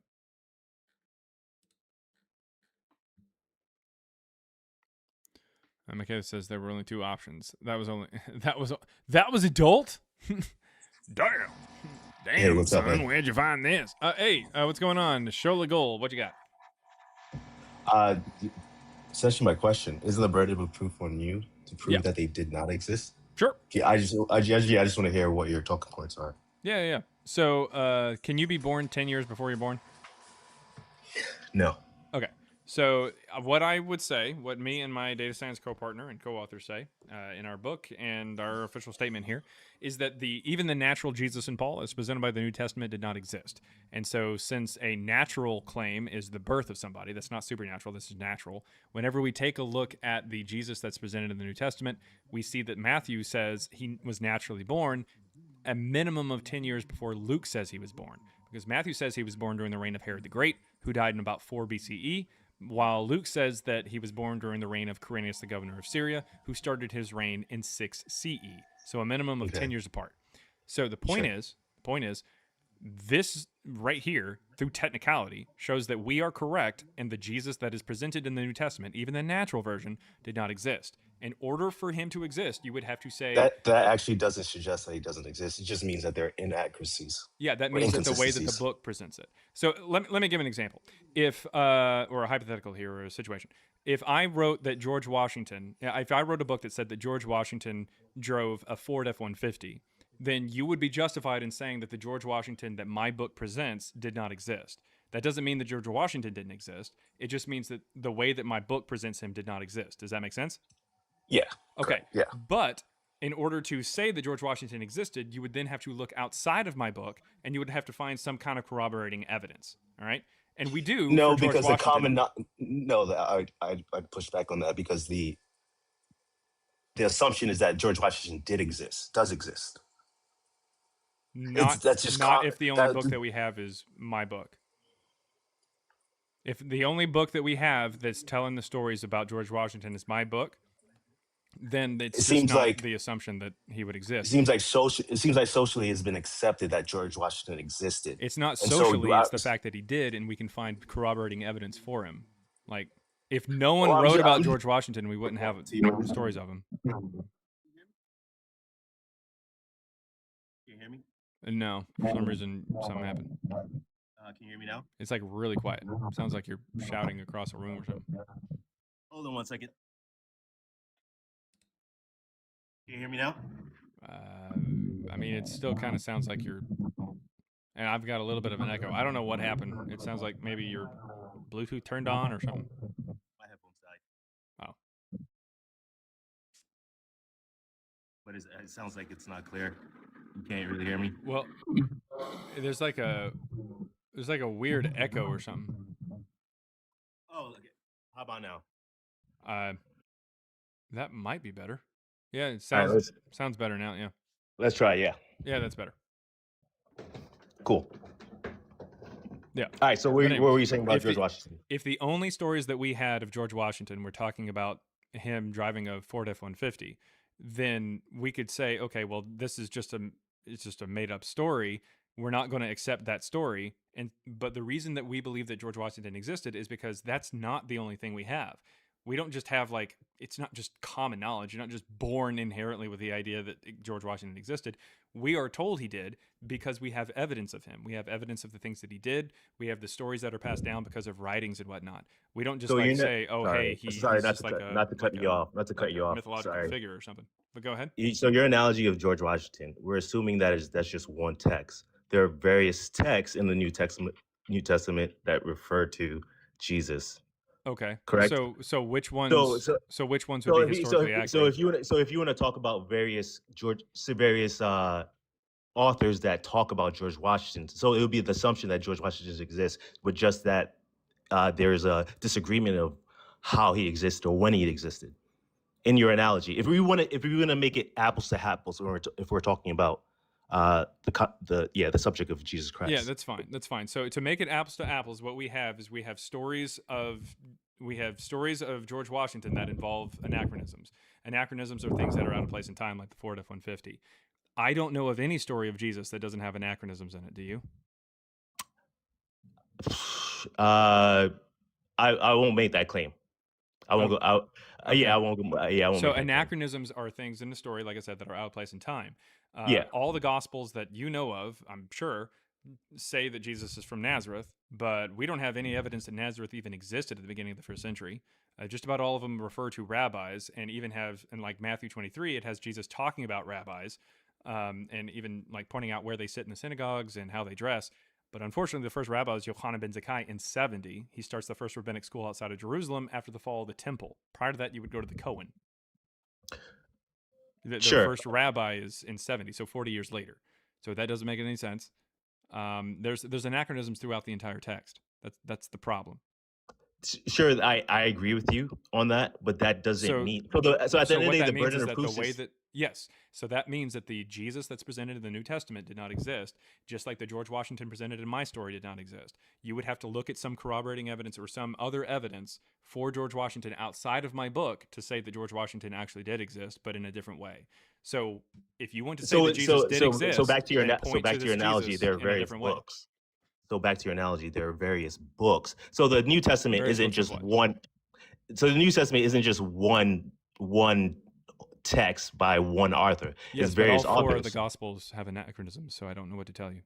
Sure, that's completely fine. We could Okay, just say so then we we'd have could to say look outside of those books. Otherwise, I mean, if I wrote a book that said the Ford F-150, my brother wrote a book that said the Ford F-150, my cousin said the Ford F-150, my dad said the F-150. Cool, that's 4 different stories of George Washington driving an F-150.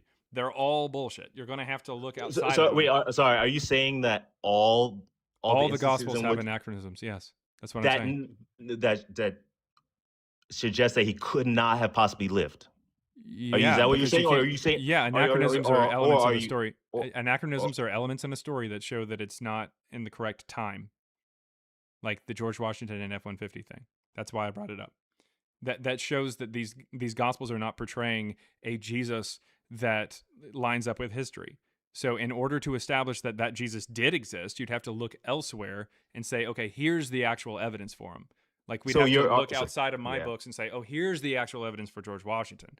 Like here's the reason we know he existed, but just didn't drive a fucking truck because that's dumb.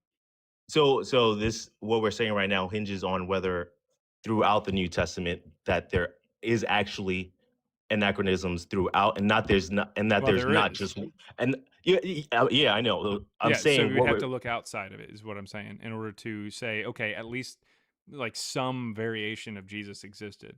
if what you're saying is true, then if what you're saying is actually true, then I would have to concede to that. But that doesn't necessarily mean that it's not possible that the person still existed.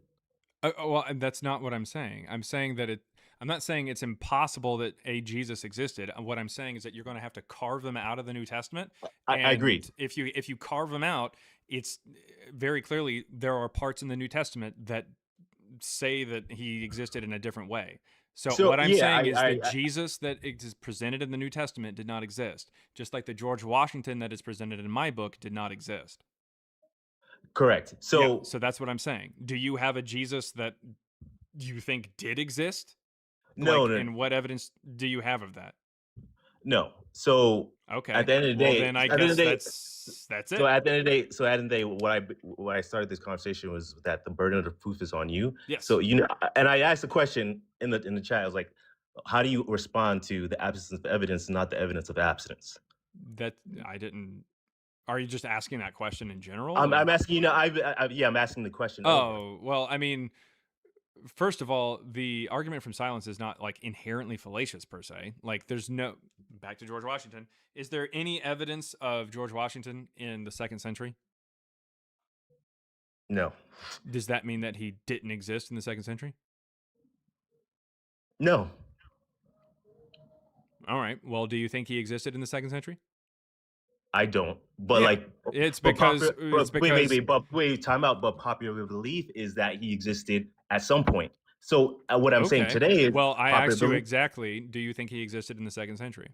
I said no. Okay, because cool. why? Because, Well, there's because no we evidence know, for him in the because we 2nd know when century. he existed. I say no because we know when he Yeah, existed. exactly. So in other words, the absence of evidence is not evidence for absence unless evidence is expected. We would expect to see evidence for this Jesus character in the 1st century. We would not expect to see it much later. We would expect to see stories of George Washington because of all the things that we have for him. We would expect to see evidence for him in the 18th century because all the stories that we have of him, save maybe some crazy ones that do say he was driving a truck, all say that he existed in the 18th century. So that's where we would expect to find evidence for the guy. All the stories of Jesus, yeah, or I guess a little headphone or little sunglasses thing. Okay, so all the stories of Jesus say that he existed in the 1st century, but we don't have any evidence for him in the 1st century. We just They're don't. anachronistic, but it doesn't mean that they're not. No, that no, it's not even. It's not even really talking about anachronism, and I'm not. That's not really what my argument is here. Because this is a completely separate thing. You're just asking like about like the argument for silence, like how would I approach that? We would expect to see evidence for Jesus in the 1st century because it is saying that he died at the hands of Pilate, who was removed from office in 36. So we would expect to see at least something for the guy. But considering the fact that the only time that we get stories or any mention of the guy starts in about 144 or 140s or so and later, that's really weird. Why are we suddenly getting stories over 100 years later? So what you're saying is, I hear what you're saying. You're saying it's weird. Ultimately, at the end of the day, you want me to take it by faith that it is weird and that it's not plausible. At the end of the day, you have no definitive proof that Oh it no. did not exist. No. The And actual and proof. No, and listen. that's The just- actual that is just me. That is just me expressing or responding to your question about the absence of evidence. We already went through the proof that it's impossible. It is impossible for the Jesus and then presented in the New Testament to exist, not just because of anachronisms. They also contradict. It also contradicts itself, which means you're going to have to pick and choose which part of the New Testament you're actually going to believe. And the argument that you're going to have against one side, I'm just going to apply it to the side that you believe. Like, for instance, like I said, he can't be born during the reign of Herod the Great and the reign of Quirinius the governor of Syria because they're minimum of 10 years apart. Sure. So whatever argument you're going to say for one of those not being the case, that's exactly what I'm going to use for for why you believe what you believe. You're just going to have to pick and choose. You're just going to have to pick one or pick neither, but you'd have to just pick one. Like that's the problem. It is Wait, why presenting can't a you? story. Okay, why can't you just pick one? I mean, you can if you want, but what Let's I'm going to let's assume we just picked one. Okay, which one would you like to go with, Matthew or It's Luke? it's irrelevant to me. I don't Well, care. just actually. pick one then. The latter. Okay, so Luke. Sure. Okay, sweet. Well, the reason that Luke doesn't make any sense is because Luke says that he was born in the census of Quirinius, which means he was born in 6 CE or later, because we know the census because there's an inscription and Josephus talks about it, talking about like it happening in 6 when Herod Archelaus was banished. So what my point is we know the census happened. We have proof of it, and it happened in 6 CE. So that means Jesus, according to Luke, was born in 6 CE or later. I'll start it as early as possible and say 6. It then says in Luke 3 that Jesus started his ministry at 30. If he dies at roughly 33, then what we're going to need to do there is add 33 to the year 6, which means he dies in roughly what year? Okay, so at the end, Let me just answer the question. If he is born in 6 and he lives for 33 years, roughly what year does he die? Roughly. I don't know. I am bad at math. So 6 plus 33. 39. Yes. And when did I say earlier that Pilate was dismissed from office? I don't remember. 36. So the story doesn't make sense. So if you picked Luke, unfortunately, it doesn't work.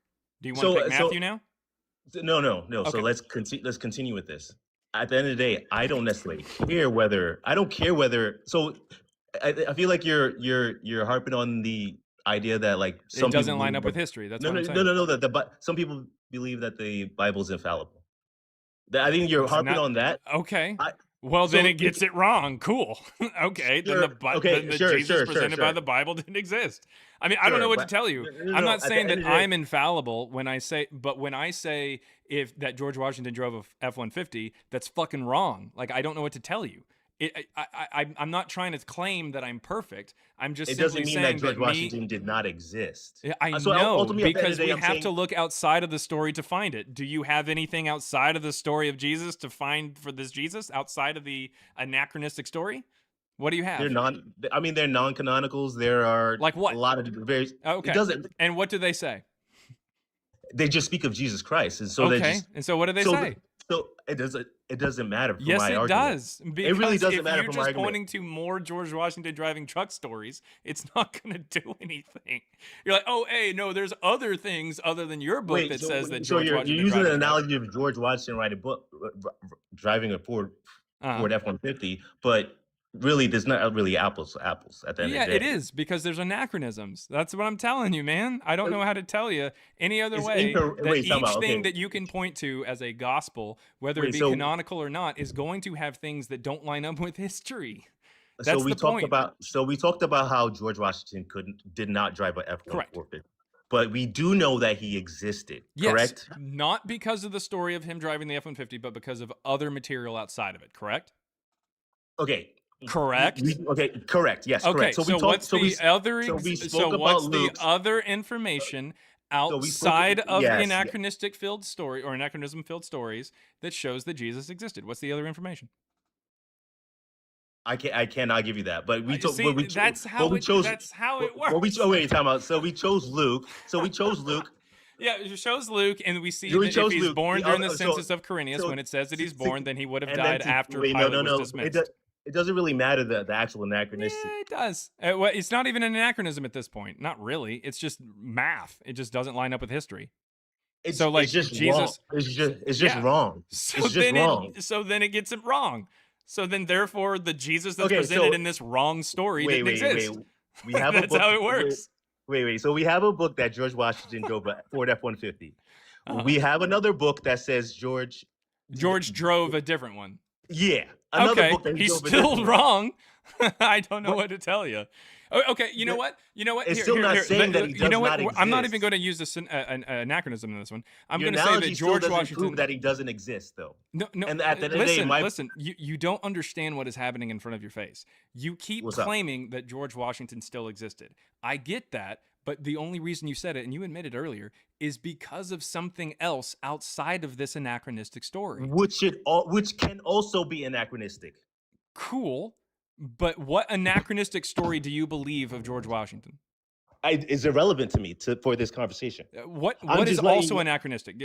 You said which also could be anachronistic. Explain what you mean by that. So you made the assumption that we know that George Washington existed because we have other sources. Yes. But all those other sources could also be anachronistic. They're not. It doesn't matter to me whether they're true. Wait. No. Listen. Our conversation here. Slow down. Okay. Give me an example of what you mean by that. Or a hypothetical here, because I don't know of any anachronistic things of George Washington that we believe. George Washington had dinner with Obama.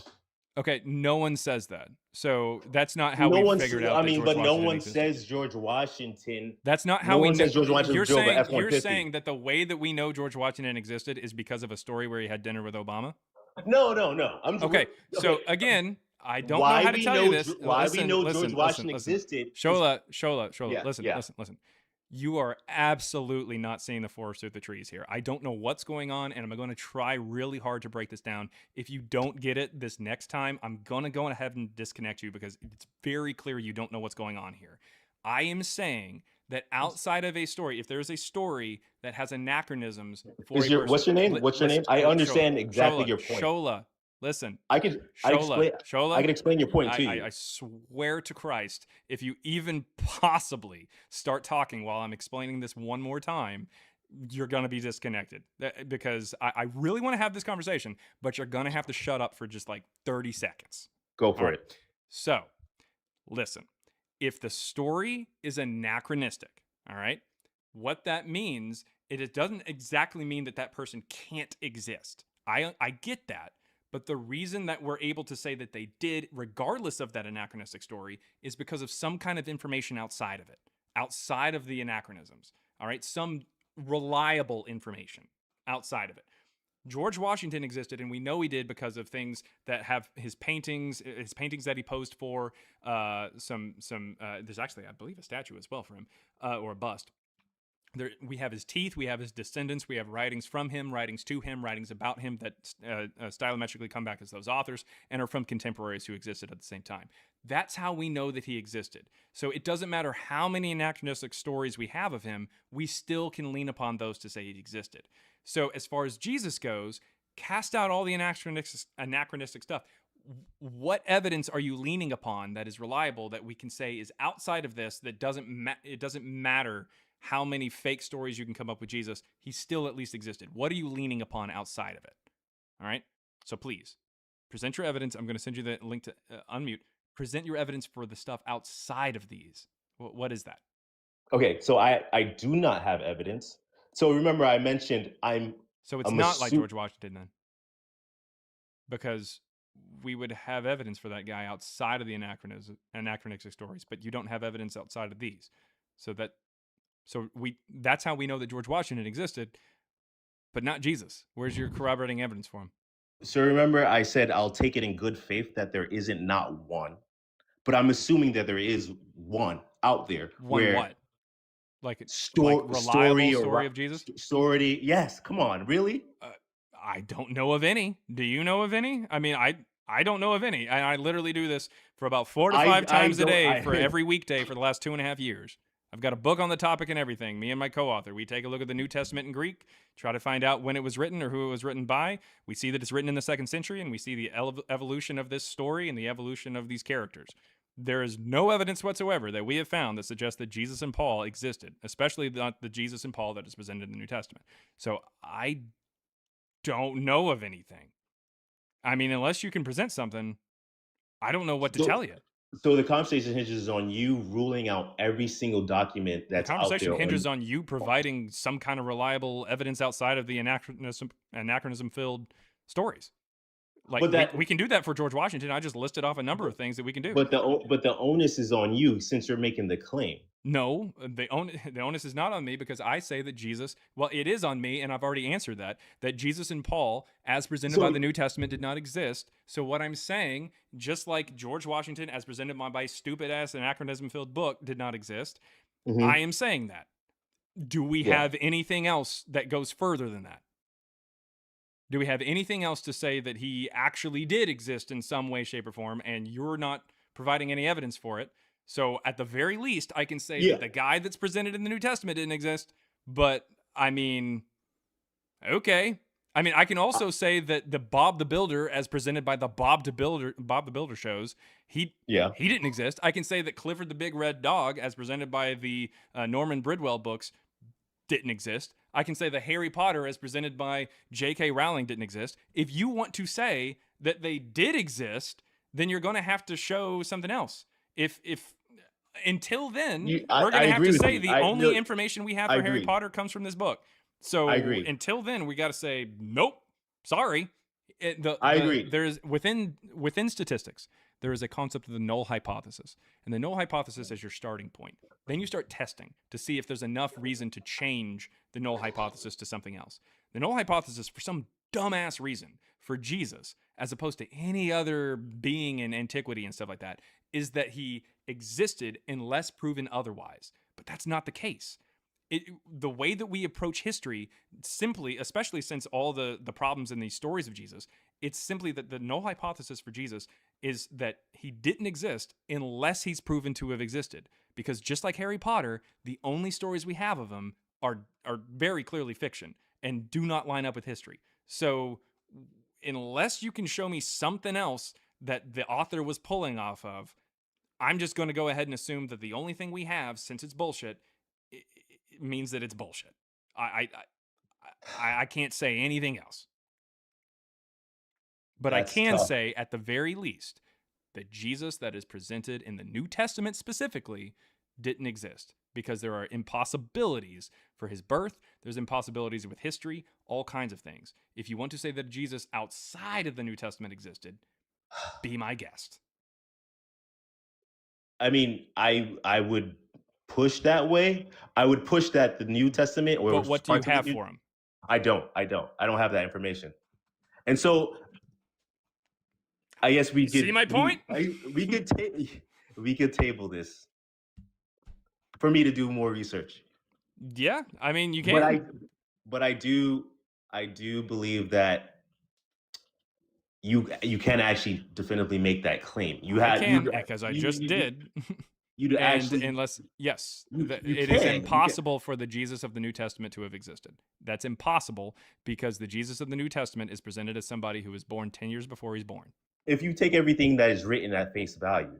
Yep. Correct. And they're in the New Testament, so I'm saying that Jesus presented in the New Testament can exist. That's what I'm saying. What I'm saying is possible. What you're saying by saying, oh, hey, if you take everything at face value. In other words, you're coming in and saying, well, if you rip parts of it out, then it works. Okay, yeah. And if I rip parts of James Bond stories from Ian Fleming out until it's just a guy from UK that's named James, not that ripping makes it out. sense.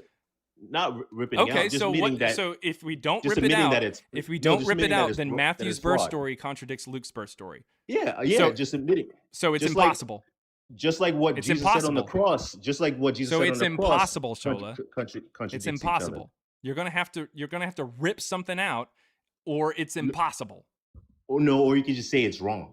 Which means you're removing it from your available evidence that you're presenting. Okay. Right. 10 years from Right. now, if I say that, what's your Right. name? Not necessarily. Yes. Not necessarily. If you say that it's just wrong, okay, why was it wrong? And how do you know that one is wrong and not the other, or not all of it? If you're admitting that it is wrong, it's not admissible anymore. You're removing it. You're removing it from the evidence. I am saying that the New Testament as it stands, is impossible, because it is. And if you're just saying, well, I don't want to consider that this one is just wrong, so I'm just going to remove it from the argument and present the rest of it and say that guy existed. No, that's not what I'm Why saying. did you I'm pick? just saying, You're just picking and choosing.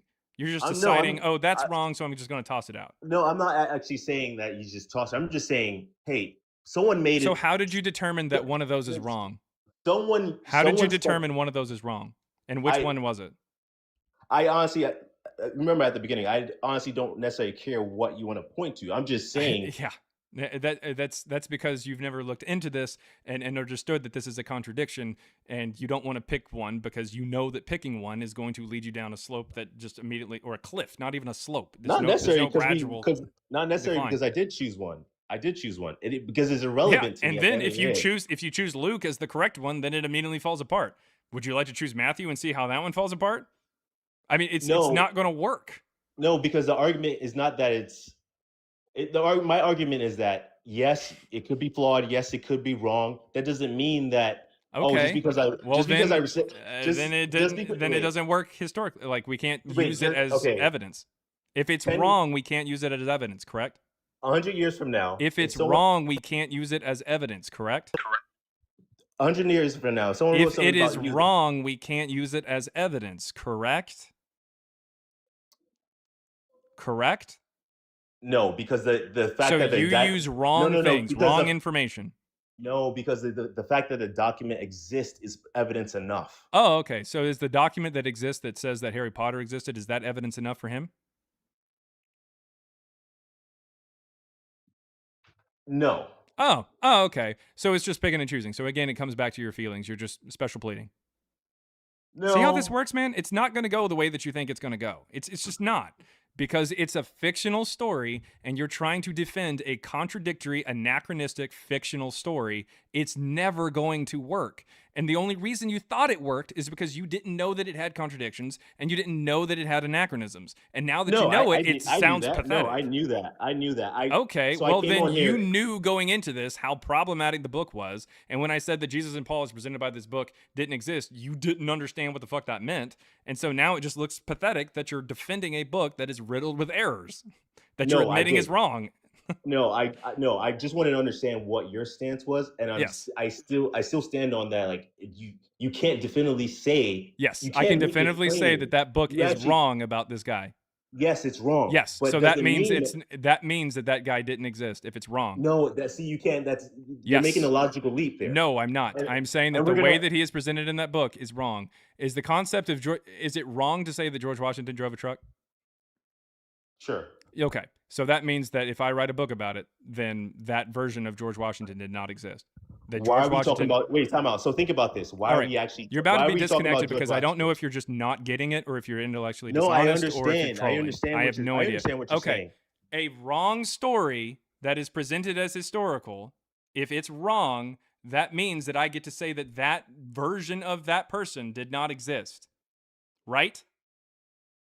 Correct. Okay. So do you have any other version of Jesus that you know of? Is there any other version of Jesus? Okay, then then he didn't exist. That's how that works. Now, if you think that there's another version, unless you can provide another version, then we're just sitting at a pile of shit.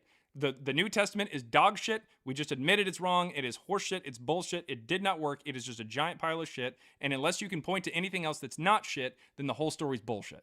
I don't know what to tell you. That is how logic works. That is how history works. If I have a story about, the only story about George Washington is that he drove a truck, if the only story ever about George Washington is that he drove a truck, then George Washington, as presented by that story, didn't exist. And we should accept the fact that he didn't, or accept the idea that he didn't exist until there is any other evidence outside of it that suggests that he actually did, that doesn't involve a truck. So until you present any evidence or until you point to something that you think is actually real and you can clearly define or clearly explain why you picked that as opposed to anything else, then you're just kind of doing special pleading and just kind of carving out and saying, hey, out of all the bullshit, this is the best shit. Okay, cool. All right.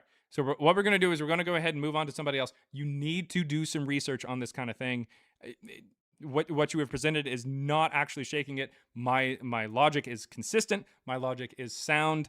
The Jesus and Paul, even the natural versions as presented by the New Testament, did not exist. And so therefore, that's a null hypothesis. We're not going to move to something else unless you present a reason why.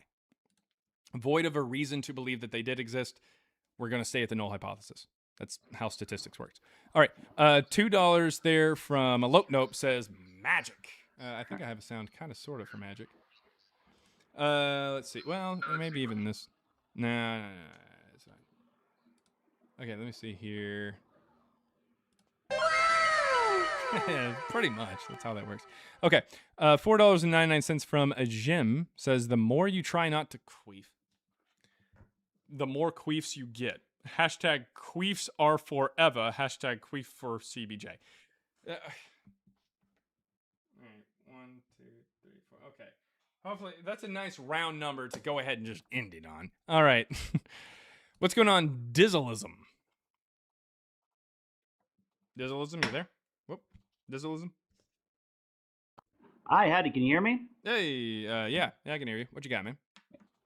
Hey, so I was curious. Have you ever had someone use Luke, Acts, and Paul's letters as a hostile witness to themselves?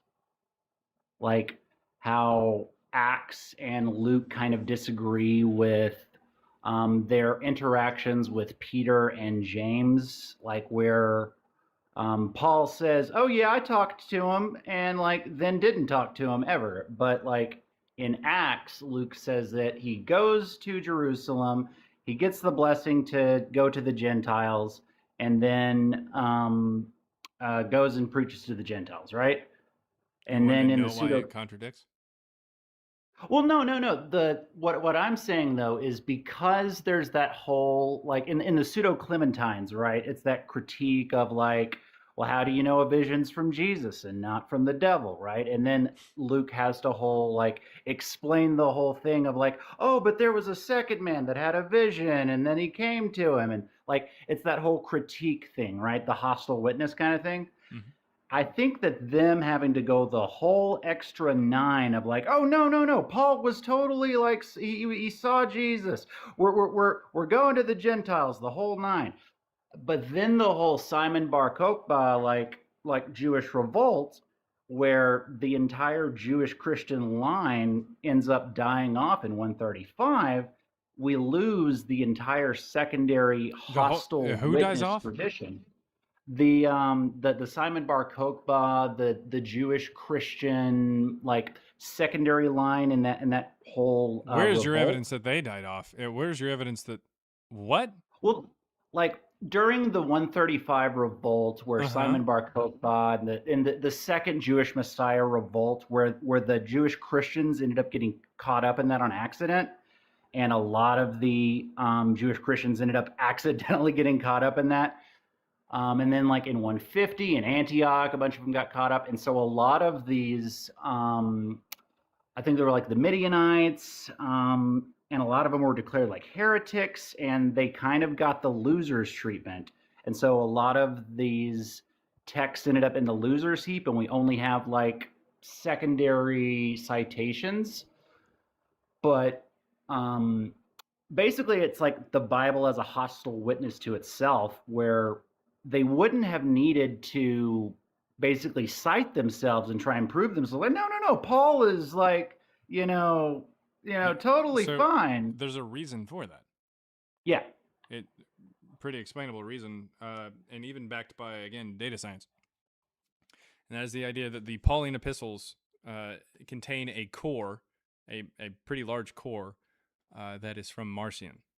Marcion is deemed a heretic, and so the later subsequent Gospels as well as Acts and the additions to Paul, try to go against that Marcionite tradition and belief.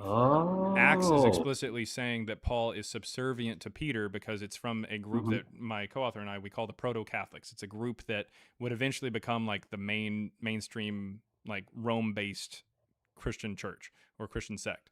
That Yeah, the being ones that said, become like Augustine in them, right? yeah, eventually it would get to them. Yeah.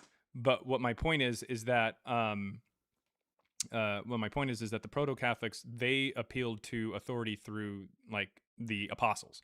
They attached themselves to apostolic lineage, which is why that means something to the Catholics and the Orthodox now. The point is they connect themselves to the apostles, so therefore Paul needs to be taken down a peg in Acts. So he is subservient to Peter, or at least on the same level. You'd also find there within Acts that Paul is not allowed to, by the Spirit of Jesus, to preach the gospel in the home province of Marcion.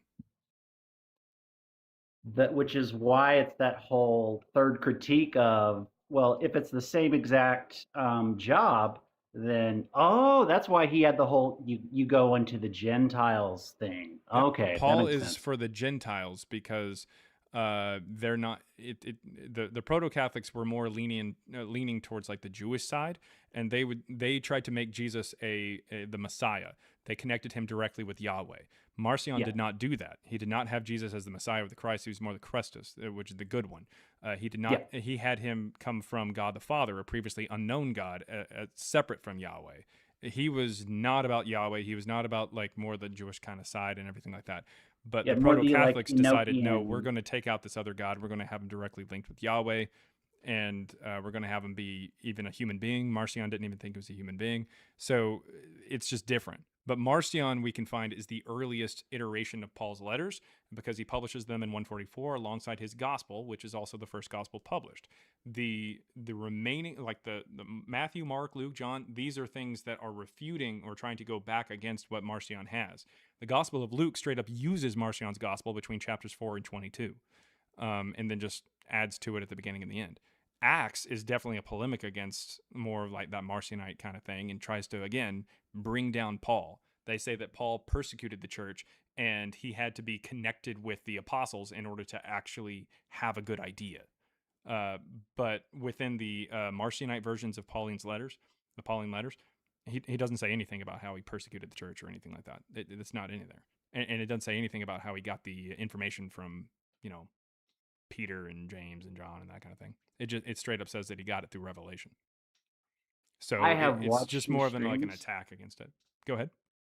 I have watched your streams for quite a while, but I never fully got the meat and potatoes until just now. Thank you so much for having me up here because that was the thing that I never fully got was the Marcion thing. Because I knew the whole concept of Paul as the figurehead, I knew the whole Petrine Pauline concept of they need the 12 as the symbolic thing of the tribes, that was why Jesus had 12, his whole imminence idea. He just bit off more than he could chew and ended up getting caught and crucified and whatnot, but I never fully made that connection of the Marcion thing. And now I fully get the thesis. That was oh my gosh, I never fully got that part. Yeah, Marcion is the catalyst for all of this. Marcion starts Yeah. the IP. It's just that you have sects of Christianity, most notably what we consider proto-Catholics, to be people who are talking against him, deem him as a heretic, later on say that he was excommunicated from their church, that kind of thing. And they start basically shit-talking Marcion because we have Irenaeus, Tertullian, and Origen writing entire polemics against him. And they shit-talk Paul as well. They say Paul's the apostle to the heretics, all kinds of things. So it's pretty obvious that they don't like Marcion, they don't like Paul, and but they have to recognize the fact that Paul is part of the IP. He's part of this. He's part of this lore. He's part of the story, and because he's famous, they're like, hey, instead of just removing Paul and just moving on past him, which is kind of sort of what they do because a bunch of text and stuff like that from say the gospel. Well, the other gospels that they don't mention Paul, of course, but then you also have letters and stuff like that show up later, James, Jude, First, Second, Third John, these don't mention Paul, even though they absolutely should have. It doesn't make any sense that they wouldn't. Revelation doesn't mention Paul. It's really strange that Paul doesn't really get mentioned by all these people. No one claims to be like have him as their apostolic lineage or anything. They try to avoid that concept. They're going against him. That's the point. So instead of removing him entirely, what they do is they kind of say, let's borrow him, but let's adjust him. Let's add to his text, and let's give him a backstory in Acts where he's a little bit more subservient to Peter. But The other thing, all of this is backed up by the fact that we see these writings and stuff like that come in the mid-second century or later. The only real way that theory that I just gave to you doesn't work is if the texts are written in the first century and therefore like more authentic, I guess. But if they're written in the second century, it clearly couldn't be from Paul in the first, so it has to be crafted by somebody else with some kind of motive or incentive. well, even then, like if you look at the structure and timeline of the Gospels, you have like, the Markan initial with the Q source, and Matthew copying. But the entire point of them was initially, like Jesus as this, Jewish Messiah. And then like John at the latest, where it's like this Aramaic illiterate fisherman speaking in perfect Logosian Greek. Like what's happening here? Oh yeah, like it's pretty obvious that a lot of these things don't come from these people. That this is more or less just like second century or mid to late second century, just church fathers and community leaders that are just writing these things because they know how to read or write, but they're acting as if they're other people, or they're writing these stories about these people, and they don't really understand that this wouldn't really make a lot of sense, like in history, if you really think about it. Like Jesus is apparently somebody who is capable of reading and writing. Like apparently he's able to read the Septuagint because that's what he does in the synagogue in Nazareth. Yep. Let alone the fact that Nazareth wasn't there, and there wouldn't have been a synagogue in there. And if they did have a synagogue, why they're reading in Greek is a little strange, but he's able to read it even though he apparently speaks Aramaic later on. And when he speaks Aramaic later on, the people who are like, oh, hey, he's calling for Elijah. It's like, well, they're the only people who know who Elijah is are the people who can speak Aramaic and would know that he's not calling for Elijah. It's very stupid. They don't grasp that. There's mistakes because it's just a fiction story. We're able to find these errors and know that it's fiction because, I mean, these mistakes wouldn't be made by people who are actually there. It doesn't make any sense. Exactly. Well, anyways, I realize that like I'm probably taking up more time than I should for your stream. I appreciate your time. Thank you for clearing up that one part that I never fully got about Marcion. Appreciate you. Oh yeah. As long as you kind of picture this as like Marcion starts it there in 144 or so, and then it just moves on from there, it solves a lot of the issues. I know somebody. So are you familiar with Richard Carrier? No, that I think that's a newer name for me. So Richard Carrier, he's the most, I'd say the most infamous, I guess, mythicist that's out there. And his position is that the New Testament's written in the first century, or at least he doesn't question that really. But the thing is, he takes like the traditional dates or whatever, like, oh, Paul's writing in like, and he thinks that Paul existed and that kind of shit. But he believes that Paul initially was talking about a Jesus that like didn't actually walk on earth, but he was like a more spiritual kind of Jesus, that kind of thing. Because there's things within the Pauline epistles that don't really make a lot of sense when you think of Jesus as a historical person who just was walking around and doing all these things. So the thing is, Richard Carrier looks at this and goes, hey, here's these first century Paul, and he's trying to put together his theory of how this thing, the timeline of how it goes together and his take on it. But if you just simply, like I said to you, just move it to the second century, it clears it all up. Marcion is the one who introduces this Paul character because Paul's not real. And Marcion's idea is that Jesus wasn't a human being. So when you read this Marcionite core of the Pauline letters today, sure enough, it's going to present Jesus as if he's not really a human being. So it just makes sense, but you got to move it to the 2nd century to really get a grasp of not only A, what happened and the actual timeline, but B, why it would be that way. Otherwise, you're just like, why do they do all that? That doesn't make any sense. Why is that person arguing with this person? And what? But you move it to the 2nd century, like, oh, okay, now I get it. Yeah, it's just a better, it's just, mythicism and just history itself works better when we actually get a clear view of history in the timeline. Well, the thing about it in history that makes it different than other religions is the monopoly of thought that made it completely different. And the inevitability is that one side 100% won the war. The Gentile facing, Roman colonializing face absolutely won the war of thought. And are you talking so about within Christianity or within? Within Christianity, that well, Gentile I'd say facing, within Christianity, the easiest thing to do is just to say the church in Rome won. That's a much better way of putting it. Yeah, 100%. Because they're the ones that would have connected, especially with like the family of Constantine and everything like that. And so since the proto-Catholics were based there, with like Irenaeus and 2nd century church fathers saying Rome is the headquarters, it's like, yeah, okay. So they're the winners. Everyone else who had a slightly different version, they wouldn't. They just faded out. They were gone. All roads lead to Rome. Yeah, unfortunately. All right. Appreciate your time. All right, thank you very much. That was Dizzleism, everybody. Dizzleism. I think I'm right. I think I'm saying that name right. All right. This might be the last guess here, guys. Not really sure, but we'll figure it out here. LFM Max Out says, when you look at the timeline, it is so hard not to fall onto the Roman conspiracy creating the whole. I mean, no, if the timeline is the 2nd century, then the Roman conspiracy doesn't work because the Roman conspiracy really relies a lot upon Josephus, the first Jewish-Roman war, which ends in 70. Well, and by the way, some people have pointed out on YouTube, and I'm sure they're probably going to point it out, that it's like from 66 to 73. Look, I only consider it a war whenever Vespasian actually shows up. Before then, it's just some weird skirmishes. And after the fall of the temple, what the fuck are you fighting for anyways? So it just kind of dies off or trails off or whatever. So the real war is between 68 to 70. I get that it's technically 66 to 73. Who cares? Doesn't matter. Vespasian's not there. Titus isn't there. Move on. Anyways. Hello. Willis, welcome. What's going on? Hey, can you hear me? Yep. Okay.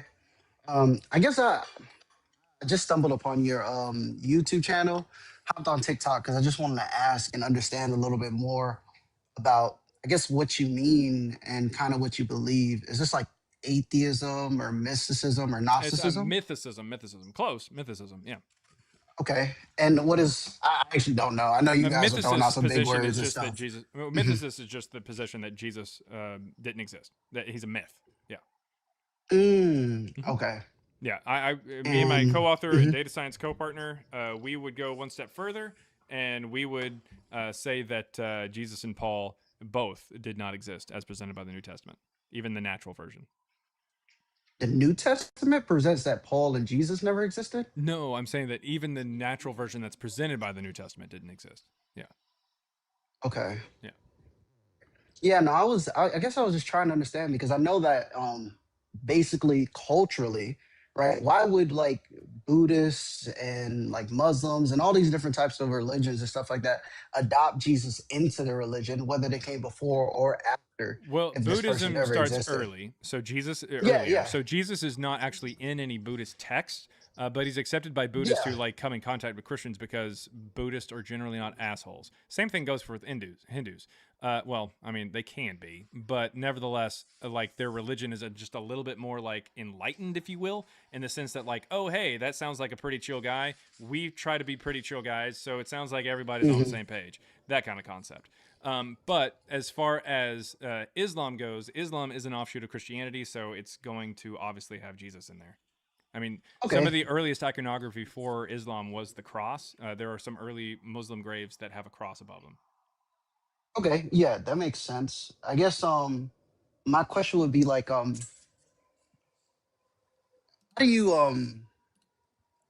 I guess reconcile with, I know you talked about Paul meeting like not a natural Jesus, right? He met like this spiritual version of Jesus. No. So that's someone else's take. My take is that Paul didn't exist, but nevertheless, Paul it was most likely like a stand-in for Marcion, who publishes the first gospel in the Pauline epistles there in 144.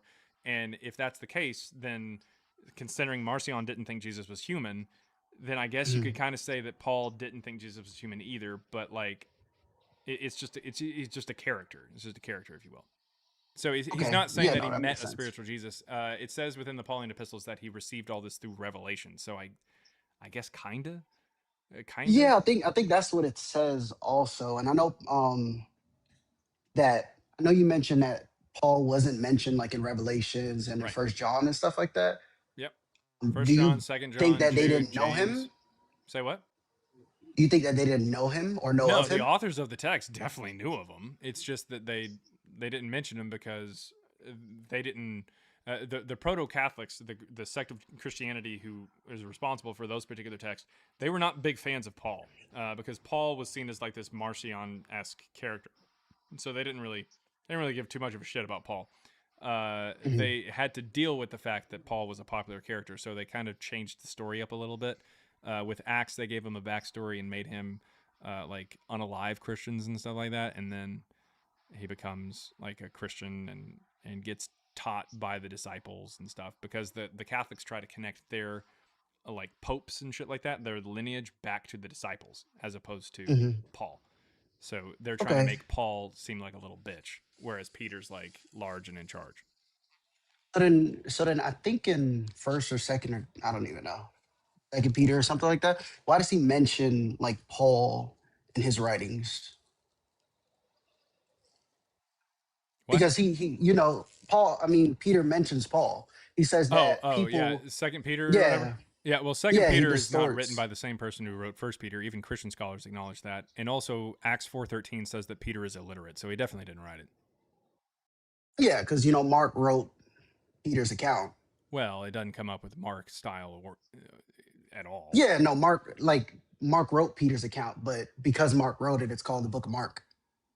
Right. Well, I mean, Yeah. that doesn't really make that much sense considering the fact that like John also is considered to be illiterate according to Acts 4:13, but the Gospel of John is still called the Gospel of John. It's pretty obvious that like no, that was just some like later afterthought. Like oh shit, maybe we should just like say that this is actually from Peter or something. The reason that the Gospel of Mark is called the Gospel of Mark is probably because of the fact that it's based off of Marcion's Gospel, which came first, and Marcion's name was pronounced Markion. It literally means little Mark. So I actually don't know who Marcion. Marcion's a Christian theologian who publishes the first Gospel there in about 144. In 144. All right. So do you do this daily? Because I want to like Mm-hmm. look into some more information so we could talk about it a little deeper. Yep, you can check out a book on it. Me and my co-author Yeah, I we've got think a book on it. The ebook is just $3, and you can read it. You can read it over the weekend.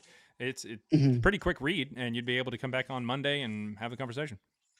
And then I just one more question. I know that some people say that some of the earlier gospels were written like around 50, 60 AD. What do you think about that? And the evidence No. of that? No, there's no Why evidence not? that any of the New Testament is written in the first century, let alone in 50 or 60. That's crazy. Okay. Yeah, the I'll first look time the into it and then I'll Gospels get are back even to you. alluded to is Justin Martyr. Calls them Memoirs of the Apostles. Okay. Well, And thank that's in you for 155. Okay. Well, thank you for giving me this information. I'll most definitely like try to come back and Yeah, chat with you. check out the book if you can. Yeah, for That sure. way you know how A to little bit navigate. more Yeah, about yeah. because I don't really understand this. I came from like a new age spirituality background and now I'm Okay. Christian. And I believe that I've reasoned myself to faith because Wait, just hold one up, day I hold was up, just hold up. like So you weren't a Christian and somehow you became a Christian for 7 years. What made you think that he existed 2,000 years ago? What evidence were you presented with? So I grew up in a Christian household, and when I got to college, I ended up getting into like a bunch of like spiritual stuff, like reading the Bhagavad Gita. No, what convinced you of Jesus 2,000 years ago? That's what I'm asking.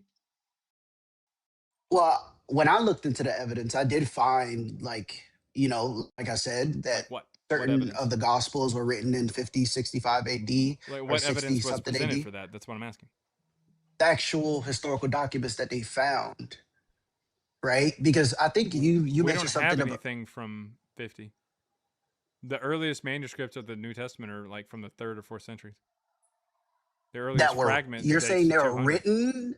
So you're saying the Yeah, I say they're Gospels were written. Yeah, written were written in the 2nd century, but or found? written in the 2nd century. Okay, I have to look. I'd have to look into it more, Well, like what I was your said, evidence that just they to were make written sure. in 50? I don't have that on me now. I can look into it now, but I don't want to waste too much of your time. If I Well, I find, mean, you don't know off the top of your head or something?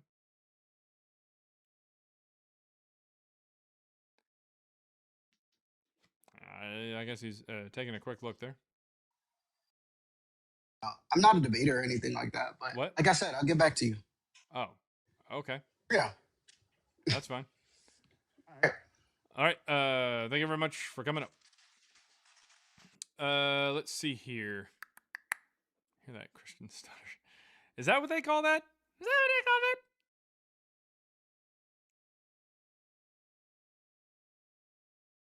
Oh, snap. All right. Let's see. The request button ain't working. Well, that's because you have to have followers. TikTok requires that you have followers or whatever. It provides a nice little buffer between YouTube and talking to me. All right. Let's see. Waiting for your bull about my Torah. I don't even know what that person is. What is he trying to say? My bull? Oh, book. Okay. I don't know what that is. Oh, the book about the Torah. Oh, okay. Yeah, it's written in 300 or later. BCE. Not CE. I just joined. What a Rortman. Nah, it's just, you know, looking for your book about them, the Book of Mormon. Yeah, the Book of Mormon. Yeah. Well, the Book of Mormon and everything. Yeah, it's all in there. It's all in there. Babylonian Talmud is also 3rd century AD. Yeah, so that would be the Babylonian Talmud. The Torah is 3rd century BCE. You said you were working on new research on it, no? Oh, yeah. I mean, yeah. All right. I think that is it from me, guys. Thank you very, very much. And thank you for the gifted memberships over there on YouTube. Thank you very, very much. Oh, I guess we got someone else requesting up here. Just came up to say you're a liar. Okay. That's Any it. evidence for that? Yeah, because last time we talked, you gave me your website, your book, and I fact checked all of it, and you're nothing Okay. but full of shit. Sounds good. You Give know? me evidence.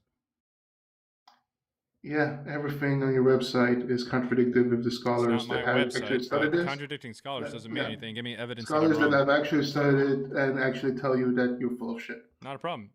What evidence do they present? Yeah, it is a problem. Sweet. What evidence do So they present? I'm here. I just told you the evidence. They didn't. You just said that I scholars just told said you the something. What evidence. did they present? Yeah. What did they present? What What did they say? Yep. that everything on your website is nothing but a hoax. Okay. And what did they All right. provide as evidence? Your website is very big. Okay. So, as a quantitative source, it's bullshit. Okay. And what evidence did they present? Your website, going through your website, Like and going through the evidence. claims of your website. So, like, what did I say that they were able to refute? Enough of your lies, enough of your bullshit. You're nothing but a liar. What was the evidence for that? Go ahead. The evidence is your own website contradicts what scholars say. Okay. And what do they say that is contradicting? You can look it up yourself. You're the one who made the claim. You came up. Because you requested up. You requested up, and I brought you up, and you said something. I'm not going to waste my time on liar. Not going to waste my time on There's liar. no evidence I've lied. I'm just here to tell everybody that you're nothing but a liar, Okay. and your book and your website is nothing but horseshit, contradicting by the people that have actually studied So this. what evidence do you have of this? All right. Sounds good, man. I'll talk to you. It's perfectly fine. But you're going to have to provide evidence for it. That's the issue. It sounds like he just kind of fucking ran. All right. Well, if anybody's got any evidence for Jesus or Paul, You'll have to wait till Monday. But in the meantime, just in case you're just yearning, just your body aches for the sultry sounds of Jaren's voice, don't worry. Because I will be live with Christina the Godless and Matthew, my co-author, at 9 p.m. Central on Sunday night on Bible Libel. The first one we plan on it being a shit show, so just be ready for that. And don't worry, the second one will also be a shit show, and the third and the fourth will likely follow suit. Yep. Actually, we should call it Bible Libel, the shit show, instead of the game show. The next best shit show. There we go. But honestly, I'm still looking forward to it. I know that it's going to be a shit show, but that's the point. That's the point. It's supposed to just be off the cuff. Let's get crazy. Let's laugh. Let's come up with some kind of answer, absurd or real, maybe even both, for these crazy questions. That's the idea. Yeah.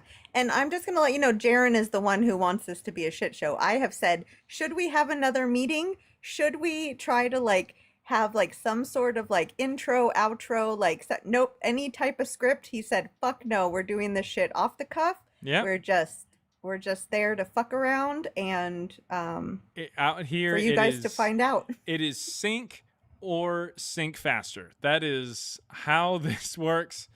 I'm not interested at all in following any kind of script or having an intro, outro. It's rough as shit. Yep. I love it.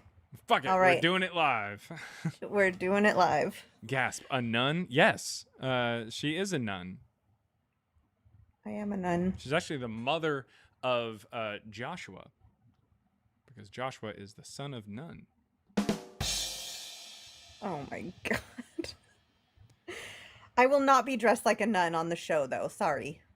Well, you get that on Tuesdays and Thursdays. I feel like I should dress up, though. I feel like I should dress up. I don't know. I feel like you should have a special Bible libel hat or something. I don't know. I mean, that might work, but I need the rest of the goods need to be. Maybe I should just do it shirtless. Should Matthew and I just show up shirtless? Is that what we need to do? Sure. That might need to happen. I get flagged for an inch of cleavage, but yeah, go ahead. Just rub it in my face that you guys can go shirtless and I can't. Oh, that's too bad. Yeah.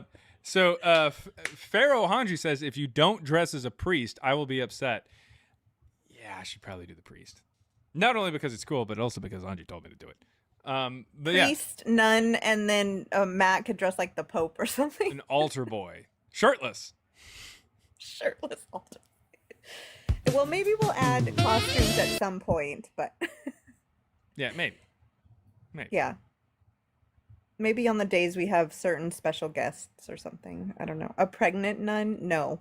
No, thank you. All right. Bible Libel. Sunday. Be there, be square. It's only an hour. So if you fucking miss it, you miss it. All right. Put it on your calendar. All right.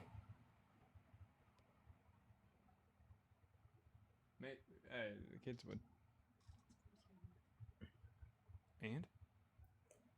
Anyways. Oh, Lady Huggy, we're going to have a spinny wheel. Oh, yes. I said to pull from a cowboy hat, but we decided on a spinny wheel. Oh, so. No. The thing is, the spinny wheel allows for us to not have any fucking clue what we're about to talk about. Yeah. That's how you know it's good. We don't even know what the topic is until... We have no idea what the topic is until Sunday night. So that's just going to add to the shit show. That makes it funnier. It makes it funnier that we don't know what we're doing. Yep. What Squeeze account my is lemon it and be? Spin my wheel. Yeah, there it is. Sometimes may be good, sometimes may be shit. So if you're following, make sure that you're following Christine the Godless, especially. So it's going to be CBJ. It's going to be Christina the Godless. It's going to be Matthew's account as well. It's just a show format for Bible Libel. It's going to be the same accounts. We're not going to switch that up too terribly much because that's kind of difficult sometimes. We might have a Bible Libel thing, like an account eventually, depending on how well this does, depending on how many of you poor unfortunate souls end up getting caught up in the web of Bible Libel's craziness. But yeah, for right now, it's just going to be us. Make sure you're following Christina and just wait for her to go live on Sunday night. That's where we'll be. That's where we'll be. All right. Drop me down. Let's however see. you need to. Just not with the gong sound. Not with the gong. Not with. Oh yeah. That was terrible. Oh, that was funny. Let's see. What do we got here? Here, let me try this one. Let me try it. No, that's not gonna work either. That's not gonna work. Okay. We'll have to go this one. Oh, this isn't gonna work, but we're gonna try it anyways. Okay. Hey pal, you just blowing from Stupid Town?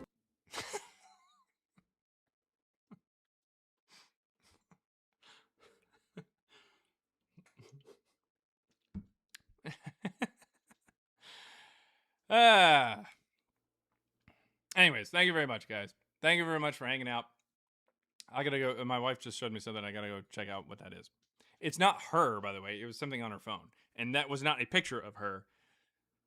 No. So don't get any ideas. Don't get any ideas. But anyways, I will see you guys later. Thank you very much for anybody and everybody who stuck around longer than 30 seconds. 35-second gang, rise up. Peace out, Girl Scout. Put me down for some Thin Mints. And over there on YouTube, thank you very much for hanging out. Thank you for the gifted membership. Thank you very much, Amir. That was awesome. So hopefully people will be able to utilize that membership and enjoy the content there. If you guys have any ideas as to what you'd like us to have as like members only content, make sure to reach out. If you got the book, our email's in there. You can send a DM there on TikTok. Either way, you can definitely reach out to us and let me know what you think, what you'd like to see. But I will see you guys later. You've been you, and you have been Tube.